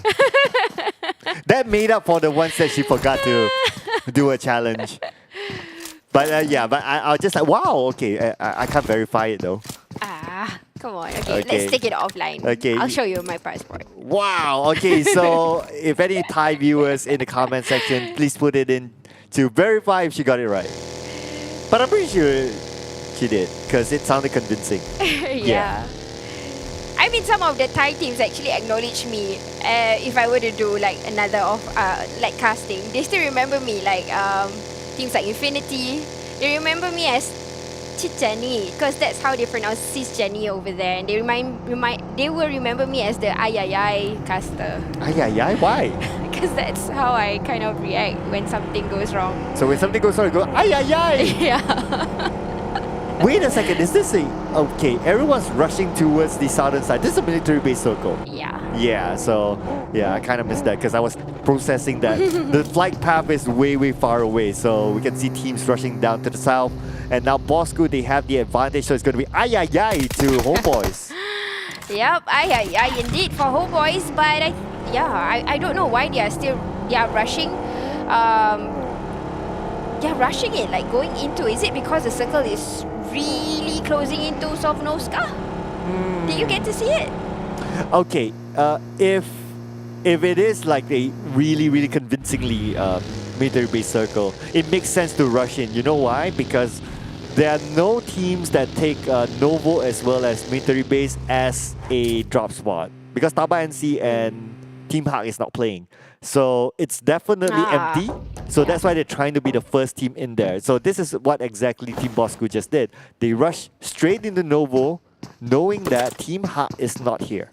They need the loots, definitely. Because they can't go disturbing on other people's areas unless they want to get contested. But we have still no clue about where the circle is right now, but it seems like there are teams still, in Yasenaya, so probably it might not be a military base circle. I've been hoping for that, but I don't think the gods of Tencent would close in into the new bridge. We haven't seen the bridge circle for a while though. Yeah, it will be pretty interesting, but of course they'll be entertaining for us and not for the players. That's for sure. But what's entertaining, of course, scan the QR code to get entertainment through high-speed data. 20 gigabytes waiting for you. You go and do it. I mean, you have missed it. If you're watching for YouTube, you can go a little bit behind just to scan it. Okay, so here we go. Just looking into rotation of certain teams. EVOS just going out into the other areas. They were from school. That's usually where they belong. Not belong, but not from GENEXUS. You're aware of the puns now, right? Yeah. Oh, but hey, Insomnus, Small Boy might have spotted that moving vehicle, so he is actually on the lookout. I'm not sure exactly what is he going to do, but it seems he is going to linger in the areas of. This is actually near the cliffs of Milta, so it's right opposite the Straits of Erangel. But I don't know. I think Small Boy is up to something. Let's see. Getting information and retreating. I think, that's not a bad idea as well. Because right now, what they need to focus is on placements at least, because it's still a full 16 squad out there. And plus, it's no point taking that early fight. You wouldn't know where the circle will end up. Yeah, but it seems like the circle, it might be near the areas of Sovnovska because, we have RSG comfortably going into the cliff. So probably it is already starting to close, focused on Sovnovska itself. So teams have to do a huge rotation, especially teams from the north side coming down, especially for ALMGHTY, also coming down to where the south is. It seems like they are okay, no problem, but I don't know, a whole lot of teams is already going into the south. Yeah, they're just like shooting there. There are some teams that understandably, like Axis is a slow rotator. They like to come in a little bit later. And this time Faris is playing. It's nice to see him again. And they're doing what they're used to doing. Even though it's a military-based circle, they'll be like, nope, okay, we're just going to chill. We're going to take our time from Kamishki all the way down. And Semna is doing the same. Ooh. They are right beside one another, and this is exactly where Semna will rotate. The other time when we saw KHI against them, this is exactly where it is, deja vu. But you know what is deja vu? Axis Red 1 will try to intercept this. Ay, rotation. Oh no. Numan Farang as well, as Faris puts pressure on Numan Farang. Faris himself being pressured by the blue, but then again, it's still the first circle. He has 2 first aids though. It's going to be okay for him, but Mampara not in a good position. It's pretty much stuck here for Sem9. I went into the waters immediately. I'm not sure if that's a good call for Sem9. It might be a hard start, especially for teams who are already in the waters. It's only the first circle. We can't really fight when you are like in that situation. There you go, the circle. Okay, wow. So much confidence for teams that's already making their way through. And because their predictions is right, it is a Sovnovska circle, sir. Oh, let's go indeed. So all the way down it seems. But for teams like Axis Red 1 and Sem9, it's going to be tough for them as they're still stuck. I think they're somewhere around Lipovka by now. This kind of circle, we will not really see a close combat. I would say a whole lot of teams will be swimming. By this time, the bridge won't be a good idea by getting striked again by GENEXUS, and that's Homebois one more time. He might just be taken down. I don't think anybody is going to come up to revive him, and GENEXUS will do a push. But will they come back? Oh, but apparently the Kifl is going towards Sem9 instead. Putra traces on to Faris, so Faris is down. A Repo will be taken out by Loom. Yeah. Okay, yeah, and GENEXUS, they have the advantage against the Farang Legends. Are they going to do it? I mean, GENEXUS, they're playing like Team Wales last season. They have an advantage. They will just rush into the compound. They are trying to push into the compound. Helton is just going for that information porters, trying to get back onto the teams, but they are trying to spread out. And you know what? I think this is a good build-up, but there is something going on for Geek fam. Already a boat has already got on fire, and the entire MAB in the waters are getting in the red of health. This is only the second circle, sir. Oh yeah, and just look at this. Because it's the second circle, oh my god, and it's all the way down, everyone starts to rush in.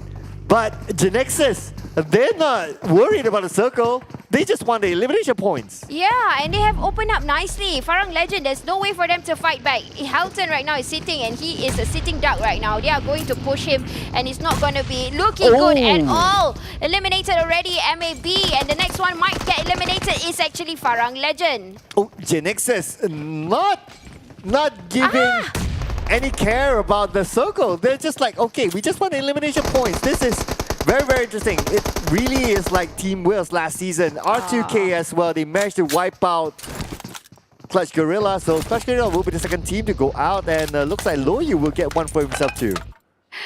And you know what, I keep on saying this, that Clutch Guerilla, every time either one of this team, Farang and Clutch, they will like, you know, somehow get eliminated hand in hand, side by side. Brothers in blood, definitely strong. But anyways, teams are trying to get across. It's relatively a very fast engagement. We are seeing R2K also trying to get across. The bridge, you can't do a gatekeep. It's very, very hard now because of the expansion of this bridge. So in order for you to cordon the entire angle, you need to have more than 5 vehicles. And you need more than 2 players maybe, because Almighty just lost 2 to Geek fam. Almighty came all the way from Severny, so it's quite a travel for them. R2K now trying to keep other teams at bay. We saw SMG earlier on. I think they are at the petrol station. Yes, they are. Still at the petrol station. I believe this area is still within the circle, so they can buy time. But it's very likely that the third circle will go all the way down. Yeah. And guess what, guys? It's the second circle. We already have 13 teams. I mean, 3 teams have already got eliminated. That's very fast. So probably a few of these teams did not predicted that the circle will actually close into Sovnovska. And bro, look into this circle. What? Wow. Sis, look at this circle. I mean, okay, there's a lot of high ground there, no doubt. So whoever takes the high ground around the areas of the circle, they have the advantage. It's a really, really good spot at this moment. Now Axis Red 1, they're still taking out the blue. they're playing a really slow rotation. We have seen this at 4 AM before in the PMGC. They played a similar strat. Yeah. And so far it's working out for Axis Red 1. Yeah, definitely. But I don't want to be in the blue either ways, at least for now. And such a huge way. And you know what? Already predicted Sem9. Good gatekeep. They don't even have to utilize the vehicles. They just show everybody that I'm here, what you're gonna do. And nothing that can be done to any of these teams that would just want to use the bridge. And it's a good anticipation that Axis Red 1 will come in late and they'll pass by the bridge. At least they trade back 2 elimination points. Not needing to get all of them, don't need to get greedy, but yeah, I mean, you took 2 from us, we take back 2 from you. Oh, yeah. It's really quite a fast game this time. Third circle and a 45 still alive. R2K still waiting on teams that might do rotation. Geek Fam is still in the waters. SMG just coming around the corners. And still, teams are doing gatekeeps and it is working perfectly fine. R2K, they have part of the circle. But look at this Geek Fam, they're going for the swim. I wonder if R2K knows that Geek Fam's in the water. It doesn't seem to be the case. Or maybe iZane does. Okay, Yeah. no, it doesn't look like he knows. Actually, something happened to Geek Fam. Yeah, the ship or the boat was actually exploded, but here we go. iZane trying to stop GENEXUS from taking the high ground. Wow. Echo's there, doing a beautiful spray, a flying buggy. But Biu managed to get to the top, and Dingoz is trying to take advantage of things. Oh, Dingoz is just trying to go straight into the other side of the island. Would he be able to make it? Now Long is the last man standing. Long will need to make a break for it. Long going alone. But he'll bump into the rest of R2K. Long, no! No, it's so scary. It's such a big threat. But Long is still alive and he's going to go for a swim. He's going to go for a swim. He's still alive? How? How? He dashed through. It's like if you slap someone in a award show and you still okay after that. Look at that. It's iZane, R2K, revenge for kill. And they are coming for that revenge. And they are going to find Lung. Oh, might as well just do the revival. Okay. I think Long can wait out to the next circle. Not too sure, but now we can focus on the iZane, putting pressure on the SMG. It's going to be tough for them, but nevertheless R2K might need to move as the next circle will be revealed to us, and the circle will go down south, and military base will be the final circle. Look at that. Look at iZane. So much revenge, like how their tagline is. Revenge to kill. I think that's the tagline. So it's not the end for him. He's still gonna seek for more. And this is what I mean by R2K. They can do a very good third play game party. Even though if they are not third party, they are coming from the back. Oh, but look at this. Who's coming in from the back? Damroot from Geek Fam. Now with the long reach of the SMG. SMG then he goes down, and Mile is the last man standing. They're not gonna get out of this. It hurts to see this. It's like players can't even do a counter when they are in the water. So Damroot will take one by one down, just like fishes in the sea. Yeah, it happened to be Jenny. I mean, yeah, it feels weird, but I get it. But now we have EVOS VIP going up against RSG. It's going to be Kim and Rex, the duo that's left. Small ball will be taken out by Sam. At the same time, we can see counter fire into Sam, so there will be a trade there between these two teams. Rex will be the one to take down Sam. So it's going to be 2v2 as Insomnus stays alive, but not for long. It's really a painful game to see. A few good teams have gone down. And it's all because of the hard shift circle. Everybody won't have the time to swim over or even get across the bridge. So this is what happens. Tends to be the last person again. He has to do a swim or come into the circle. They have already swum, in fact. He has to run in. But I won't do that if I were him. Kim. I mean, if he goes any further to the left, it's too open for him. Maybe, I don't know what he's trying to do. Probably trying to pick up his teammate, but then again, it's just too open. I mean, just look at the space on the right. Even if he tries to climb the hill, it's almost impossible to not get spotted at least. Yeah, he just got to try and play passive this time. No point in reviving any one of the EVOS players, leaving Razor behind. And he only has the cloud of smokes to cover him right now. Any point of time, he will get taken down. True enough, already being spotted with that Scar L from Rex. The entire EVOS goes down. I mean, there's nothing much more that Razor can do, to be fair. Yeah. There was nothing that if anyone swims in this middle, and if like RSG has a position, there's no way you're gonna get out of this. There's no way, because there's no cover. There is no way you're gonna survive this unless a third party comes in and say disturbs RSG. You're right. You're right. That's just unfortunate for EVOS. But guys, already the 4th circle, only 10 teams alive. This is one of the most fastest game ever we've seen in PMPL. Well, sis, you asked for it, you got it. Well, you're talking about how Sandhawk was, and now we're getting this final game that's really, really fast. And for 4th circle, we are down to 10 teams left. You know, this feels like this feels like a community scrim. Like it goes down that fast. I know, right? Another spray is coming in from Echo. 11 elimination points for the 4th circle.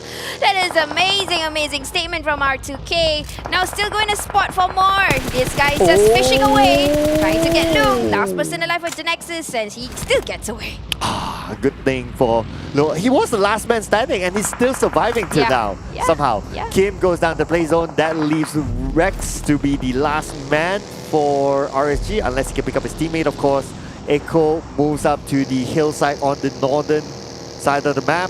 But then again, they are not within the circle just yet. They are making a slow rotation as the circle is still away from them.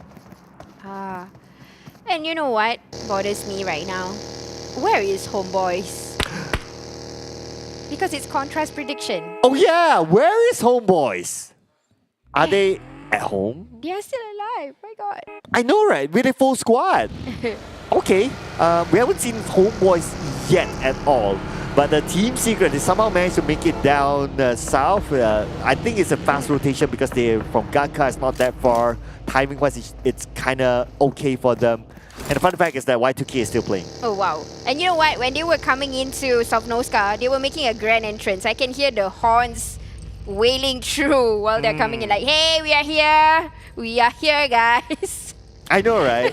You know, it reminds me of like if someone gets married and they have this parade, like people go around honking. Yeah, I know. Team Secret just made a huge grand entrance. Everybody knows that. It's a bit late, but then again, it could be for Fredo. I'm just saying. Oh yeah.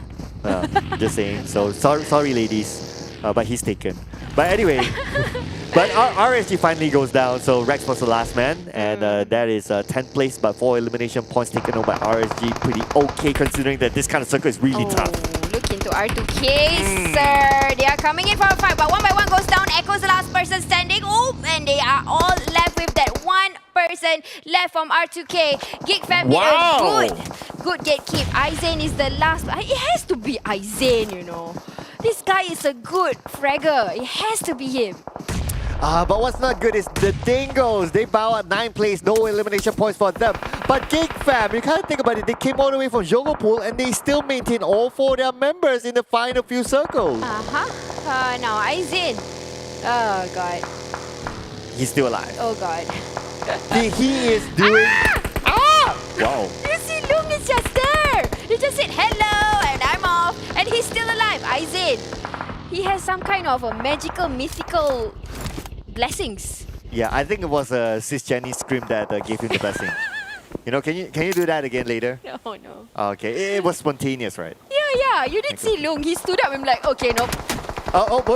Wait, what? Okay, they know that he's there. Yeah. iZane is in trouble now. iZane is now ICU. And here we go. What is going to happen? Homebois is finally making into the kill feed and already getting contacted, but they are in a safe spot. I remembered seeing them somewhere in the corners, so they are still quite safe in a compound. Geek fam is currently outside. Team Secret making their way in, still alive. Oh, but look at this. Team Bosskur, they are in the circle, and remember, they are one of the teams that made that very, very early rotation, knowing that no one's in military base, but Dab with a 1v1 against iZane, and iZane will be taken out by Dab, 2 young players, and Dab was the winner. But 11 elimination points. I don't mind going early. And I'm still hearing tappings, and it seems like I think Team Secret wants to win this chicken.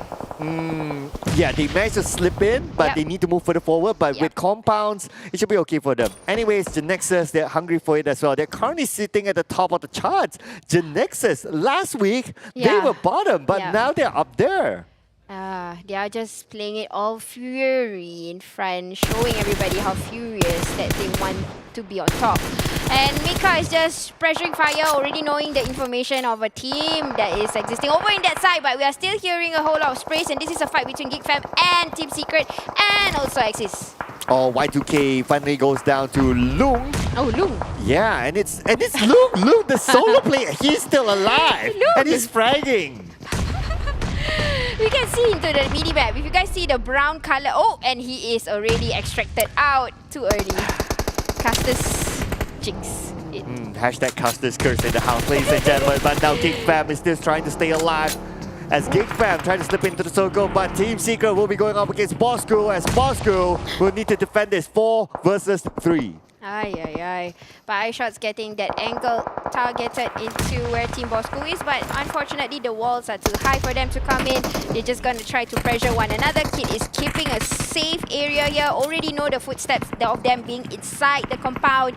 I don't know who has to come out first, but Bosskur, Ainayoki, I think he will try to put the entire team inside. Oh, but check this out. That will be eliminated by Miracle. That means he's number 6 for Sem9 in this final round. Our boy tossing on Nate onto the other side, but Fredo will not be phased by our boy's Nate. Tossing on the second Nate, no one on the left, and Bosskur still holding strong.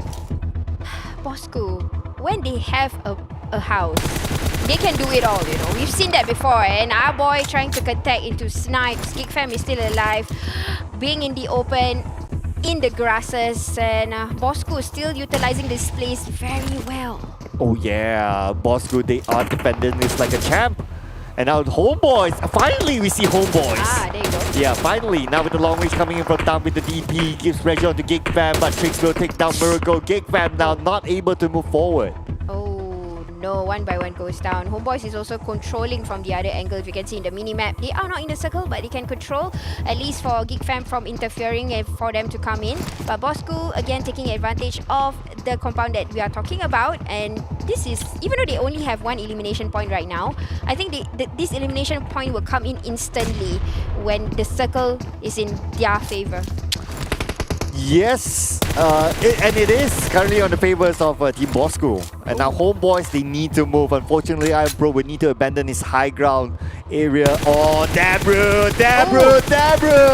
He's saying so rude from Iron Pro, my god. What a good call from Iron Pro, choosing such a place at the 7th circle. So he is already ready to sacrifice himself while his teammates is coming in. He's covering the fire. We are hearing tappings, and this is coming from Axis Mika, who's hiding somewhere at the corners. They are still in the game, by the way. We've got 2 from Axis Red 1. So the rest of them is still trying to find their way into the compounds of Bosskur.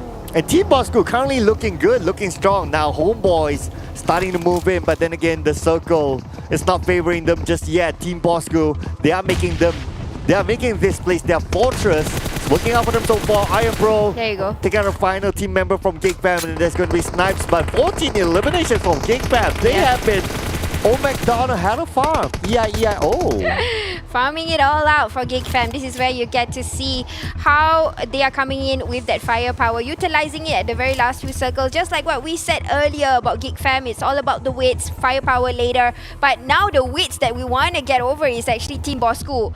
The orders from the IGL is saying don't go up, don't come out, and Axis is helping to make Team Secret fall one by one outside. Oh, but Homebois ain't gotta be happy about that. With the VSS in the arms of Bart, taking down the jumper, but Micah is there to pick him up.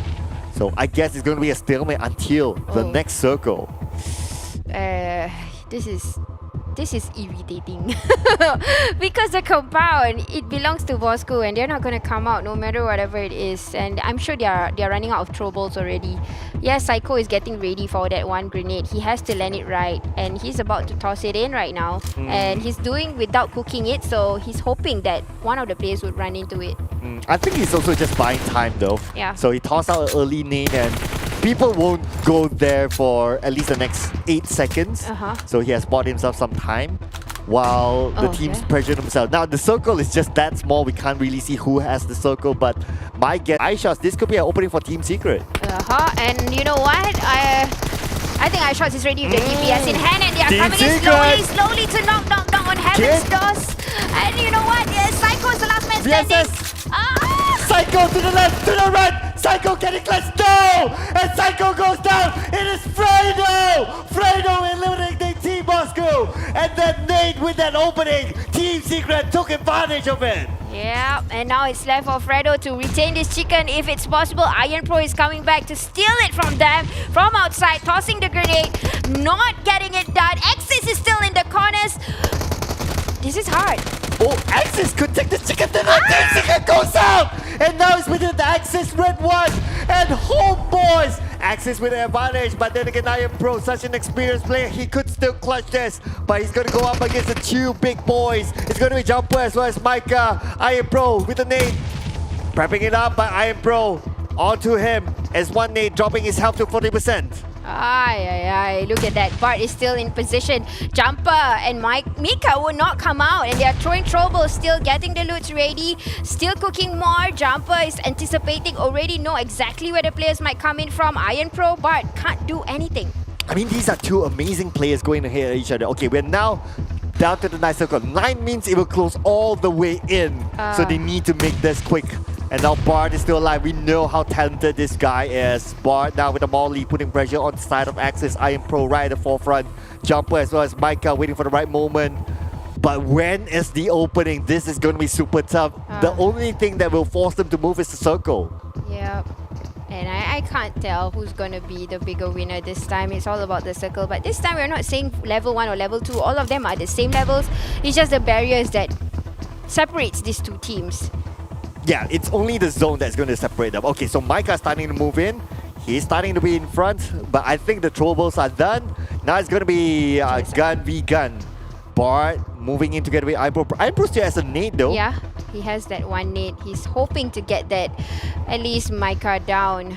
I'm not so sure what will happen next. Jumper already is there, and Bart can do a spring. He wants to, he's trying to come up.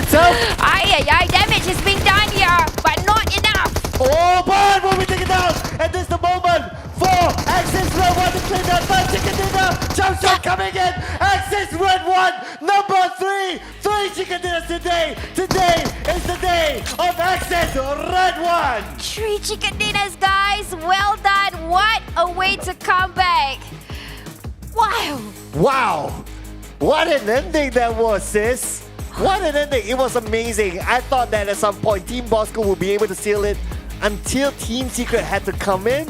But Axis Red 1, my goodness, that was an amazing finale. My God, guys, they really want that chicken dinner that bad, and they managed to get not 1, not 2, but 3 chicken dinner. I know, right? I think they can relax for tomorrow, you know. I can tell by now Tuan Syed is like, very happy. you know, yeah, he was really stressed last week with the results, but yeah, tonight he's gonna sleep happy. I think it's something to do with Keith having that jersey, you know. Keith. Yeah, it's something to do with Keith having that jersey. Yeah. He's walking around the studio with the Axis Red 1 jersey, so yeah. So shout out. If tomorrow you see Keith with like another team's jersey, you know what's happening. Yeah. Like some aluminium is happening. Definitely. Something is happening. I want to wear jerseys now. Do I have that power? Well, if you're not broadcasting, you could. I'm sure you have a few at home. Yeah. Maybe. But nevertheless, you know, you gotta give props to Axis Red 1. And what do you say to them, sis? Axis Red 1, I love you. Go to highlights now.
And there you have it.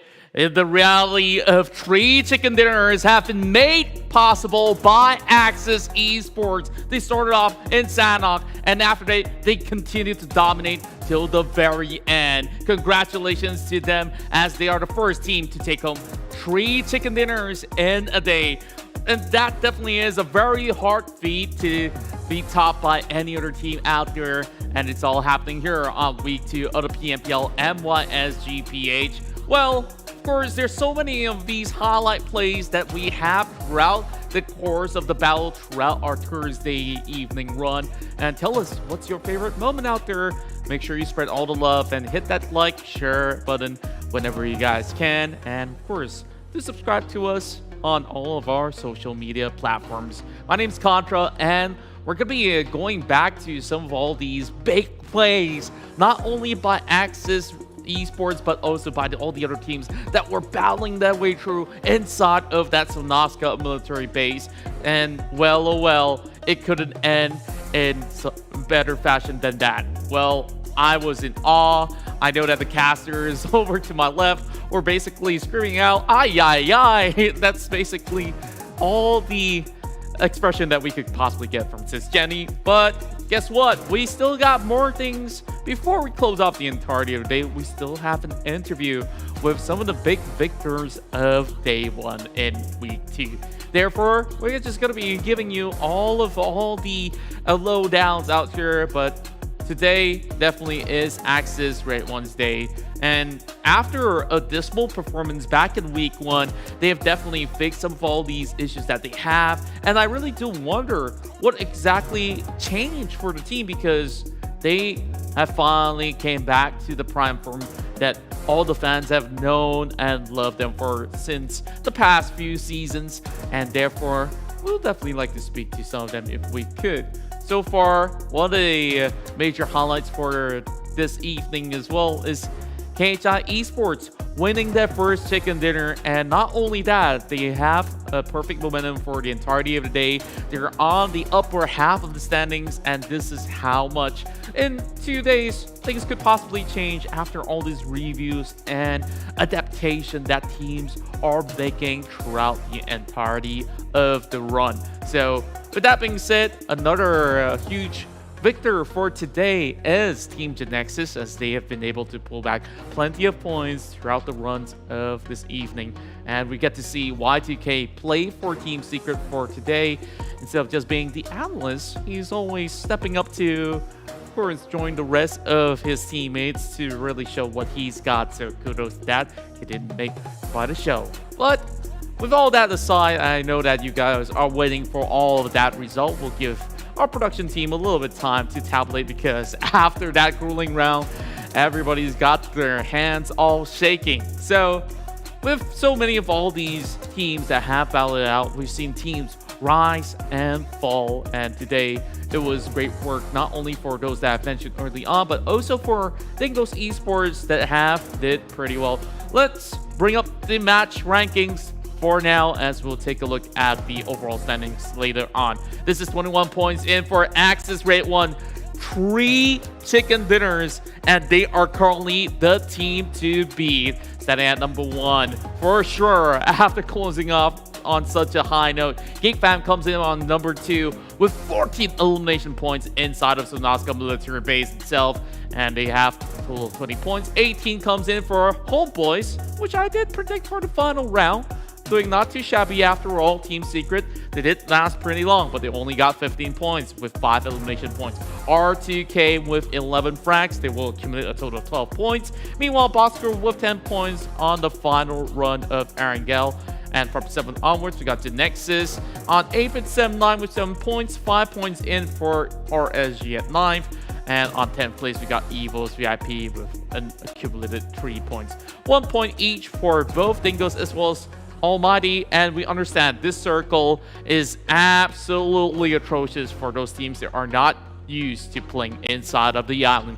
And therefore, SMG, Farang Lejund, Close Guerilla, as well as MAB Esports, they didn't manage to accumulate any points at all from this final game of Thursday. But don't worry, there's still more chances for tomorrow. Make sure you root for all of your favorite teams. But let's take a look at one of my favorite players out there throughout the tournament. I'm Pro. He's got 4 elimination points. I used to manage him, by the way. So he's got 829 points of damage being done throughout, and today really showing up strong, having 4 MVP points, and that's like what, 53.3% of contribution to the team.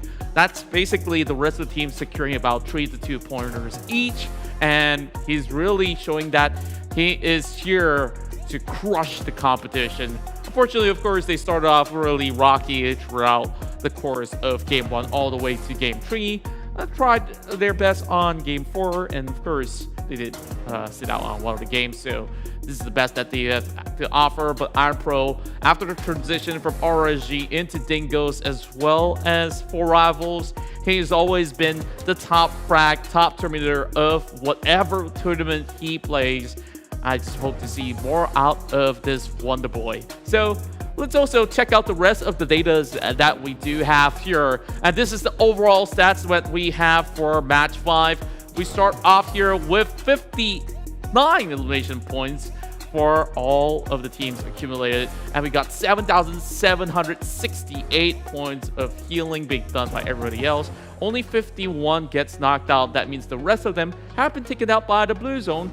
And there's about 190 turbos used. Quite an average inside of angle match. But take a look at Miracle though.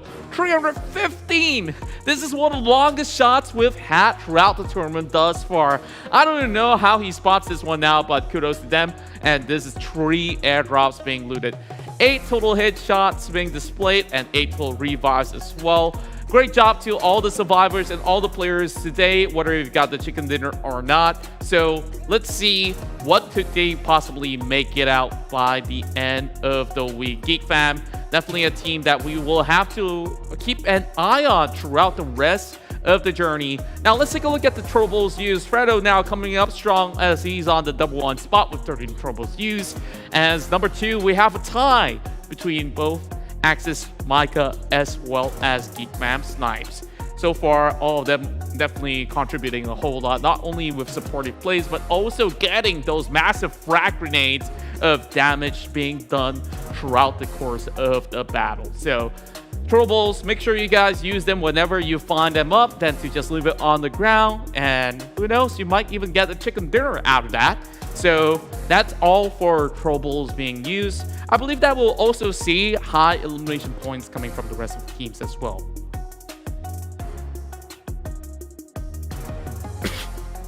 Pardon me, as I do want to take a little bit of breather.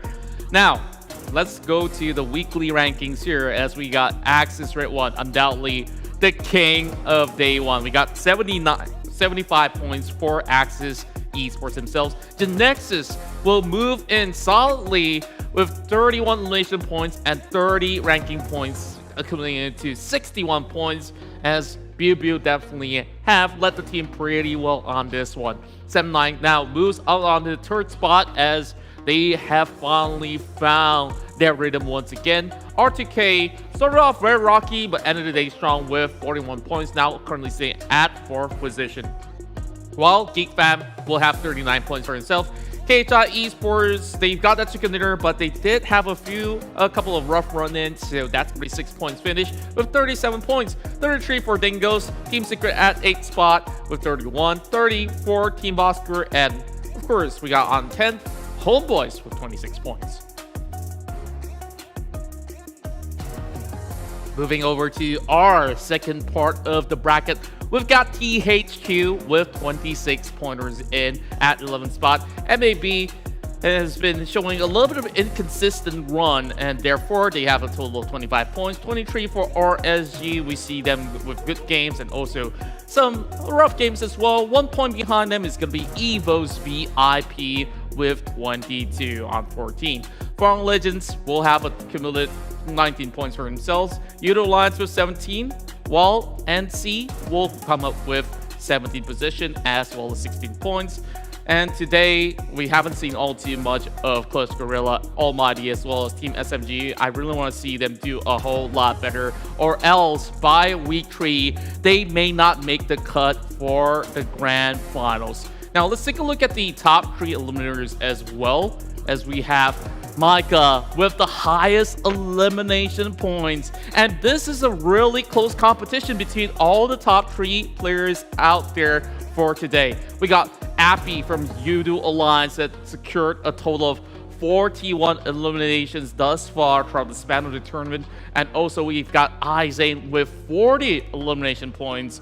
Very fitting. We've seen them do very well throughout the tournament. And by the end of the week, we might see some shift. Appy is just picking up some steam, and we're going to be looking at more of that race between some of the top dogs of the tournament. iZane has always showed that he has lasted the longest for R2K, and he secured himself 40 elimination points, as we spotted out much early on. 9,023 damage has been done throughout the course of the battle that he's been with the rest of R2K. Survival time, self-explanatory, and he's got a total of 1.5 MVP points so far. And you see the comparison between Micah, Damroot, Appy, as well as another player out there is just like, what, 0.1 per position. So the race is definitely on, so it's going to be pretty close by. And I definitely want to see this race come to a conclusion by the end to see who is the top Terminator for the entirety of the tournament. Now, we're going to be hopping into some of the highlights of the past match, but of course, just recapping on some of all these positions, I just really want to show you how GENEXUS, the point of contest coming in from the rest of Axis Esports, wasn't really starting from that point onwards. They moved in from prison and eventually hit down in towards the southern end by going over that eastern bridge. But watch as they go. From here, they will have a little bit of clearance, as they did take a little bit pit stop, checking if KHI is going to be around. And after that, they just moved in from that point onwards into the island, a little tad late, tanking a little bit of that blue zone, and after that, coming into a clear passage. But the trouble is, they have to pass through Sam9 gang. The rest of Homebois RSG, they were clearly inside the circle, together with Team Secret, that have been able to play that one pretty well. And the rest of the team will have to be pulled directly into the Sandusky military base from that here on. But that western side of the bridge is definitely a no-go zone. We got Geek fan getting clipped off eventually. We got EVOS VIP as well. So there's too much troubles lying ahead. But Bosskur definitely played it out well. They booked that prime spot with 4 members still intact. But eventually, they will have members tumbling and falling. Axis redONE, they only have 2 members left, but they made it work nonetheless. Don't mind me as I take a little sip of water. As we carry on with this, Team Secret definitely has a perfect vantage point as well. They took a lot of fights, and they had a couple of smokes to work with. Geek Fam is a little bit further away, which they could also be clipped by Homebois. Though they do have 4 members, they were wide out in the open. That by the corner of the zone, you know how that one's going to go. Though he might have a little bit of a glimmer of hope to squeeze in. It's going to be easily spotted out, especially when you have already pulled out with a little bit of utilities that's been thrown out to play.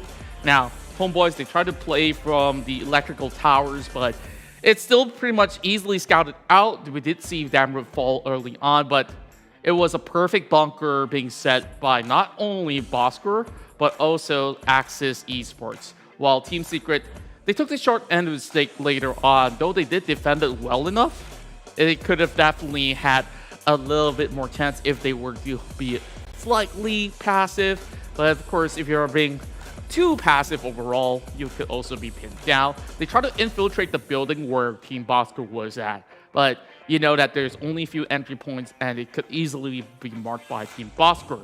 Now, what's miraculous about this gameplay is that though Axis Esports was outnumbered, they waited out patiently, they pick out everyone on the outskirts, and then only challenge the rest of them that are indoors later on. And watch as it goes. There's a little bit of trading going on, and after all of that, it was between Homebois as well as Axis redONE. that has been able to take over.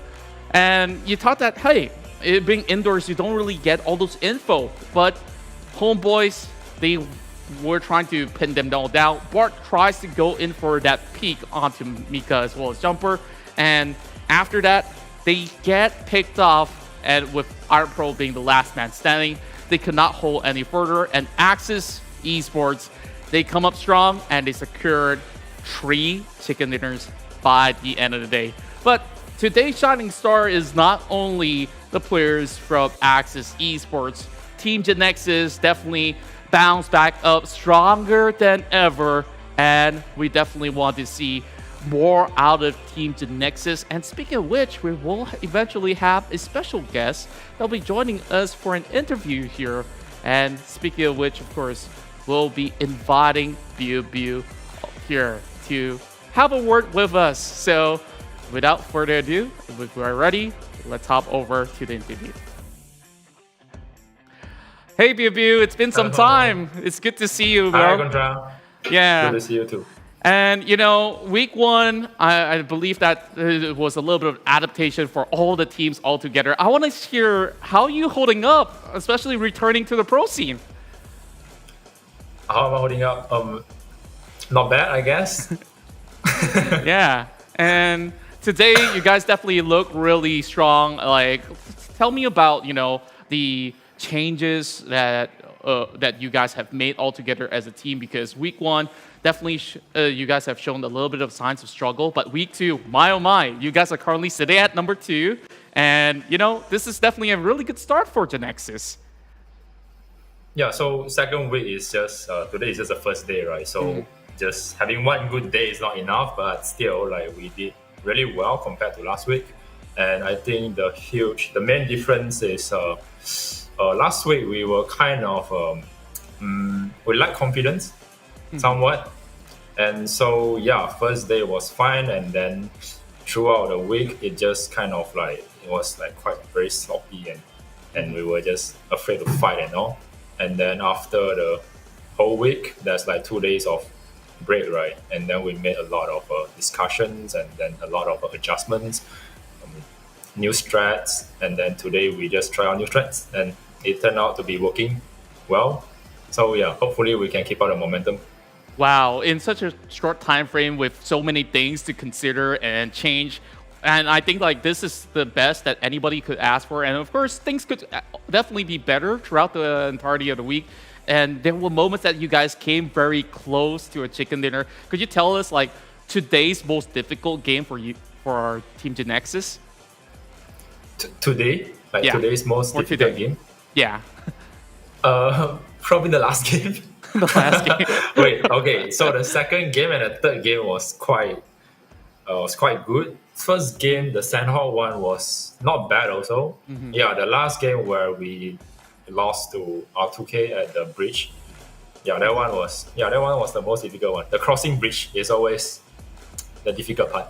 Yeah, those viewers definitely love to watch those island ending. I understand how difficult would it be for you guys to make decisions. And speaking of which, you know, like you made a resurgent comeback to play with the entirety of the squad. Like, you know, like I'm pretty sure that there's already bonds even before you rejoin the competitive scene. So who are you closest to in Team GENEXUS?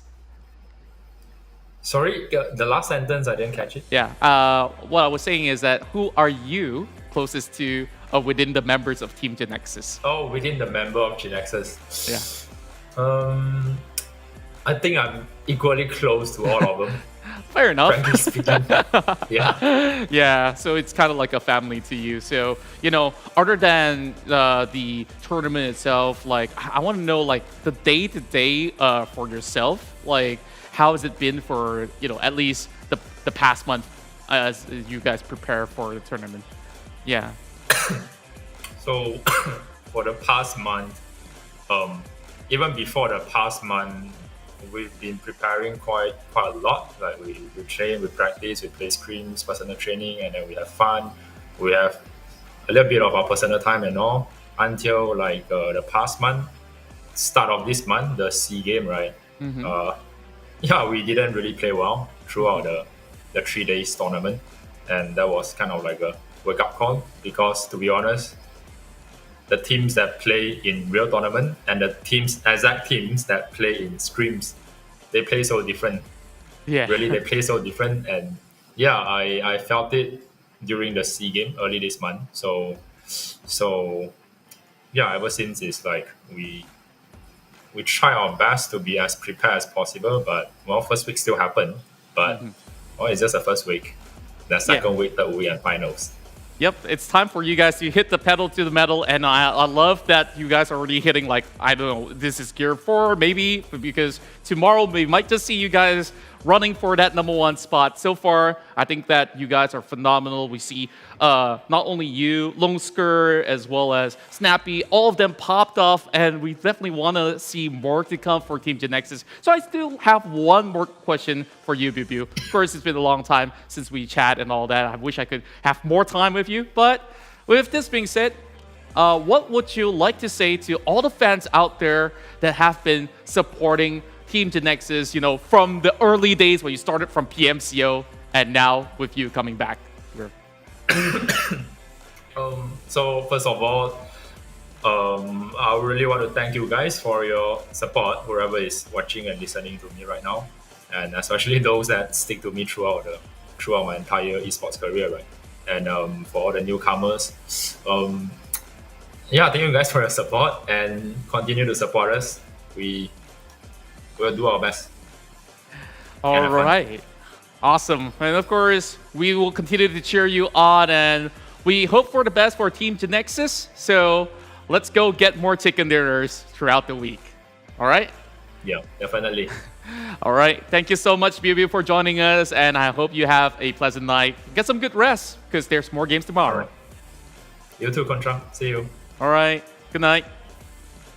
All right, it's always great to be able to catch up with Biu Biu, and we definitely go way back with, you know, all the tournaments that he has participated with me also casting and interviewing. So I definitely want to see more out of Team GENEXUS, where they have shown that they're definitely on a perfect form. I like that he brought out about all the things of the past, and not only that, with a lot of all these local tournaments to set them up for success of what to expect here in the PUBG Mobile Pro League MYSGPH, because when the going gets tough, the tough gets going. You guys are awesome, as you guys have been joining us either from minute 1 of the live stream all the way to the very end, and even if you just tune in, don't worry, we still have more coming up for tomorrow. Same time, same place. Remember to tune in from the evening. My name's Contra. This is the PMPL MYSGPH. And of course, with that being said, you guys can be the one. So take good care, and we'll see you tomorrow.